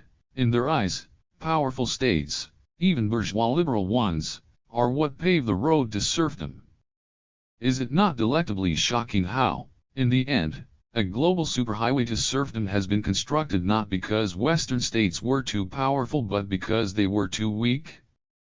Too weak, that is, to prevent the cloud capital they birthed from taking over, establishing capitalism and facilitating technofeudalism. 7. Escape from technofeudalism. It felt like hours before the artist finally appeared. Awaiting him on stage was a shiny, oversized, robotic-looking metal exoskeleton suspended by a long cable from the high ceiling of the art space, a converted former power station just outside of Sydney. Was among the audience in the dimly lit turbine room, increasingly captivated by the wafting soundtrack and mesmerized by the elegantly glistening machine. The calendar read August 19, 2000, a good 4 years before Mark Zuckerberg launched Facebook, 6 years before the first tweet, and only a year since the first search on Google. The Internet was still in its age of innocence, and the dream of it as an open digital forum for, and governed by, sovereign participants was still alive. At last Steve Lark, the artist, emerged. Once inside the exoskeleton, Steve Lark would continue to be free to move his legs as he wished, but his arms would be controlled remotely by an anonymous crowd watching and participating via the Internet. Steve Lark climbed into the machine, which he had named Movatar, and the system began to boot up. Soon enough, it connected to the Internet where the invisible strangers awaited. Unlike a dancer who captivates you with the effortlessness of their movement, Movatar was compelling for its awkwardness. Its upper body moved jerkily, as if in opposition to the legs beneath. Its clumsy movements were strangely moving, brimming with significance but signifying what exactly? Sensed a window opening onto the relationship between humans and their technologies, and the same contradictions that had inspired Hesiod. Afterwards, remember thinking about your question: was the Internet capitalism's friend or foe? Was Movatar part of the answer? And what did it mean for the human condition? Back then, hadn't a clue. But today, see it clearly. Steve Lark's Movatar prophesied what was to happen to us when traditional capital evolved into cloud capital, from a produced means of production into a produced means of behavior modification. Steve Lark was merely experimenting with the idea of the post-human, but his Movatar captured the essence of humanity's future reality. As see it now, Movatar was a creature at the mercy of hyper-connected, algorithmically driven, cloud-based capital. Another name for it would be Homo technofeudalis. The death of the liberal individual to this day. Envy the way you lived, Dad. You were the epitome of the liberal individual. Sure, to make a living, you had reluctantly to lease yourself to your boss at the steel plant in Eleusis. But during your lunch break you wandered blissfully in the open-air backyard of the Eleusis Archaeological Museum, where you luxuriated in the discovery of ancient steles full of clues that antiquities technologists were more advanced than previously thought. And following your return home, at just after 5 every afternoon, and a late siesta, you emerged ready to share in our family life and, on some nights, when we weren't messing about with various metals by our fireplace, to write your books and papers. Your life at the factory was, in short, neatly ring-fenced from your personal life. It reflected a time when we thought that, if nothing else, capitalism had granted us sovereignty over ourselves, albeit within certain limited parameters. However hard one had to work, you could at least fence off a portion of your life, however small, and within that fence remain autonomous, self-determining, free. Leftists, like us, knew that only the rich were truly free to choose, that the poor were mostly free to lose, and that the worst slavery was that of those who had learned to love their chains. Point 2. Still, even we, capitalism's harshest critics, appreciated the limited self-ownership it granted us. For young people in today's world, even this small mercy has been taken away. Curating an identity online is not optional, and so their personal lives have become some of the most important work they do. From the moment they take their first steps online, they suffer like Muvatar from two perplexingly contradictory demands. They are taught implicitly to see themselves as a brand, yet one that will be judged according to its perceived authenticity. And so before posting any image, uploading any video, reviewing any movie, sharing any photograph or message, they must be mindful of who their choice will please or alienate. They must somehow work out which of their potential true selves will be found most attractive, continually testing their own opinions against their notion of what the average opinion among online opinion makers might be. Point 2. Every experience can be captured and shared, and so they are continually consumed by the question of whether to do so. And even if no opportunity actually exists for sharing the experience, that opportunity can readily be imagined, and will be. Every choice, witnessed or otherwise, becomes an act in the curation of an identity. One need not be a radical critic of our society to see that the right to a bit of time each day when one is not for sale has all but vanished. The irony is that the liberal individual was snuffed out neither by fascist brown shirts nor by Stalinist guards. It was killed off when a new form of capital began to instruct youngsters to do that most liberal of things: be yourself. Of all the behavioral modifications that cloud capital has engineered and monetized, this one is surely its overarching and crowning achievement. Possessive individualism has always been detrimental to mental health. Technofeudalism made things infinitely worse when it demolished the fence that used to provide the liberal individual with a refuge from the market. Cloud capital has shattered the individual into fragments of data, an identity comprised of choices as expressed by clicks, which its algorithms are able to manipulate. It has produced individuals who are not so much possessive as possessed, or rather persons incapable of being self-possessed. It has diminished our capacity to focus by co-opting our attention. We have not become weak-willed. No, our focus has been stolen. And because technofeudalism's algorithms are known to reinforce patriarchy, stereotypes and pre-existing oppressions, those who are most vulnerable: girls, the mentally ill, the marginalized and, yes, the poor suffer the outcome most. If fascism taught us anything, it is our susceptibility to demonizing stereotypes and the ugly attraction of emotions like righteousness, fear, envy, and loathing that they arouse in us. In our techno-feudal world, the internet brings the feared and loathed other closer, right in your face. And because online violence seems bloodless and anodyne, we are more likely to respond to this other online with taunting, inhuman language and bile. Bigotry is techno-feudalism's emotional compensation for the frustrations and anxieties we experience in relation to identity and focus. Comment moderators and hate speech regulation can't stop this because it is intrinsic to cloud capital, whose algorithms optimize for cloud rents, which flow more copiously from hatred and discontent. You once told me that finding something timelessly beautiful to focus on, as you did by choosing to lose yourself among the relics of ancient Greece, is our only defense from the demons circling our soul. Have tried to practice this over the years in my own way. But in the face of techno-feudalism, acting alone, isolated, as liberal individuals will not get us very far. Cutting ourselves off from the internet, switching off our phones, using cash instead of plastic may help for a while, but they are no solution. Unless we band together, we shall never civilize or socialize cloud capital, and so we shall never reclaim our own minds from its grip.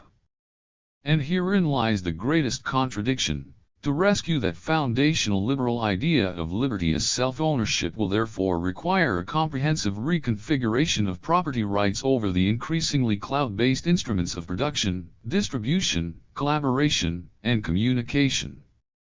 To resuscitate the liberal individual, we need to do something that liberals detest: plan a new revolution.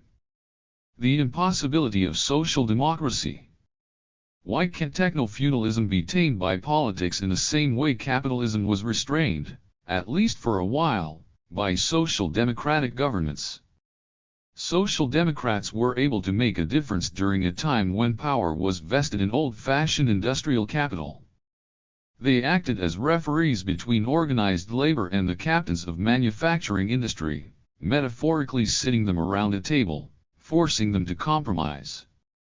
The result was, on the one hand, improved wages and conditions for the workers and, on the other hand, the diversion of a chunk of industry's profits to pensions, hospitals, schools, unemployment insurance and the arts.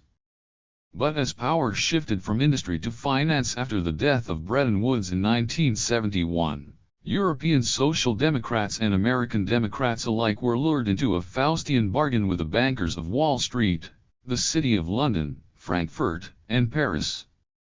The bargain was crude and simple: social democrats in government freed bankers from the shackles of regulation. Go crazy. Regulate yourselves, they told them. In return, financiers agreed to hand over the crumbs from their substantial table, in the form of a small portion of their gargantuan gains from rapid financialization, to fund the welfare state. In Homeric terms, the Social Democrats had become the era's lotus eaters. As they gorged themselves on financialization, they became intellectually soft and morally complicit in its practices. Its honeyed juice lulled them into the belief that what had once been risky was now riskless, that this magic goose would always lay golden eggs, and if those eggs could be used to finance the welfare state, then whatever else the goose did could be justified. And so, when in 2008 financial capital came crashing down, they lacked both the mental tools and the moral values to tell the bankers, enough. We may save the banks but not you. Hence, the lethal combination of socialism for bankers and austerity for almost everyone else, described in Chapter 4, that stagnated our economies while funding the rise of the cloudalists. In the old days, Social Democrats had a degree of power over the industrialists because they had the backing of the trades unions and could threaten painful regulation. Today, cloudalists do not fear powerful unions because cloud proles are too weak to form them, and cloud serfs do not even consider themselves producers. As for regulation, that has worked by putting a lid on prices or by breaking up cartels. In the age of cloud capital, cloudalists feel safe in the thought that neither makes any sense.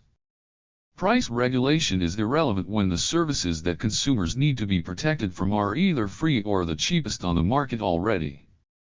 As for breaking them up, as President Theodore Roosevelt did to Rockefeller when he broke up Standard Oil and other cartels, that was only possible in the old days of terrestrial capital. Standard Oil comprised petrol stations, refineries, and fuel transport systems strewn all over North America. Breaking it up into regional oil companies, and encouraging these to compete with one another, was politically hard but technically dead easy. But how does one break up Amazon, Facebook, PayPal or, indeed, Tesla today? Cloudalists know they can destroy any third-party developer, eking out a living on their cloud fief, who dares to contact one of their users without first paying a cloud rent. They know they can treat their users however they like. When did anyone last decline the terms and conditions of a software update? Because of the hostages they are holding: our contacts, friends, chat histories, photos, music, videos, all of which we'll lose if we switch to a competing cloud fief. And they know that there is little that government can do to stop them. Unlike national phone companies, which our national governments force to charge the same rates when calling customers of competing companies, how can they force Twitter to share the backlog of all your tweets, photos, and videos with, say, Mastodon, registered trademark. Even worse, they see that the ideological tide favors them. When you were still a young man, the political left maintained a belief in objective truth and a commitment to constructing new institutions in the service of redistributing incomes, wealth, and power for the higher purpose of improving the human condition. Marxists, like yourself, went even further, arguing for revolution because they were convinced by the righteousness of their ethical code, the scientific foundation of their social theory, not to mention the belief that they were working towards a desirable end of history, a luxurious liberal communism in which all systemic exploitation and conflict has vanished. Even though the Social Democrats increasingly distanced themselves from, and denigrated, the Marxist perspective, much of what they accomplished drew strength from those Marxist convictions. The social democratic agenda was presented as a way to achieve the same things the Marxists advocated, such as universal health care and free education, but without ditching markets, capitalism and, importantly, without the drabness of Soviet communism, the secret police, the Gulag. From today's vantage point, it is fascinating to recall that to counter the left's conviction, it was the political right back then which embraced a form of relativism, cautioning against the moral certainties of social democrats, anti-Vietnam War demonstrators, civil rights campaigners, feminists, and arguing that things are more complicated, less black and white, than the unwashed hippies and their older communistic fellow travelers assumed. But once the red flag was lowered over the Kremlin in 1991, signaling the defeat of the global left, the tables turned entirely. Suddenly, it was the right that embraced unalloyed truths and non-negotiable virtues. The same reactionaries who had questioned that all peoples had a universal right to statehood or democracy became converts to their imposition at gunpoint. 2. The right presented its own new take on the end of history, not socialism, ushering in shared property and radical equality, but liberal democracy, free markets, and possessive individualism. Meanwhile, the left obliged the right by abandoning all certainty and embracing the relativism that the right had just shed, the principle that we all have the right to be free from the extractive power of others, transmuted into the principle that no one perspective is worth more than any other. Underlying this transformation of the left was, of course, the West's industrialization, which fragmented the laboring classes, a process that technofeudalism continues to this day.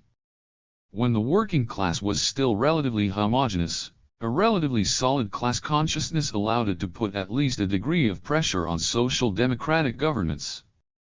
Today, class struggle has been replaced by so-called identity politics. Tragically, the drive to protect racial, sexual, ethnic, and religious minorities and for reparative justice suits just fine people in power who like to appear socially liberal. They enthusiastically embed those causes in their language as long as they only pay a lip service to them and do little of substance to protect minorities from the systemic causes of their oppression. Moreover, this discursive espousal of identity politics allows people in authority to do nothing about the economic and political extractive power that is increasingly intertwined with cloud capital. As for the alt-right, nothing could have pleased them more. They recognize in identity politics a golden opportunity to capitalize on the in-group, defensive, tribal and racist feelings it arouses in white voters. On this new political stage, social democracy is impossible. We no longer have capital on the one side and labor on the other, allowing a social democratic government to play referee and force the two sides into a compromise. Instead we have a center and an alt-right both in thrall to a new ruling class, the cloudalists, whose rise to power they have enabled, while the left is preoccupied with a civil war on the definition of woman, on the hierarchy of oppressians and all the rest. Meanwhile, no one speaks for the cloud proles, the cloud serfs, the vassal capitalists, what is left of the traditional proletariat precariat, the victims of climate change, the masses that technofeudalism stifles and imprisons in its cloud fiefs. To revive the original idea of social democracy, and indeed of the liberal individual, two things are essential. First, We must discard the myth that the old left-right distinction is obsolete. As long as we live in an empire of capital that rules over, and ruthlessly exploits, humans, and the planet, there can be no democratic politics that is not rooted in a leftist agenda of overthrowing it. Second, we must fundamentally reconfigure what that means and how it can be achieved in the world of techno-feudalism, where that empire is built on cloud capital, with all of the new, fiendishly complex class structures and conflicts that it engenders. If this sounds hard and complicated, let me offer a simpler formulation. After the war, Marxism confidently offered a threatening truth: the angst-ridden right went relativist, and social democracy got its chance. Following Marxism's great defeat in 1991, Marxist truth perished, liberal truth made a comeback, and social democracy died. After capitalism's 2008 Waterloo and the rise of techno-feudalism, liberals, social democrats, and the alt-right are fighting over whatever scraps of power the cloudalists will let them have. Today, our future depends on recovering the confidence to unveil a truth consistent with our techno-feudal condition. It will not be sufficient, but it is necessary. Crypto's false promise. Thomas More wrote his eponymous Utopia in the 16th century as a thought experiment in how to cure the evils of the feudal order. Half a century later, Tommaso Campanella published his own Utopia, The City of the Sun, as a polemic against the prominent Aristotelian view that anyone doing manual labor should be denied full citizenship. He counter-argued that it was the artisans and the builders, not the parasitic feudal classes, who ought to have political power. Today's evangelical advocates of crypto technologies, with their faith that Wall Street, cloudalists, governments, the deep state, the entire techno-feudal order can be brought down by smart computer code and unhackable proof-of-work algorithms, are today's economic utopians, and crypto is as much a reaction to techno-feudalism as the original Utopia was a reaction to feudalism. Truth be told, when first encountered the original paper heralding crypto's arrival, a 2008 blog post signed by the now infamous and elusive Satoshi Nakamoto 12 was mesmerized. It began with the sentence, "Commerce on the internet has come to rely almost exclusively on financial institutions serving as trusted third parties to process electronic payments." It then proceeded to present an algorithm that would allow us to transact with one another online, bypassing every financial institution ever created. It was not hard to see the enormity of the claim and the potential emancipation it offered from the parasites of the financial sector, private and state-owned. To appreciate crypto's attraction, consider what happens when you use your debit card to buy a train ticket from London to Brighton using a service like Tronline.com that charges you a small cloud rent. Say 75p.1. Where does it go? From the Trainline app, your 75p is uploaded to another company, Trainline Holdings Limited, which owns the Trainline app. But this company is owned by another, which is owned by another, and another, and another. As your 75p shifts from one shell company to another, it travels from London to Jersey to Luxembourg. It is validated by a number of central banks, until it reaches some balmy tax haven. Eventually, it joins a global torrent of dollarized financial capital that no government, no parliament, no demos, no human mind can track, let alone regulate. Now, compare this to a crypto transaction of the kind Nakamoto's paper heralded. You sit in front of your computer. You need no bank account, no plastic card, no social security number to identify yourself with, not even an email account. You just need a private key in the form of a sequence of seemingly random characters that you generated earlier through a few simple automated cryptographic steps. This private key is all you need to make a payment, send money to a good cause, even vote on an online survey or referendum. Point 12. In essence, your private key is an address, a bank account and a social security number, all rolled up in one string of characters that lives only on your computer and is known exclusively to you. However, the moment you use it to transact, It is transmitted to a global network of computers belonging to people like yourself. For a transaction to work, it needs to be verified and recorded, in the same way your bank verifies that you have the cash and that, once you have spent, you cannot spend it again. The difference is that, instead of entrusting the verification of your transaction to a bank or to some other parasitic capitalist institution, the verification is performed automatically by computers, like yours, comprising that common network. These machines work together to verify your transaction. They do this by competing with each other to solve arbitrary mathematical puzzles, whose purpose is to offer incentives to owners of the fastest computers to help verify your transaction. The machine that wins this contest wins the privilege of adding, or recording, your transaction as a block on a long record known as a blockchain of every transaction made within this network. In return for that privilege, the winning machine and its owner is rewarded with a proof of work token, a small payment that can be used on the network for future transactions. Point 13. You can see the lure of crypto, in contrast to the madness that begins the moment you pay for anything using a bank-issued card. The blockchain-based transaction seems like democracy in action. No one takes a cut. No bank or corporation is involved. No state monitors your transaction. No cloudlist retains a record of what you bought, when and from whom. No crazy path is taken via dozens of intermediaries, contributing at each stage to the accumulation of capital among financiers.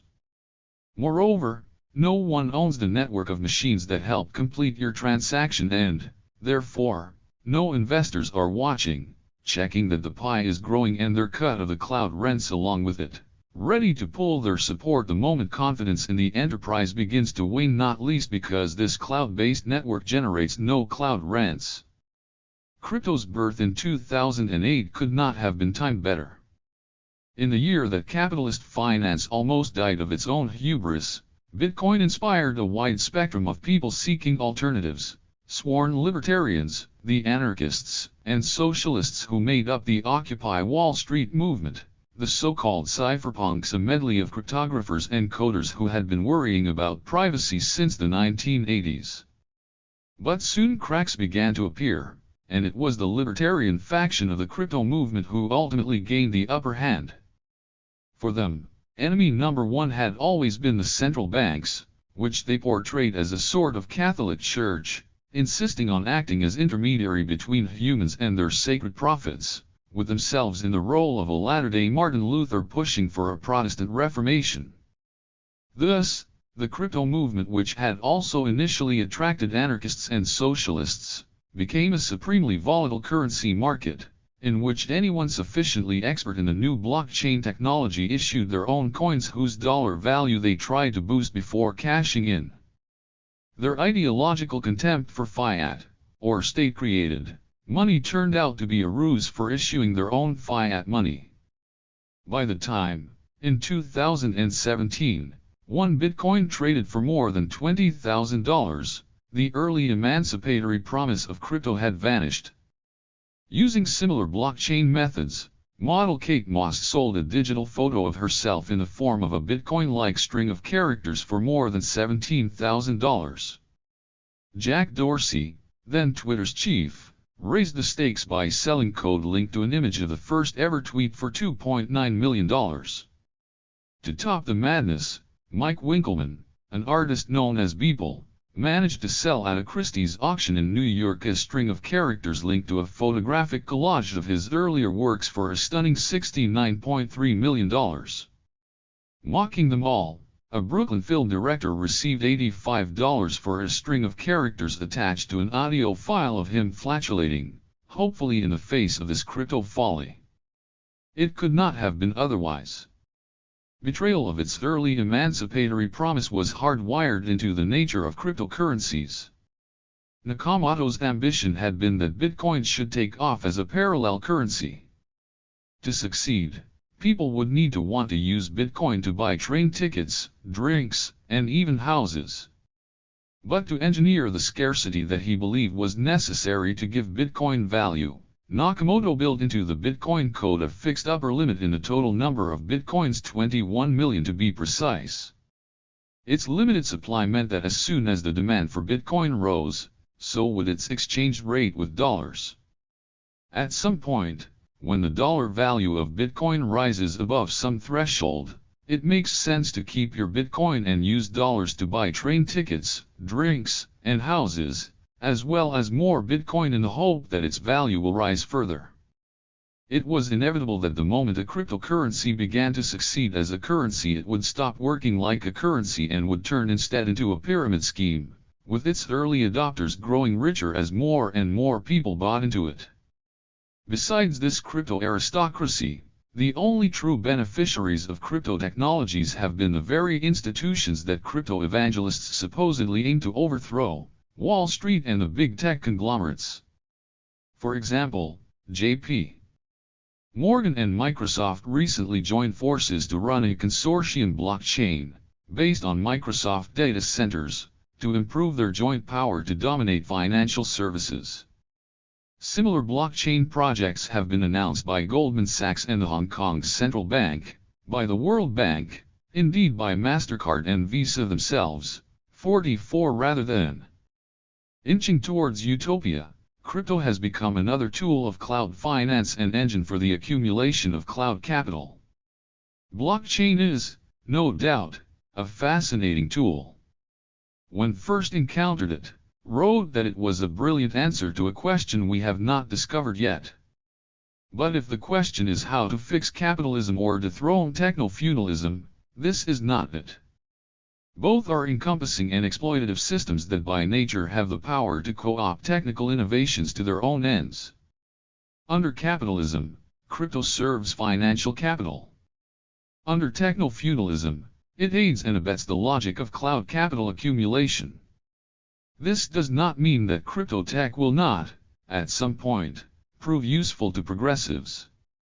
If and when we manage to socialize cloud capital and democratize our economies, blockchain technologies will come in handy. Point 12 But before any of this becomes remotely possible, we need to answer the most pressing of questions: what is the alternative to technofeudalism?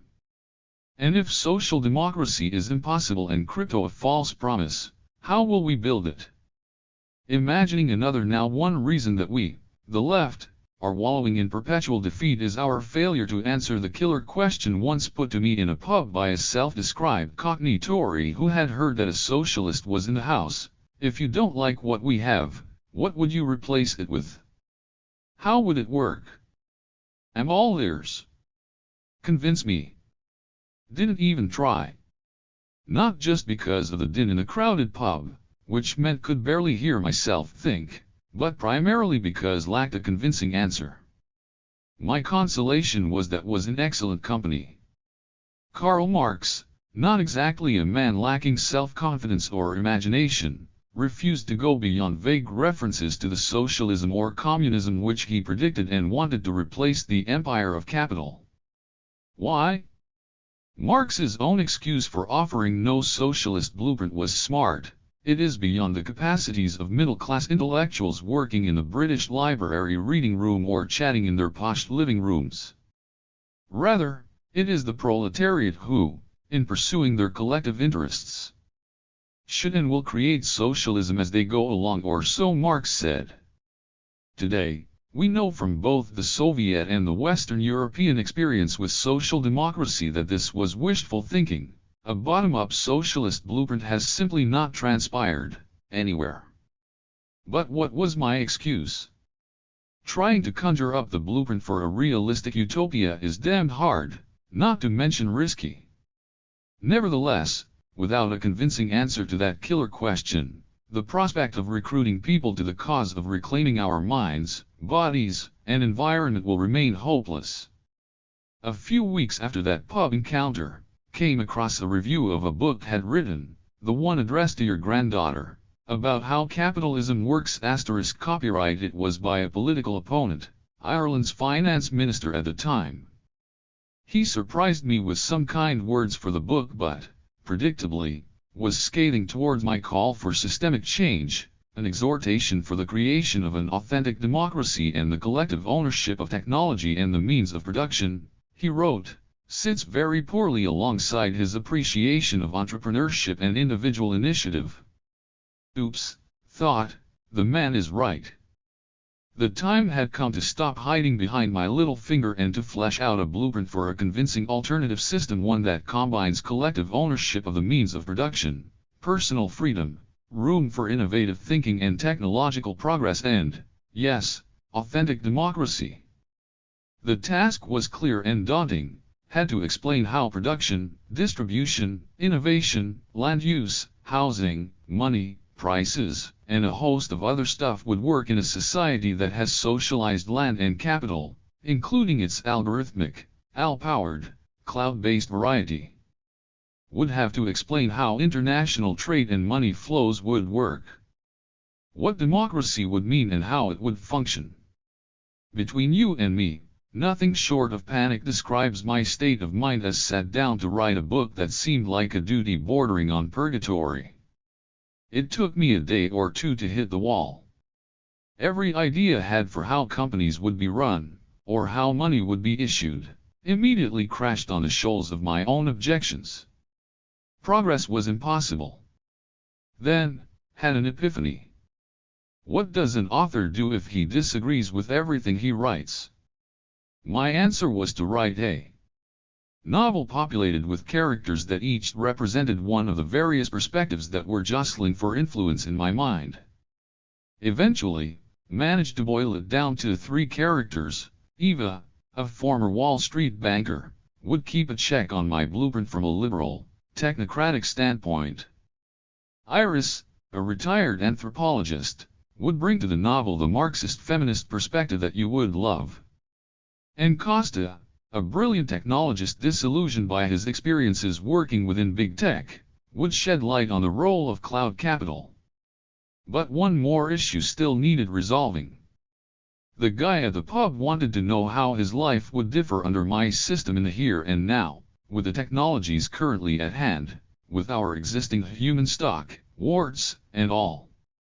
Was not allowed, in other words, to project into a technologically more advanced future. Nor to populate my alternative system with people better, smarter or nicer than the ones we meet down the pub or in front of our bathroom mirror. In short, my blueprint had to be written as if it had been implemented already. However, since history matters, and everything we do is path-dependent, it would be daft to describe my system as if it existed in 2020, the year the book would be published, without explaining how it had come about. In other words, needed a believable alternative history of a political and social revolution that had occurred at some point in the past. To this end, chose the year 2008 as the point when this alternative history diverged from our own. In my story, imagined what might have happened if the protests and rebellions that had sprung up in the wake of the crash gatherings like Occupy Wall Street, Spain's Indignados, and the protests in Athens at Syntagma Square had actually succeeded. And yet it seemed important to me that my 3 characters somehow keep one foot in the reader's side of history, our messed-up techno-feudal reality from which to assess and critique the alternative system was conjuring up. How could this possibly work?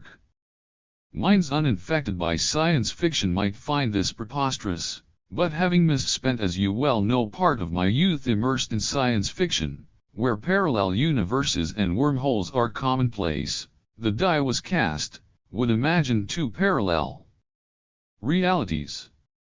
One our own, in which the reader, myself, Eva, Iris and Costa live. And another in which alternative versions of ourselves inhabit a world where techno-feudalism has been replaced by a technologically based socialism.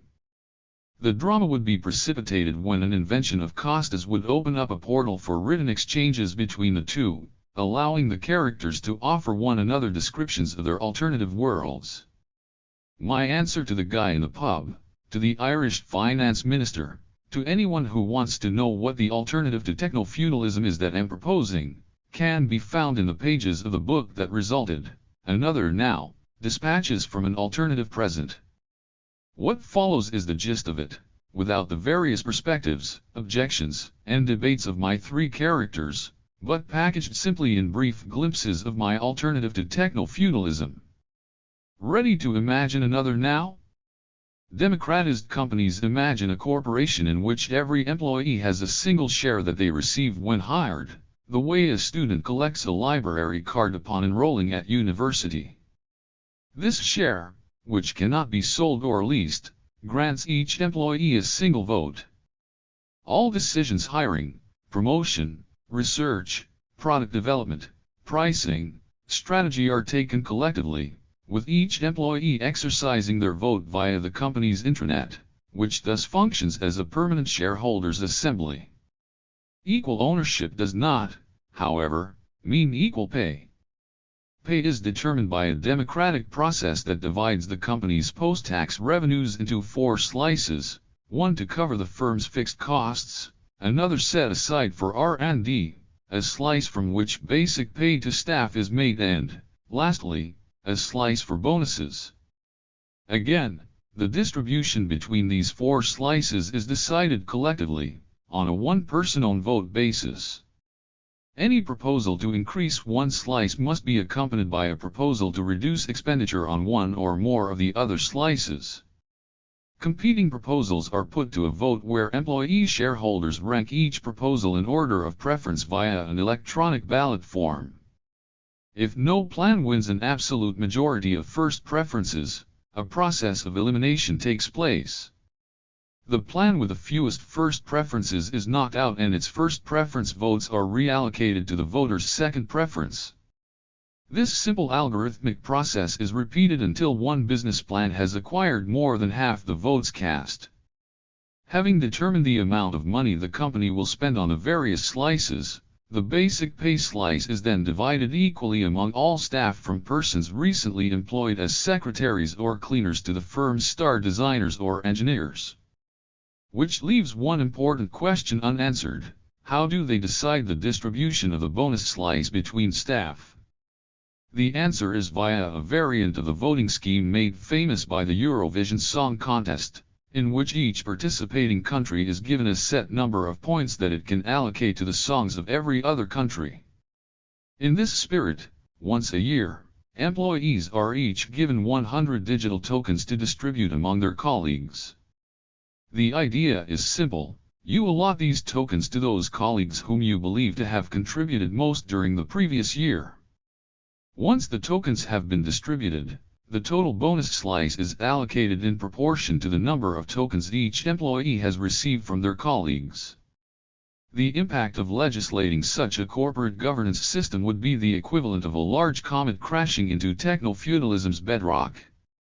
On the most superficial level, it would liberate employees from the tyranny of self-serving managers, but on a structural level it would do so much more. First, it would eliminate the distinction between wages and profits. Thus we have collective ownership, and we have eliminated the fundamental class divide between those who own and collect profits or rents and those who lease their time for a wage.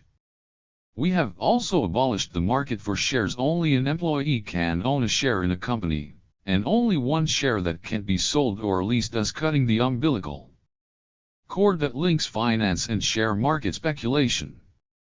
In a stroke, we have ended financialization and destroyed private equity. We have also, most probably, done away with the need for regulators whose job is to break up large corporations before they establish monopolies.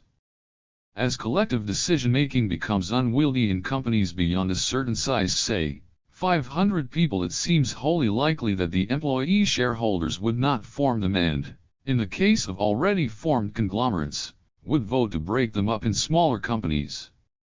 Most people know, including generations of students have taught, assume that capitalism equals markets.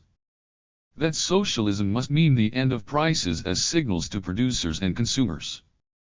Nothing could be further from the truth. Capitalist firms are market-free zones within which a non-market process extracts surplus value from employees, which then takes the form of rent, profit, and interest. The larger the firm, and the more cloud capital it employs, the greater the rents it extracts from a society whose markets malfunction as a result. In contrast, the democratized companies proposed here, and in another now, are more consistent with well-functioning, competitive markets in which prices free from the scourge of rent and concentrated market power are formed.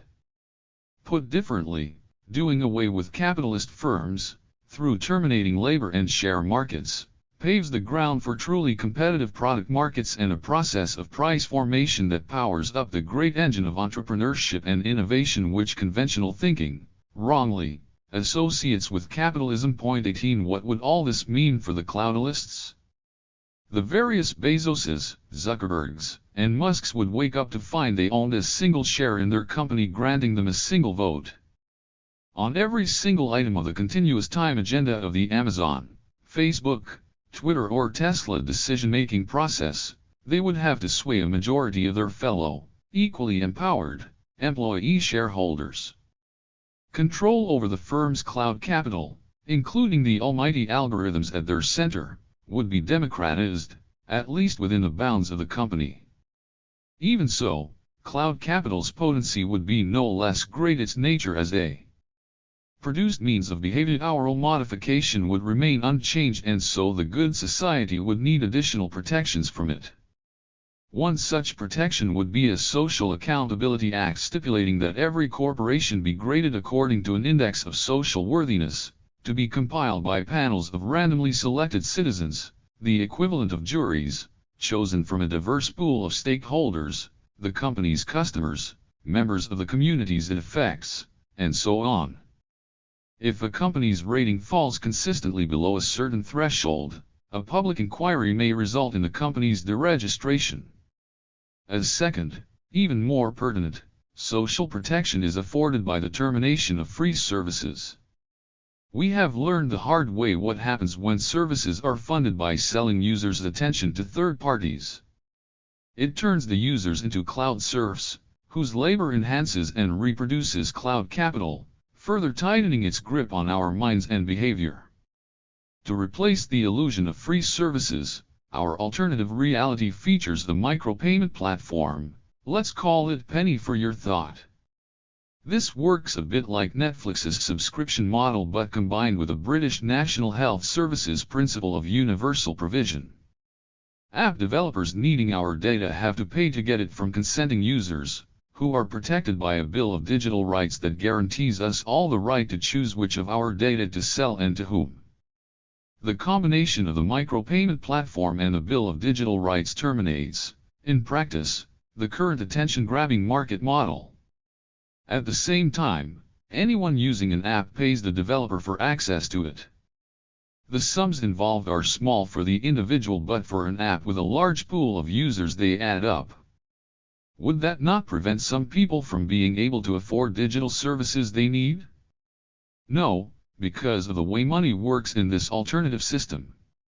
Democratized money imagined that the central bank provided everyone with a free digital wallet, effectively a free bank account. To attract people to use it, a stipend is credited monthly to each account, making universal basic income a reality. Taking one step further, the central bank pays interest to those who shift monies from their savings at commercial banks to their new digital wallet. In time, a mass if not total exodus would follow as people move their savings from the private banks to this new public digital payments and savings system. Would this not require the central bank to mint vast amounts of money? Yes, the stipends will have to be minted anew, though not at a rate that exceeds the quantities central banks have been minting since 2008 to bolster permanently unstable private banks. *2 As for the rest of the money, it has already been minted by the private banks. All that happens here is that it migrates from the private bank's unsafe ledger to the safe ledger of the central bank. As people and companies begin paying one another using this system, all money stays on the central bank ledger, moving from one part of it to another with every transaction, rather than being available to bankers and their shareholders to gamble with. This turns central banks from pliant servants of private bankers to something like a monetary commons. To oversee its operations, including the quantity of money in the system and the privacy of each person's transactions, the central bank is answerable to, and monitored by, a monetary supervision jury comprising randomly selected citizens and experts drawn from a wide range of professions. What about investment? In this system you can lend your savings to a startup or to a mature firm, but you can't buy a chunk of any firm since shares are distributed solely on the one employee one share basis. Rather, you can lend your savings directly, either using your central bank digital wallet or via an intermediary, but with this crucial stipulation: that intermediary cannot create money out of thin air, as banks do today whenever they issue a loan, but must trade in already existing funds from really existing savers. What about taxation? Recall that there are three types of income. First, the basic dividends credited to citizens' digital wallets by the central bank. Second, earnings from working in a democratized companies, comprising basic salary plus bonuses. Third, interest, paid to savers by the central bank or by private intermediaries. None of these incomes are taxed. Nor are there any sales taxes, VAT, or anything of that sort. So, who finances the state? Every company does via a fixed tax on all revenues, e.g. 5%. Note that this is a fixed portion of total revenues, not profits, preventing the infinite scope for accounting tricks that dress up expenses as costs in order to shrink companies' taxable income. The only other taxes fall on commercial land and buildings, discussed further below.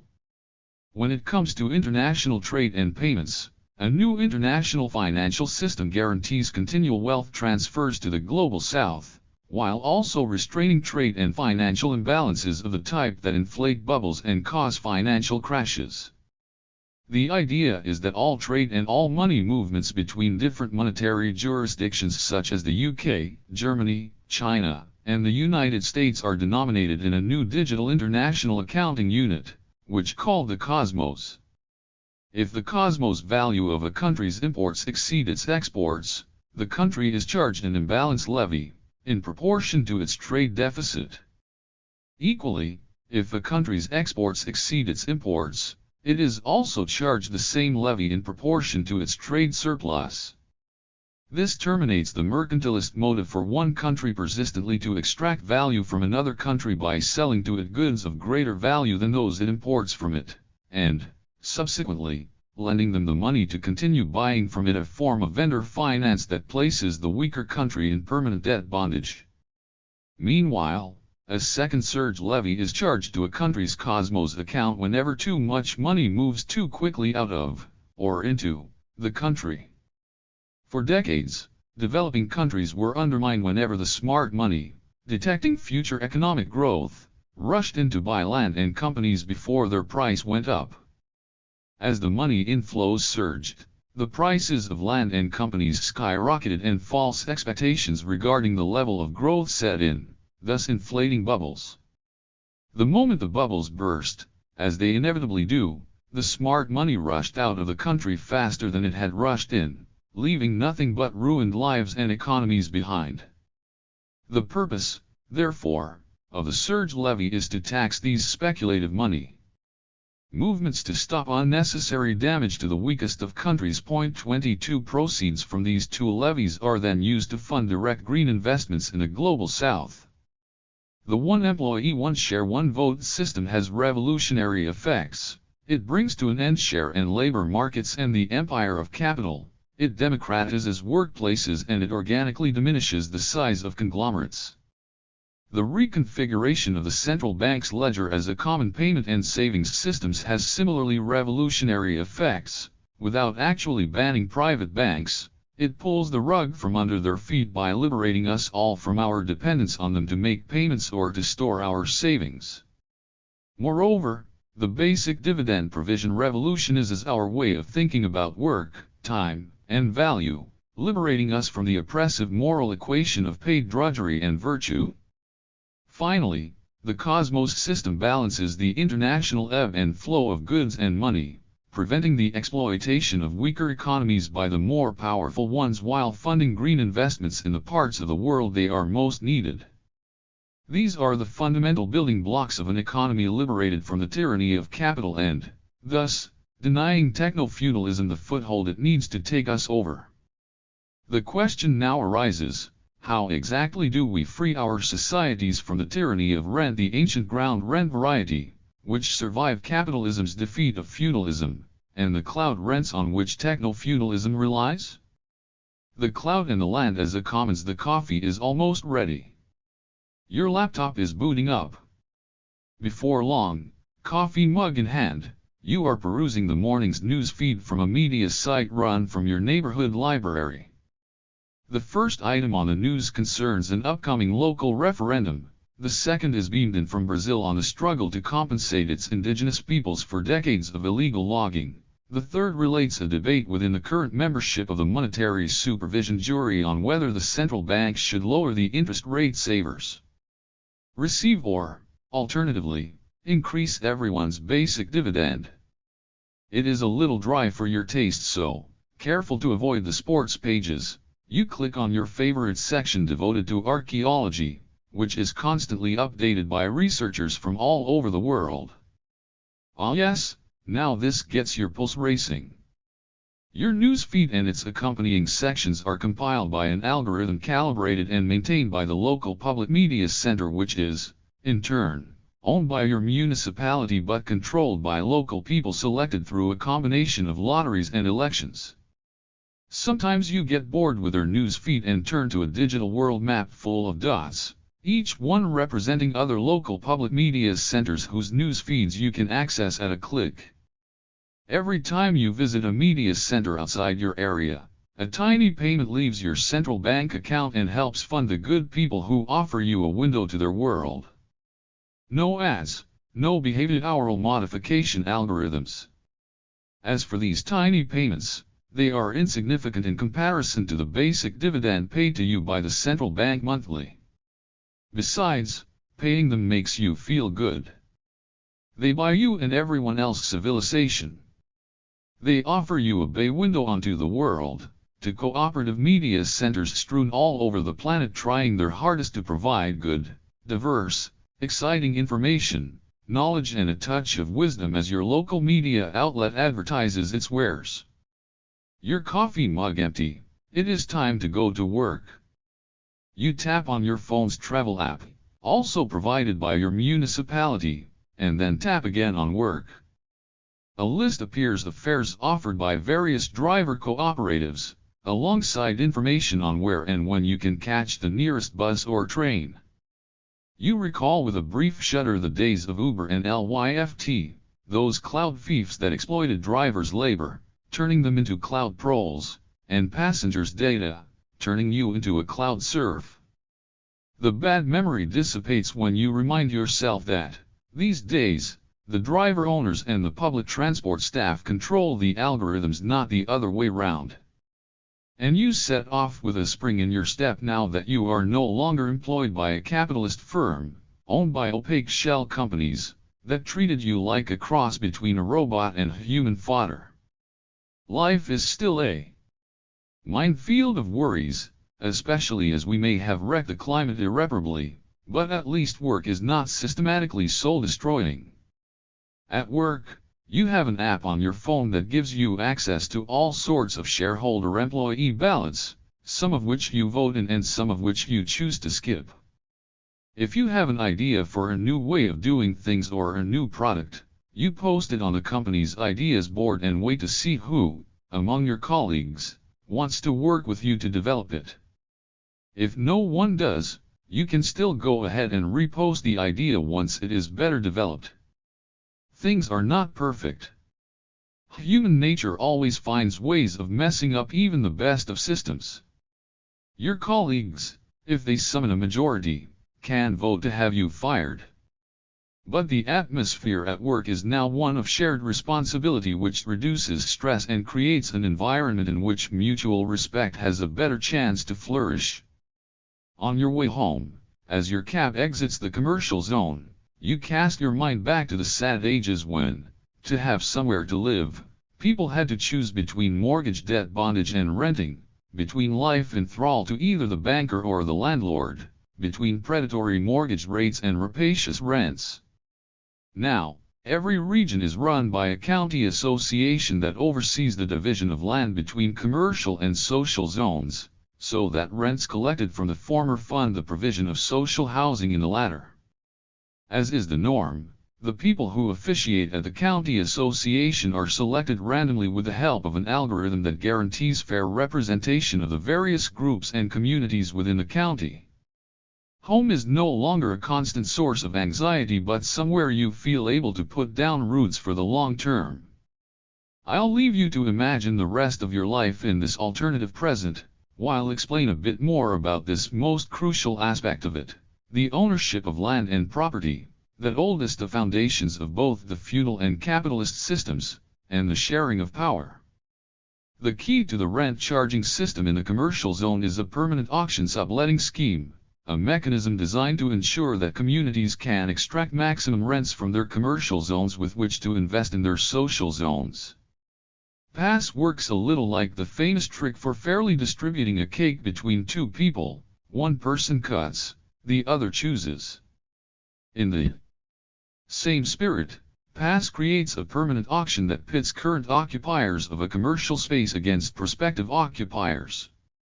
Once a year, as a current occupier in the commercial zone, you must visit Pass and submit your valuation of your property based on two rules. First, Pass will compute your monthly rent as a fixed portion of your self-declared market value with no audits, no red tape, no haggling, no estate agents. Great, right? But here comes the second rule: anyone can, at any point in the future, visit Pass and offer a higher valuation, in which case you are out and they are in within 6 months. This second rule guarantees that you have an incentive to declare your valuation as truthfully and accurately as you can. If you overstate your true valuation, you will end up paying a rent higher than it's worth. And if you understate it, you increase the chances of regretting your valuation the moment someone offers a higher value, one closer to its true valuation, and in so doing boots you out. The beauty of Pass is that the county association does not have to set rents in the commercial zone. In the first instance, their job is simply to decide which land and buildings to assign to the commercial zones and which to the social zones. If they set aside too much land for social zones, they will have less money to invest in them. Conversely, expanding the commercial zones leaves less room for social housing and social enterprises. Once the county association has decided how to resolve the trade-off, their second, harder task awaits: defining the criteria according to which social housing, especially the more desirable homes, are distributed. This is the toughest nut to crack. So who sits on the county association is crucial. An elected county association would replace the tyranny of land ownership with the tyranny of electoral systems, which have an inherent propensity to beget powerful hierarchies. Knowing this, ancient Athenian democrats opposed elections and replaced them with lotteries, the idea in which the Western jury system has its roots. If anything can recreate a land commons in a technologically advanced society, your county association, comprised of randomly selected locals, is surely it. The same principle extends beyond the regions and the counties to the governance of your nation as a whole, which takes place with the help of a nationwide citizens' assembly. Comprising randomly selected citizens from all over the land, this functions as a test bed of ideas, policies, and legislation. Deliberation by its juror members helps shape the bills that Parliament later debates and passes. The demos, at long last, has been put back into democracy. A cloud rebellion to overthrow technofeudalism over the course of this book have outlined the system that have come to believe is replacing, and in many contexts has already replaced, capitalism, the system called technofeudalism. Whenever have presented this argument in the past, it has invariably been met with consternation and even anger among those on the left. Understandably so. Anyone who finds solace, as you did, Dad, in the faith that capitalism is bound to be replaced by socialism, as Marx predicted it would be, is bound to feel disheartened and dismayed that post-capitalism has arrived but socialism has not indeed, that the system that has replaced it is even worse. But there is another, more troubling reason for their reaction. A Marxist activist once put it to me splendidly, Yanis, if you are right that exploitation takes place beyond the confines of the capitalist firm, he said with disarming honesty, then organizing the proletariat is never going to be enough. This is precisely my point. I'm not suggesting that organizing factory workers, train drivers, teachers, and nurses is no longer necessary. What I'm saying is that it is far from sufficient. In a world increasingly dominated by cloud capital, which is produced largely by the free labor of unwaged cloud serfs, organizing the proletariat and indeed the precariat is not going to cut it. To stand any chance of overthrowing technofeudalism and putting the demos back into democracy, we need to gather together not just the traditional proletariat and the cloud proles but also the cloud serfs and, indeed, at least some of the vassal capitalists. Nothing less than such a grand coalition that includes them all can undermine technofeudalism sufficiently. It may sound like a tall order, and it is. But resistance to capital's exorbitant power was always a tall order. Think of what it took to organize a trade union in the 19th century, shudder. Workers, miners, dockers, shearers, seamstresses faced beatings by mounted police and violence from thugs in the capitalists' employ. Above all, they faced losing their jobs at a time when foregoing a day's wages meant hunger for their families. Even when they managed to stage a successful strike, whatever wage rise they secured was shared by the non-strikers, adding to a calculus that already weighed heavily against mobilization. And yet they mobilized. They did so against the odds, expecting certain massive personal losses in exchange for small and uncertain shared benefits. Technofeudalism erects a great new barrier to mobilization against it. But it also bestows a great new power upon those who dare dream of a coalition to topple it. The great new barrier is the physical isolation of cloud serfs and cloud proles from one another. We interact with and are subject to cloud capital via our individual screens, via our personal mobile phones, via the digital devices that monitor and manage Amazon warehouse workers. Collective action is made harder when people have fewer opportunities to come together. But herein lies the great power that cloud capital presents to its potential rebels, a capacity to build coalitions, organize and take action via the cloud. In its early days, this was one of the promises of Twitter, of course, that it could enable the mobilization of the masses. From the Arab Spring to Black Lives Matter, we have seen how far that promise has been realized and how far it has not. But I'm talking not just about a mobilization via the cloud but about actions that could actually take place using the systems and technologies of the cloud. In another now imagined global action targeting one cloudless company at a time starting with Amazon. Imagine an international coalition of trades unions calling upon Amazon warehouse workers worldwide to stay away for one day. 22 on its own, such action is feeble. But not so if a broader campaign persuaded enough of its users and customers globally not to visit the Amazon website just for that one day, to resist their status as serfs or vassals for that brief window. The personal inconvenience involved would be trivial but its cumulative effect remarkable.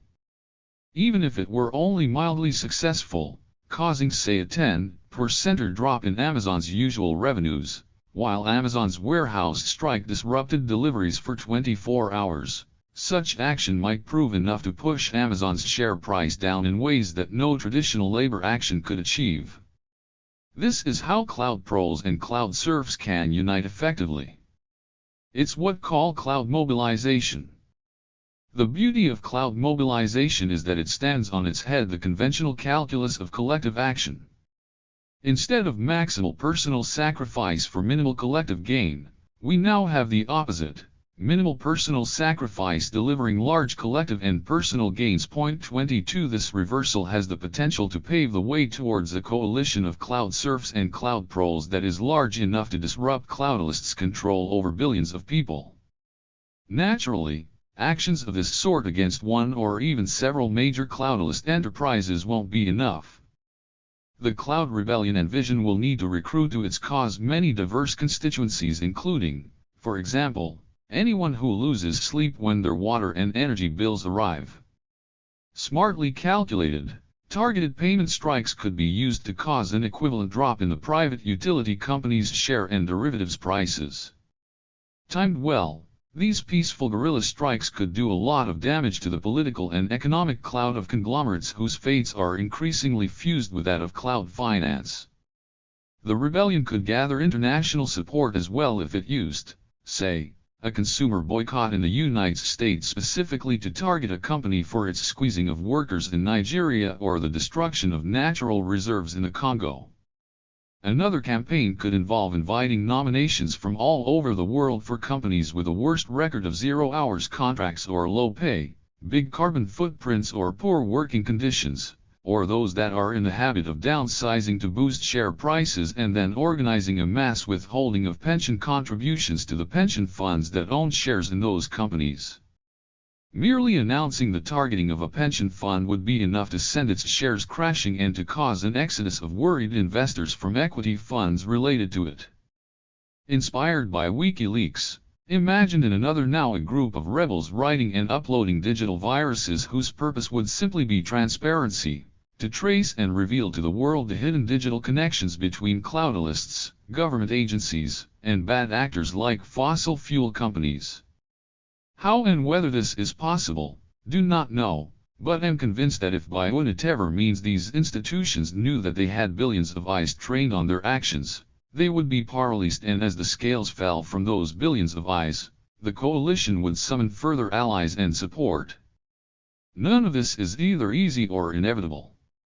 But is it harder or less likely than what the miners, the seamstresses, and the dock workers envisioned and sacrificed their very lives to achieve in the 19th century?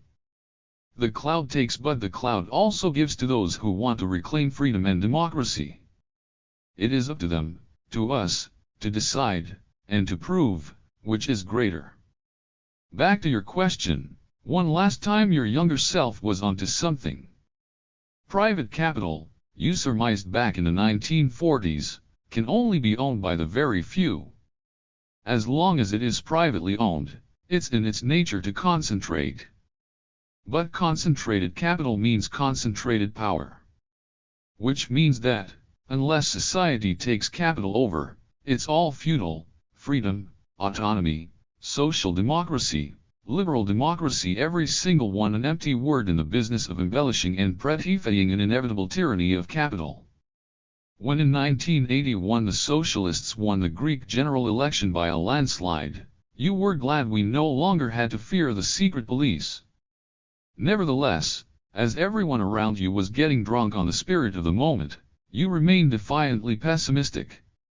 Without democratizing work, you insisted, social democracy is impossible no matter how well-meaning or smart the social democrats in government.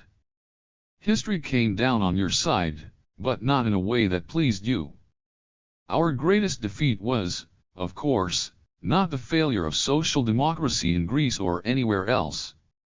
It was the failure of the Soviet experiment, the only large-scale attempt to take capital under society's control. It produced significant innovations, in both science and technology. But the Soviet central planning system failed to press these into society's service. Soviet scientists invented cybernetics with the potential, decades before Google or Amazon, to coordinate people's preferences and efforts automatically. Except that the Soviet top-down system could not exploit these for the benefit of the society it was meant to serve. And so appalling authoritarianism and daily drudgery led to total defeat in 1991. Subsequently, private capital was free to go on a global rampage that culminated in the crash of 2008 and the rise of its most formidable mutation, a cloud-based capital with a monstrous power to usurp minds and markets. Thanks to the endless funds of central banks with which the cloudalists have built their empires, we are all now, like Stelarc's Movatar, wired into the circuits of techno-feudalism. So, there you have it, Dad. The answer to your question is in. It bears good and bad news. The bad news is that the internet bred a form of capital which killed capitalism but replaced it with something far worse. The good news is that we now have at our disposal tools that neither the Soviets nor the reforming Social Democrats ever had and with which we might re-establish a new commons. In short, we live under a new form of serfdom, but we hold in our hands a hitherto non-existent golden opportunity to realize your dream of a leisured, freedom-maximizing, bottom-up communism. How likely is it that we take advantage of it? I'm damned if no. But, then again, could people like us in, say, 1776 realistically have imagined universal suffrage or the abolition of slavery? What do know is that which you and Hesiod taught me, our remarkable knack for technological revolutions does not let us stay put. It pushes us violently into contradictions and the choices that go with them. We are fast approaching a fork in the road where our path will lead either to a world resembling Star Trek, where machines help us improve ourselves, or to a dystopia like The Matrix, in which humans are merely the fuel that powers an empire of machines. To most people, I'm sure, barbarism, climate Armageddon, The Matrix seem much more likely than any good outcome. Then again, whenever people thought good outcomes were guaranteed, I'm thinking of your comrades in the prison camp who believed that a redemptive communism was just around the corner. The result was either a new type of tyranny or defeat. You, on the other hand, bore the hardships of that prison camp despite harboring deep doubts in place of your comrades' certainties. Today, we must do the same. As long as there is even the remotest chance of a successful cloud rebellion, then our only chance of achieving a good life of the eudaimonia, or flourishing, which Aristotle believed to be our ultimate aim, is to hope and to act without the slightest of guarantees. At the very least, we do not have fewer reasons to persevere than you did in that prison camp hellhole. Marx famously described our condition under capitalism as one of alienation, owing to our having no ownership of the products of our labor, to our having no say in how things get done. Under techno-feudalism, we no longer own our minds. Every proletarian is turning into a cloud prole during working hours and into a cloud serf the rest of the time. Every self-employed striver mutates into a cloud vassal, while every self-employed struggler becomes a cloud serf. While privatization and private equity assets strip all physical wealth around us, cloud capital goes about the business of asset stripping our brains. To own our minds individually, we must own cloud capital collectively. It's the only way we can turn our cloud-based artifacts from a produced means of behavior modification to a produced means of human collaboration and emancipation. Cloud serfs, cloud proles, and cloud vassals of the world, unite. We have nothing to lose but our mind chains. Appendix 1: The political economy of techno-feudalism. Under feudalism, the power of the ruling class grew out of owning land that the majority could not own, but were bonded to. Under capitalism, power stemmed from owning capital that the majority did not own, but had to work with to make a living. Under techno-feudalism, a new ruling class draws power from owning cloud capital whose tentacles entangle everyone. In this appendix, after summarizing how capitalism generated value, surplus, and power, I'll sketch out the generation and distribution of surplus and power in our techno-feudal societies. Disclaimer: my theoretical take below is not objective science. It could not be because no economist can claim to be objective or scientific. Unlike physics Nobel laureates, who always respect each other, two winners of the equivalent economics honor often consider each other to be charlatans. That's because economics is more like a philosophy embellished with complex equations and voluminous statistics, offering those who speak its language huge power over the rest who do not. Economics is best seen as a contested terrain on which armies of politically motivated ideas clashed mercilessly to win over our hearts and minds.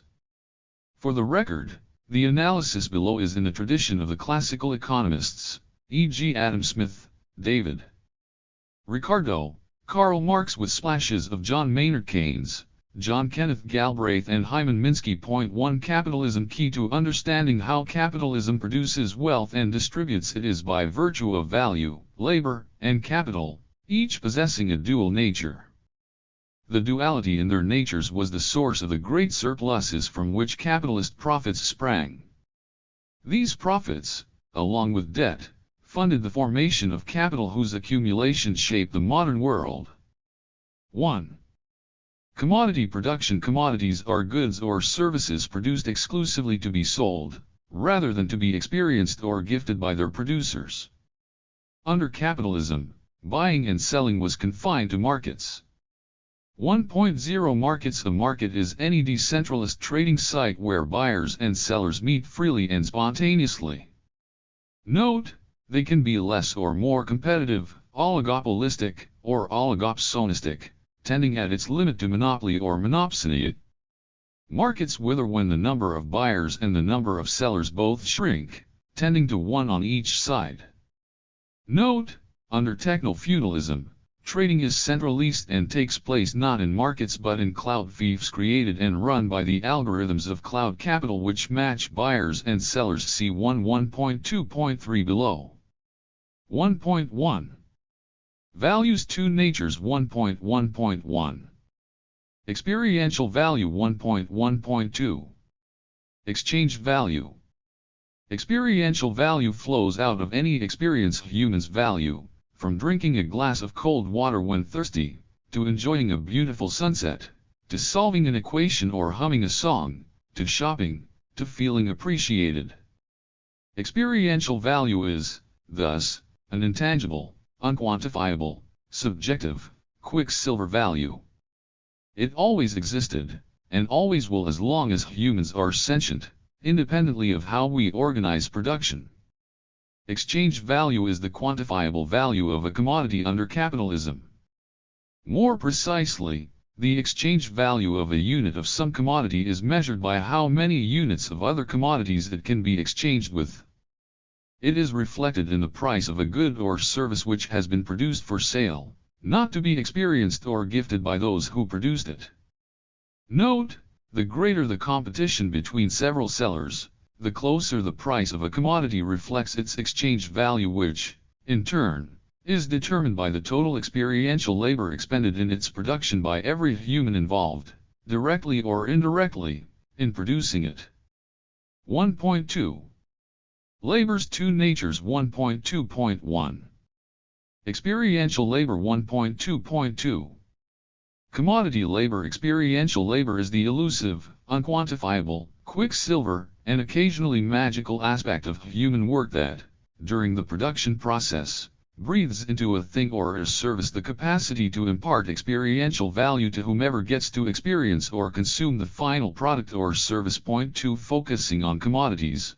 Experiential labor is the human input that infuses them with exchange value during the process of production. Commodity labor is the bundle of labor time and skills a worker leases to an employer.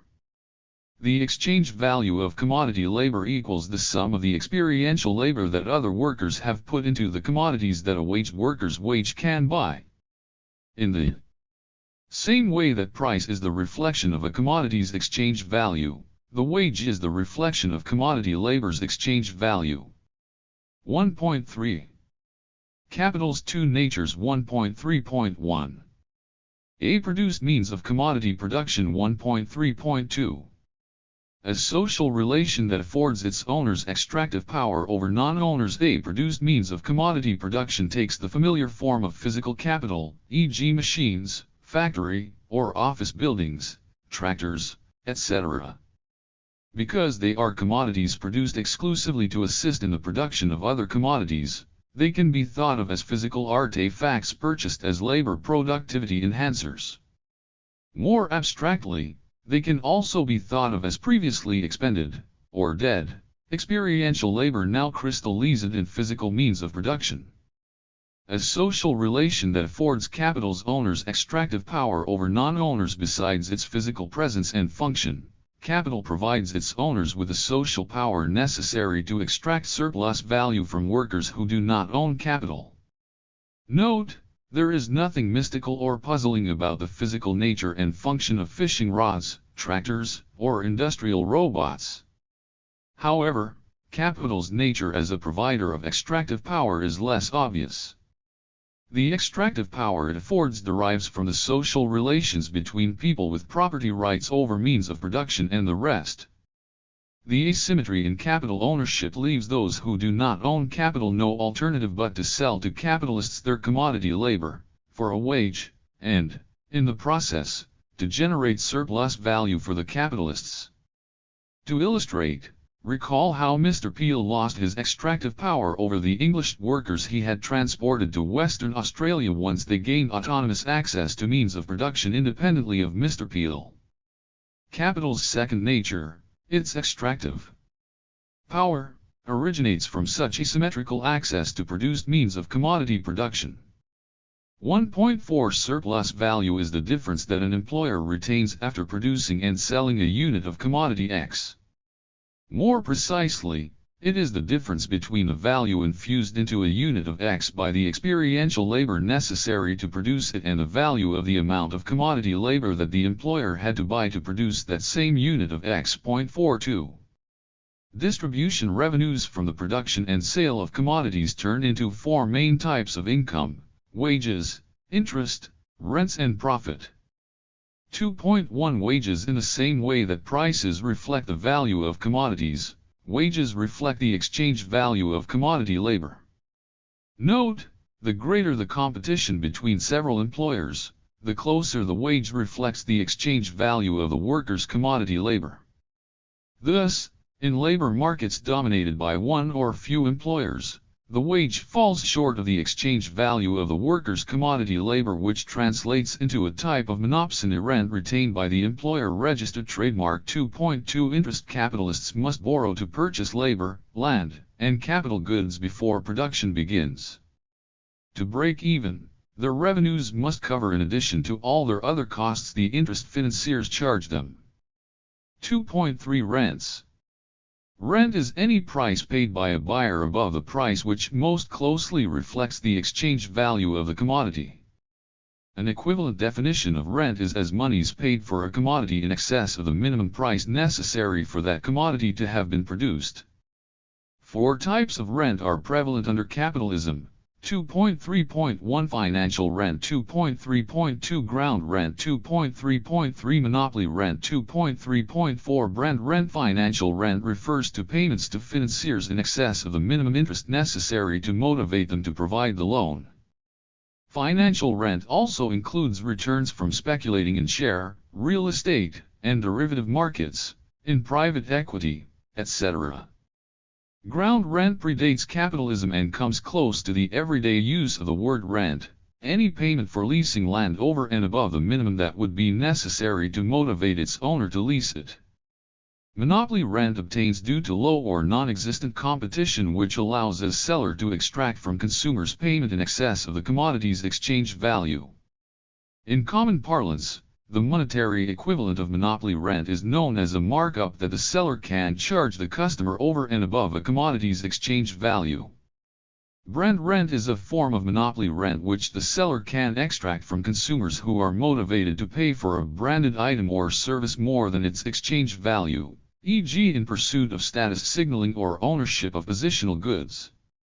2.4 Profit. Profit is the portion of the revenue capitalists retain after they have paid wages to workers, ground rent to landlords, interest, and financial rent to financiers plus fees to professionals, helping them build up brand rents. 3. Money and circulation. The exchange values that capitalism produces are transformed into prices, wages, interest, and profits within various markets where commodities are exchanged for money.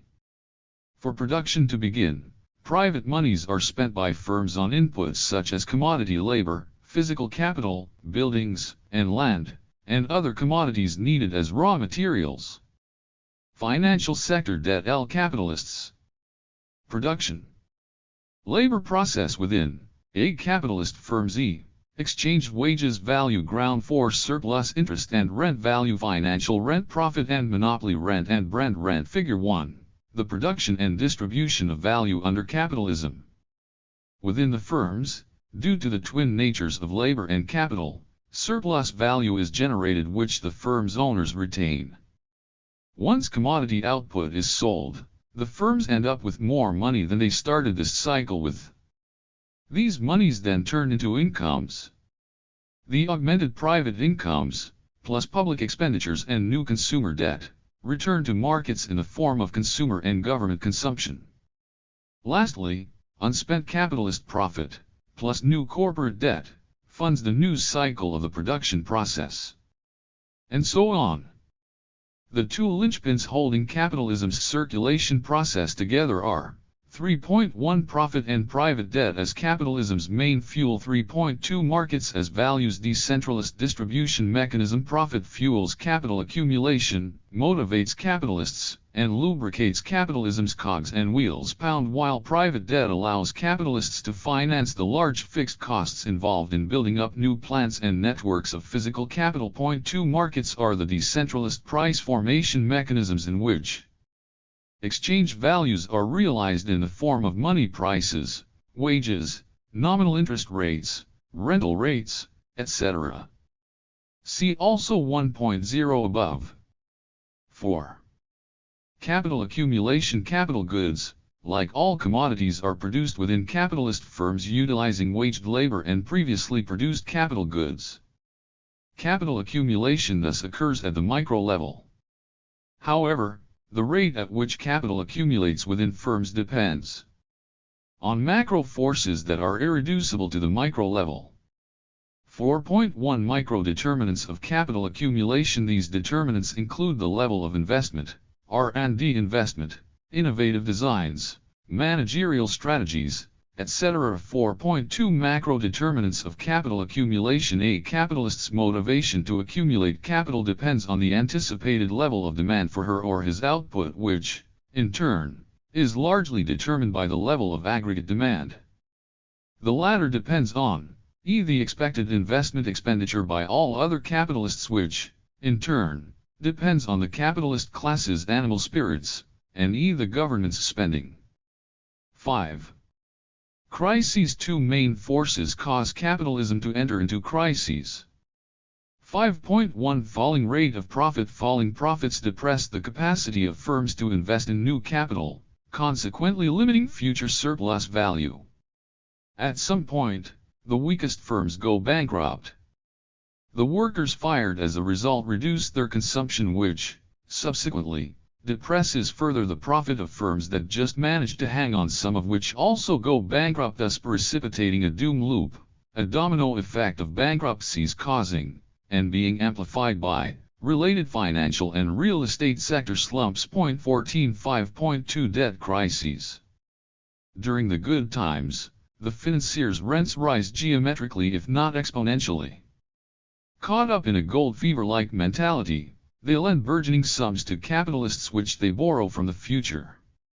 At some point the present cannot produce enough value to repay the future, the bubble bursts, and the psychological pendulum swings the opposite way, causing financiers to go on a credit strike. The result is a domino effect of collapsing corporate, fire and, often, public debt. 12 Note, recessions are often self-correcting. E.g. wages and input prices fall so much during a slump that surviving firms see their profit rate rise again.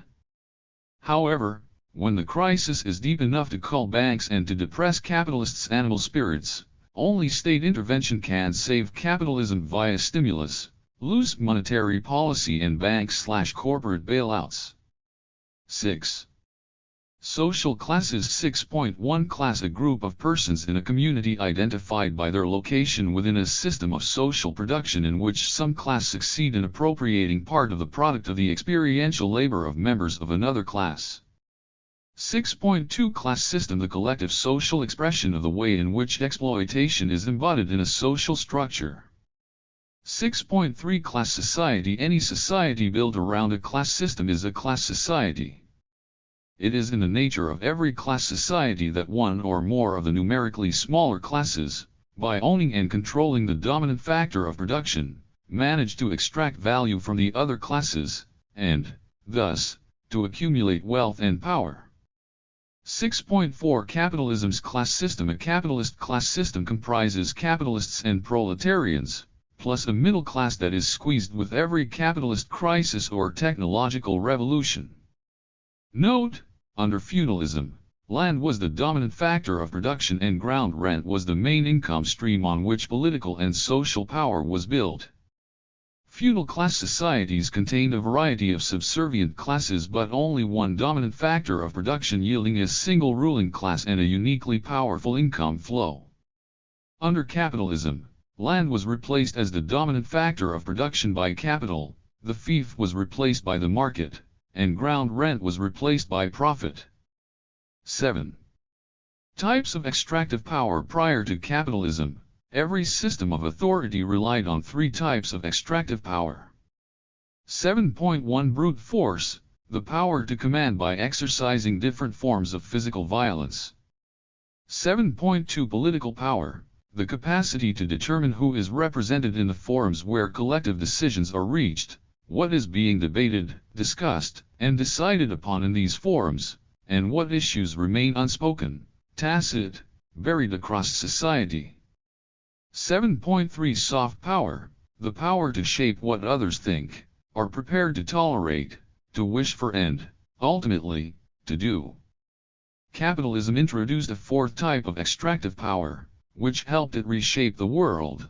7.4 Capitalist power: the power vested in owners of capital to command those lacking capital voluntarily to generate surplus value for the capitalists within their firms. Note: capitalist power extended beyond the confines of the capitalist firm and infected the pre-existing three types of extractive power. E.g., the capitalist class largely controlled the state's monopoly of lethal force, society's deliberative processes, and, via the media, the education system, the machinery of propaganda, etc. 8. How the technostructure enhanced capital's second nature: the technostructure developed two new economic sectors whose purpose was to modify the behavior of workers and of consumers respectively.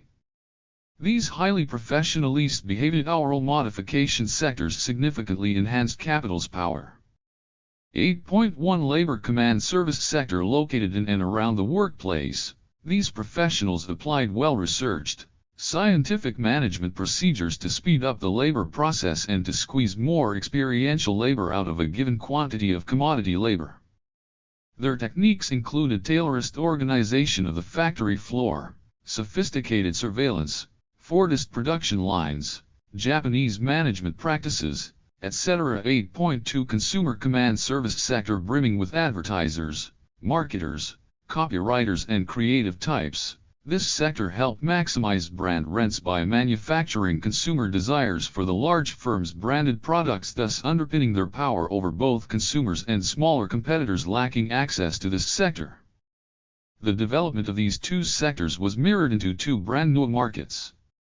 E-market: for professionalist influencers, a new type of manager began to dominate the conglomerates, pushing aside the engineers who used to rise through the company's ranks.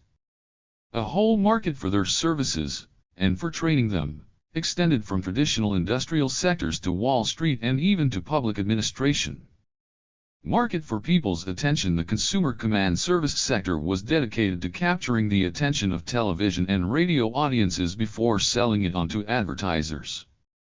Having access to these two command service sectors and markets, the technostructure secured for itself an inordinate double privilege, an asymmetric power to manipulate, and to modify, the behavior of both workers and consumers. Technofeudalism: just as capitalism pushed aside feudalism by replacing land with capital as the dominant factor of production, so too did technofeudalism ride in to displace capitalism on the coattails of cloud capital, a mutation of capital. 9. Cloud capital is, physically, defined as the agglomeration of networked machinery, software, AI-driven algorithms, and communications hardware crisscrossing the whole planet and performing a wide variety of tasks, new and old, such as inciting billions of non-waged people to work for free at replenishing cloud capital's own stock, helping us switch off the lights while recommending to us books, films and holidays, etc., so impressively in tune with our interests that we become predisposed to other goods sold on cloud fiefs or platforms, which are running on exactly the same digital network that helps us switch off the lights while recommending to us books, films and holidays, etc. Utilizing AI and big data to command workers' labor on the factory floor while driving the energy networks, the robots, the trucks, the automated production lines and the 3D printers that bypass conventional manufacturing. By automating the technostructures to behavior modification sectors, cloud capital has removed them from the economy's human-driven service economy and incorporated them fully into its machine network. The jobs performed, under the technostructure, by shop floor managers, advertisers, marketers, etc. under technofeudalism are now assigned to AI-driven algorithms incorporated fully into cloud capital. In terms of the analysis under 1.3, which pertain to capital's two natures, cloud capital distinguishes itself from earlier forms of capital by adding a third nature to capital's original twin nature. 1.3.3 Cloud capital's third nature, a produced means of behavioral modification and individuated command. Cloud capital's third nature straddles three types of algorithmic behavior modification. One strand commands consumers to reproduce cloud capital. A second strand commands waged labor to work harder. And a third strand replaces markets with cloud fiefs. In a sense, cloud capital's third nature grants its owners a great brand new power to extract surplus value produced in the traditional capitalist sector, as figure 3 on p. 234 illustrates. More analytically, cloud capital's third nature furnishes it with the three functions or forms. 9.1 Produced means of commanding labor. 9.1.1 Cloud proles. Cloud-based devices enter the labor process, replacing the Taylorist middle managers hitherto driving output gains and surplus value extraction in the workplace. The proletariat thus becomes more precarious and is increasingly marched to a quicker pace by cloud capital. 9.1.2 Cloud serfs. Persons unattached to any corporation choose to labor long and often hard, for free, to reproduce cloud capital's stock, e.g. with posts, videos, photos, reviews and lots of clicking that makes digital platforms more attractive to others. Note, for the first time in history, capital has been produced by unwaged laborers. Cloud capital's platforms make it easy for work to move out of the labor market into an economy that is disguised with the paraphernalia of gaming, chance and lotteries when, in reality, it is all about mechanical, repetitive, Fordist work. Digital spaces that appear modern, snazzy, friendly, and neutral are in fact well-designed projects of cutting much of paid labor out of the labor market, making the wage optional and even altogether replacing it with a sequence of wagers. 12 9.2 Produced means of extracting cloud rent from capitalists for access to cloud fiefs. As explained in Chapter 3, e-commerce platforms like Amazon.com or Alibaba.com are not markets. The reason they cannot be thought of as markets is that the cloudalists' algorithms succeed in isolating every buyer from every other buyer, and every seller from every other seller. As a result, the cloudalists' algorithm concentrates in itself the power to match buyers and sellers, which is the exact opposite of what a market is meant to be, decentralist. Such power vested in the cloudalists' algorithm grants its owner the capacity to charge sellers large amounts of rent for access to customers. 9.2.1 Cloud fiefs are digital trading platforms on which buyers and sellers are matched by the algorithms of cloud capital. While they look like markets, their perfect centralization renders them a form of cloud fief belonging to whoever owns the algorithm or cloud capital which built the platform and attracts cloud serfs to play the role of buyers and vassal capitalists in the role of sellers. 9.2.2 Vassal capitalists are capitalist producers who, in order to sell their commodities, must pay cloud rent for access to the cloudalists' cloud fiefs. 9.2.3 Cloud rent is the payment cloudalists extract from the vassal capitalists for access to cloud fiefs. In summary, cloud capital's greatest accomplishment was increasingly to induct into its algorithmic digital network not only the processes of modifying workers' and consumers' behavior in the interests of cloudalists but also the market itself, turning whole segments of the capitalist class into its vassals. 10. Distribution under Technofeudalism. Figure 1 illustrated the distribution of exchange value under capitalism. Under Technofeudalism, the capitalist sector continues to produce all of the economy's exchange value. However, the capitalist sector is now embedded into, and is subjugated within, the broader realm of cloud fiefs built on cloud capital. As cloud capital accumulates, due to the unpaid labor of cloud serfs and the cloud rents of the vassal capitalists, more and more of the surplus value generated in the capitalist sector is siphoned off in the form of more cloud rent to the cloudalists. Figure 3 illustrates this. 10.1 Universal exploitation. Whereas capitalists can only exploit their employees, cloudalists benefit from universal exploitation, i.e. cloud serfs work for free to increase the stock of the cloud capital, which allows cloudalists to appropriate more and more of the surplus value that the capitalists extract from employees already converted into cloud proles whose work is guided and sped up by cloud capital.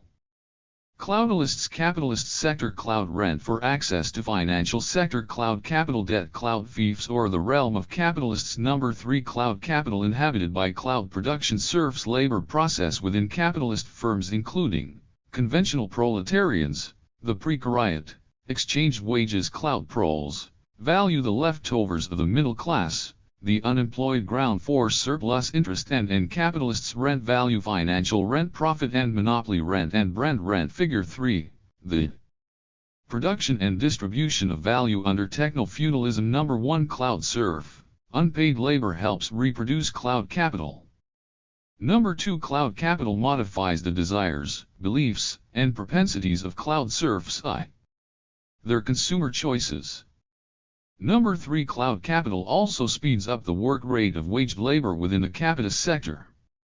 11 Summary. The major differences between capitalism and technofeudalism. 11.1 Cloud capital's third nature made possible the full automation of the technostructure's service sectors whose purpose was to modify, in the interest of capital, the behavior of workers and consumers.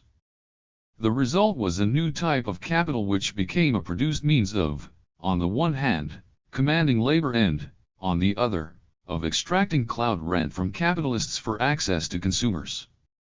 11.2 Profit and markets dethroned technofeudalism replaced capitalism's twin pillars profit and markets with its own twin pillars cloud rent and cloud fiefs. 11.3 Technofeudal class system. Under technofeudalism, the cloudalists became our new ruling class, confining the rest of the capitalists to vassal class status. Meanwhile, waged workers are turning into increasingly precarious cloud proles and almost everyone acts as a cloud serf helping cloud capital accumulate and construct the cloud fiefs that are replacing markets. 11.4 Capital accumulation. Unlike standard, or terrestrial, capital which accumulated strictly within capitalist firms, albeit at rates dictated at the macroeconomic level, cloud capital accumulates at another two levels most forcefully, on the back of cloud serf labor provided by almost all of us. And, with massive funding directly from the West's main central banks. See Chapter 4. 11.5 A fifth type of extractive power. Cloud capital adds a new extractive power to the four pre-existing ones: brute, political, soft, and capitalist. A cloudalist power vested in the owners of cloud capital with which to modify the behavior of those who do not own or control cloud capital in a manner that permits massive surplus value produced in the capitalist sector to be directed to the cloudalists as cloud rent. 11.6 Crises. The accumulation of cloud capital amplifies the two forces that generated severe capitalist crises, the falling rate of profit and the bursting private and public debt bubbles.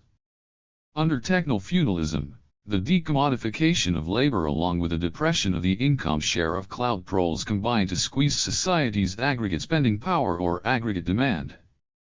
Meanwhile, the channeling of more surplus value from the vassal capitalists to the cloudalists reduces investment in terrestrial capital, yet another negative influence on aggregate demand. Note, technofeudalism is synonymous with the universalization of exploitation and with the shrinking of the value base. This dynamic accentuates the system's propensity to deeper and more frequent crises. As a result, the central banks that funded the initial accumulation of cloud capital will be forced perpetually to print more and more monies to replace the role that profits and wages used to play under capitalism. But this only helps cloud capital accumulate further. In short, technofeudalism is condemned to exhibit a dynamic doom loop more volatile and explosive than even that of capitalism. Appendix 2. The madness of derivatives. It all began with an old, harmless idea. For decades, farmers were insuring themselves against falling prices by buying the right to sell next year's harvest at a pre-agreed, fixed price.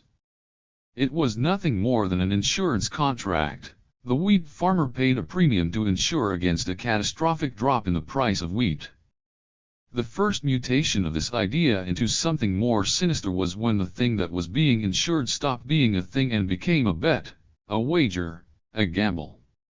Consider Jack, who is about to buy shares worth $1 million. Like the farmer who buys insurance to protect himself against a drastic fall in the price of wheat, Jack could buy from Jill a get-me-out-of-here option to sell his shares to Jill at, say, $800,000. Like any form of insurance, if disaster does not strike, Jack's insurance policy will pay him nothing. But if, say, Jack's shares shed 40% of their value, Jack is covered for half of that loss. Not great but not terrible either. These options had been available under Bretton Woods. To mutate into something truly dangerous, though, Bretton Woods had to die first. Its death meant that bankers, liberated from their New Deal chains, were allowed to bet on the stock exchange first with other people's money and, later, with money they conjured up from thin air.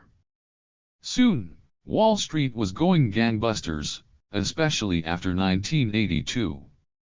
Without even knowing why, finance's golden boys and girls began to see themselves as the invincible masters and mistresses of the universe. Under the influence of that feeling, they had an idea. Instead of purchasing an option to sell shares, why not buy an option to buy even more shares? Sounds crazy? Perhaps. But the madness went unnoticed in the cacophony of all the money-making it enabled. Here is what Jack would do, on top of spending $1 million on, say, a bundle of Microsoft shares. He would pay Jill another $100,000 for a guarantee that, in a year's time, she will sell him another such bundle of Microsoft shares for the same total price he paid today. In their language, Jack would buy from Jill an option to buy more Microsoft shares in a year's time but at today's price. Why do that? Because if during the next 12 months Microsoft's shares were to rise by, say, 40%, Jack would receive two gains: the $400,000 gain from the appreciation of the bundle of Microsoft shares he actually bought, plus another $400,000 from the option to buy a second such bundle of Microsoft shares at last year's lower price, an option that he can now sell to others for $400,000 without even having to buy that second bundle of shares himself. Jack's total net gain, considering he paid Jill $100,000 for the option, would come to $700,000, a much better return to his $1.1 million expenditure than the return from only buying $1 million of Microsoft shares. In a Wall Street where the bulls dominated the bears for many consecutive years, and everything was going up and away, a contagion of unchecked greed led the Jills and the Jacks to an even more radical idea: why buy shares at all? Why not buy only options? Here was their thinking: if Jack spent his $1.1 million only on options to buy Microsoft shares next year at today's share price, and the share price were to increase by 40%, or his net gain would be a stunning $3.3 million, an exorbitant 300% rate of return. Jack, seeing this, decided to go all in, to borrow as many millions as he could to buy such options from Jill. Jill, seeing how much Jack made from the options to buy she had sold him, decided to copy him. Using the money she received from Jack, and a whole lot more that she borrowed, she bought similar options to buy from other traders. You may well ask, were there no smart people in Wall Street to sound the alarm bells? Of course there were. But their warnings were drowned out. Month after month the Jills and the Jacks raked in gargantuan profits. Traders who spoke out against them were shunned as moaning losers. Managers who hardly understood the complexity of the derivatives that overfilled their coffers with money felt compelled to silence dissent. The dissenters had a choice: quit, which some did, or join in this leverage racket, a techno-euphemism for huge debt fueling ridiculous bets. As long as the going was good, it was as if they had discovered an ATM in their living room which kept churning out unlimited cash without charging it to any bank account. All they had to do was borrow as if there were no tomorrow.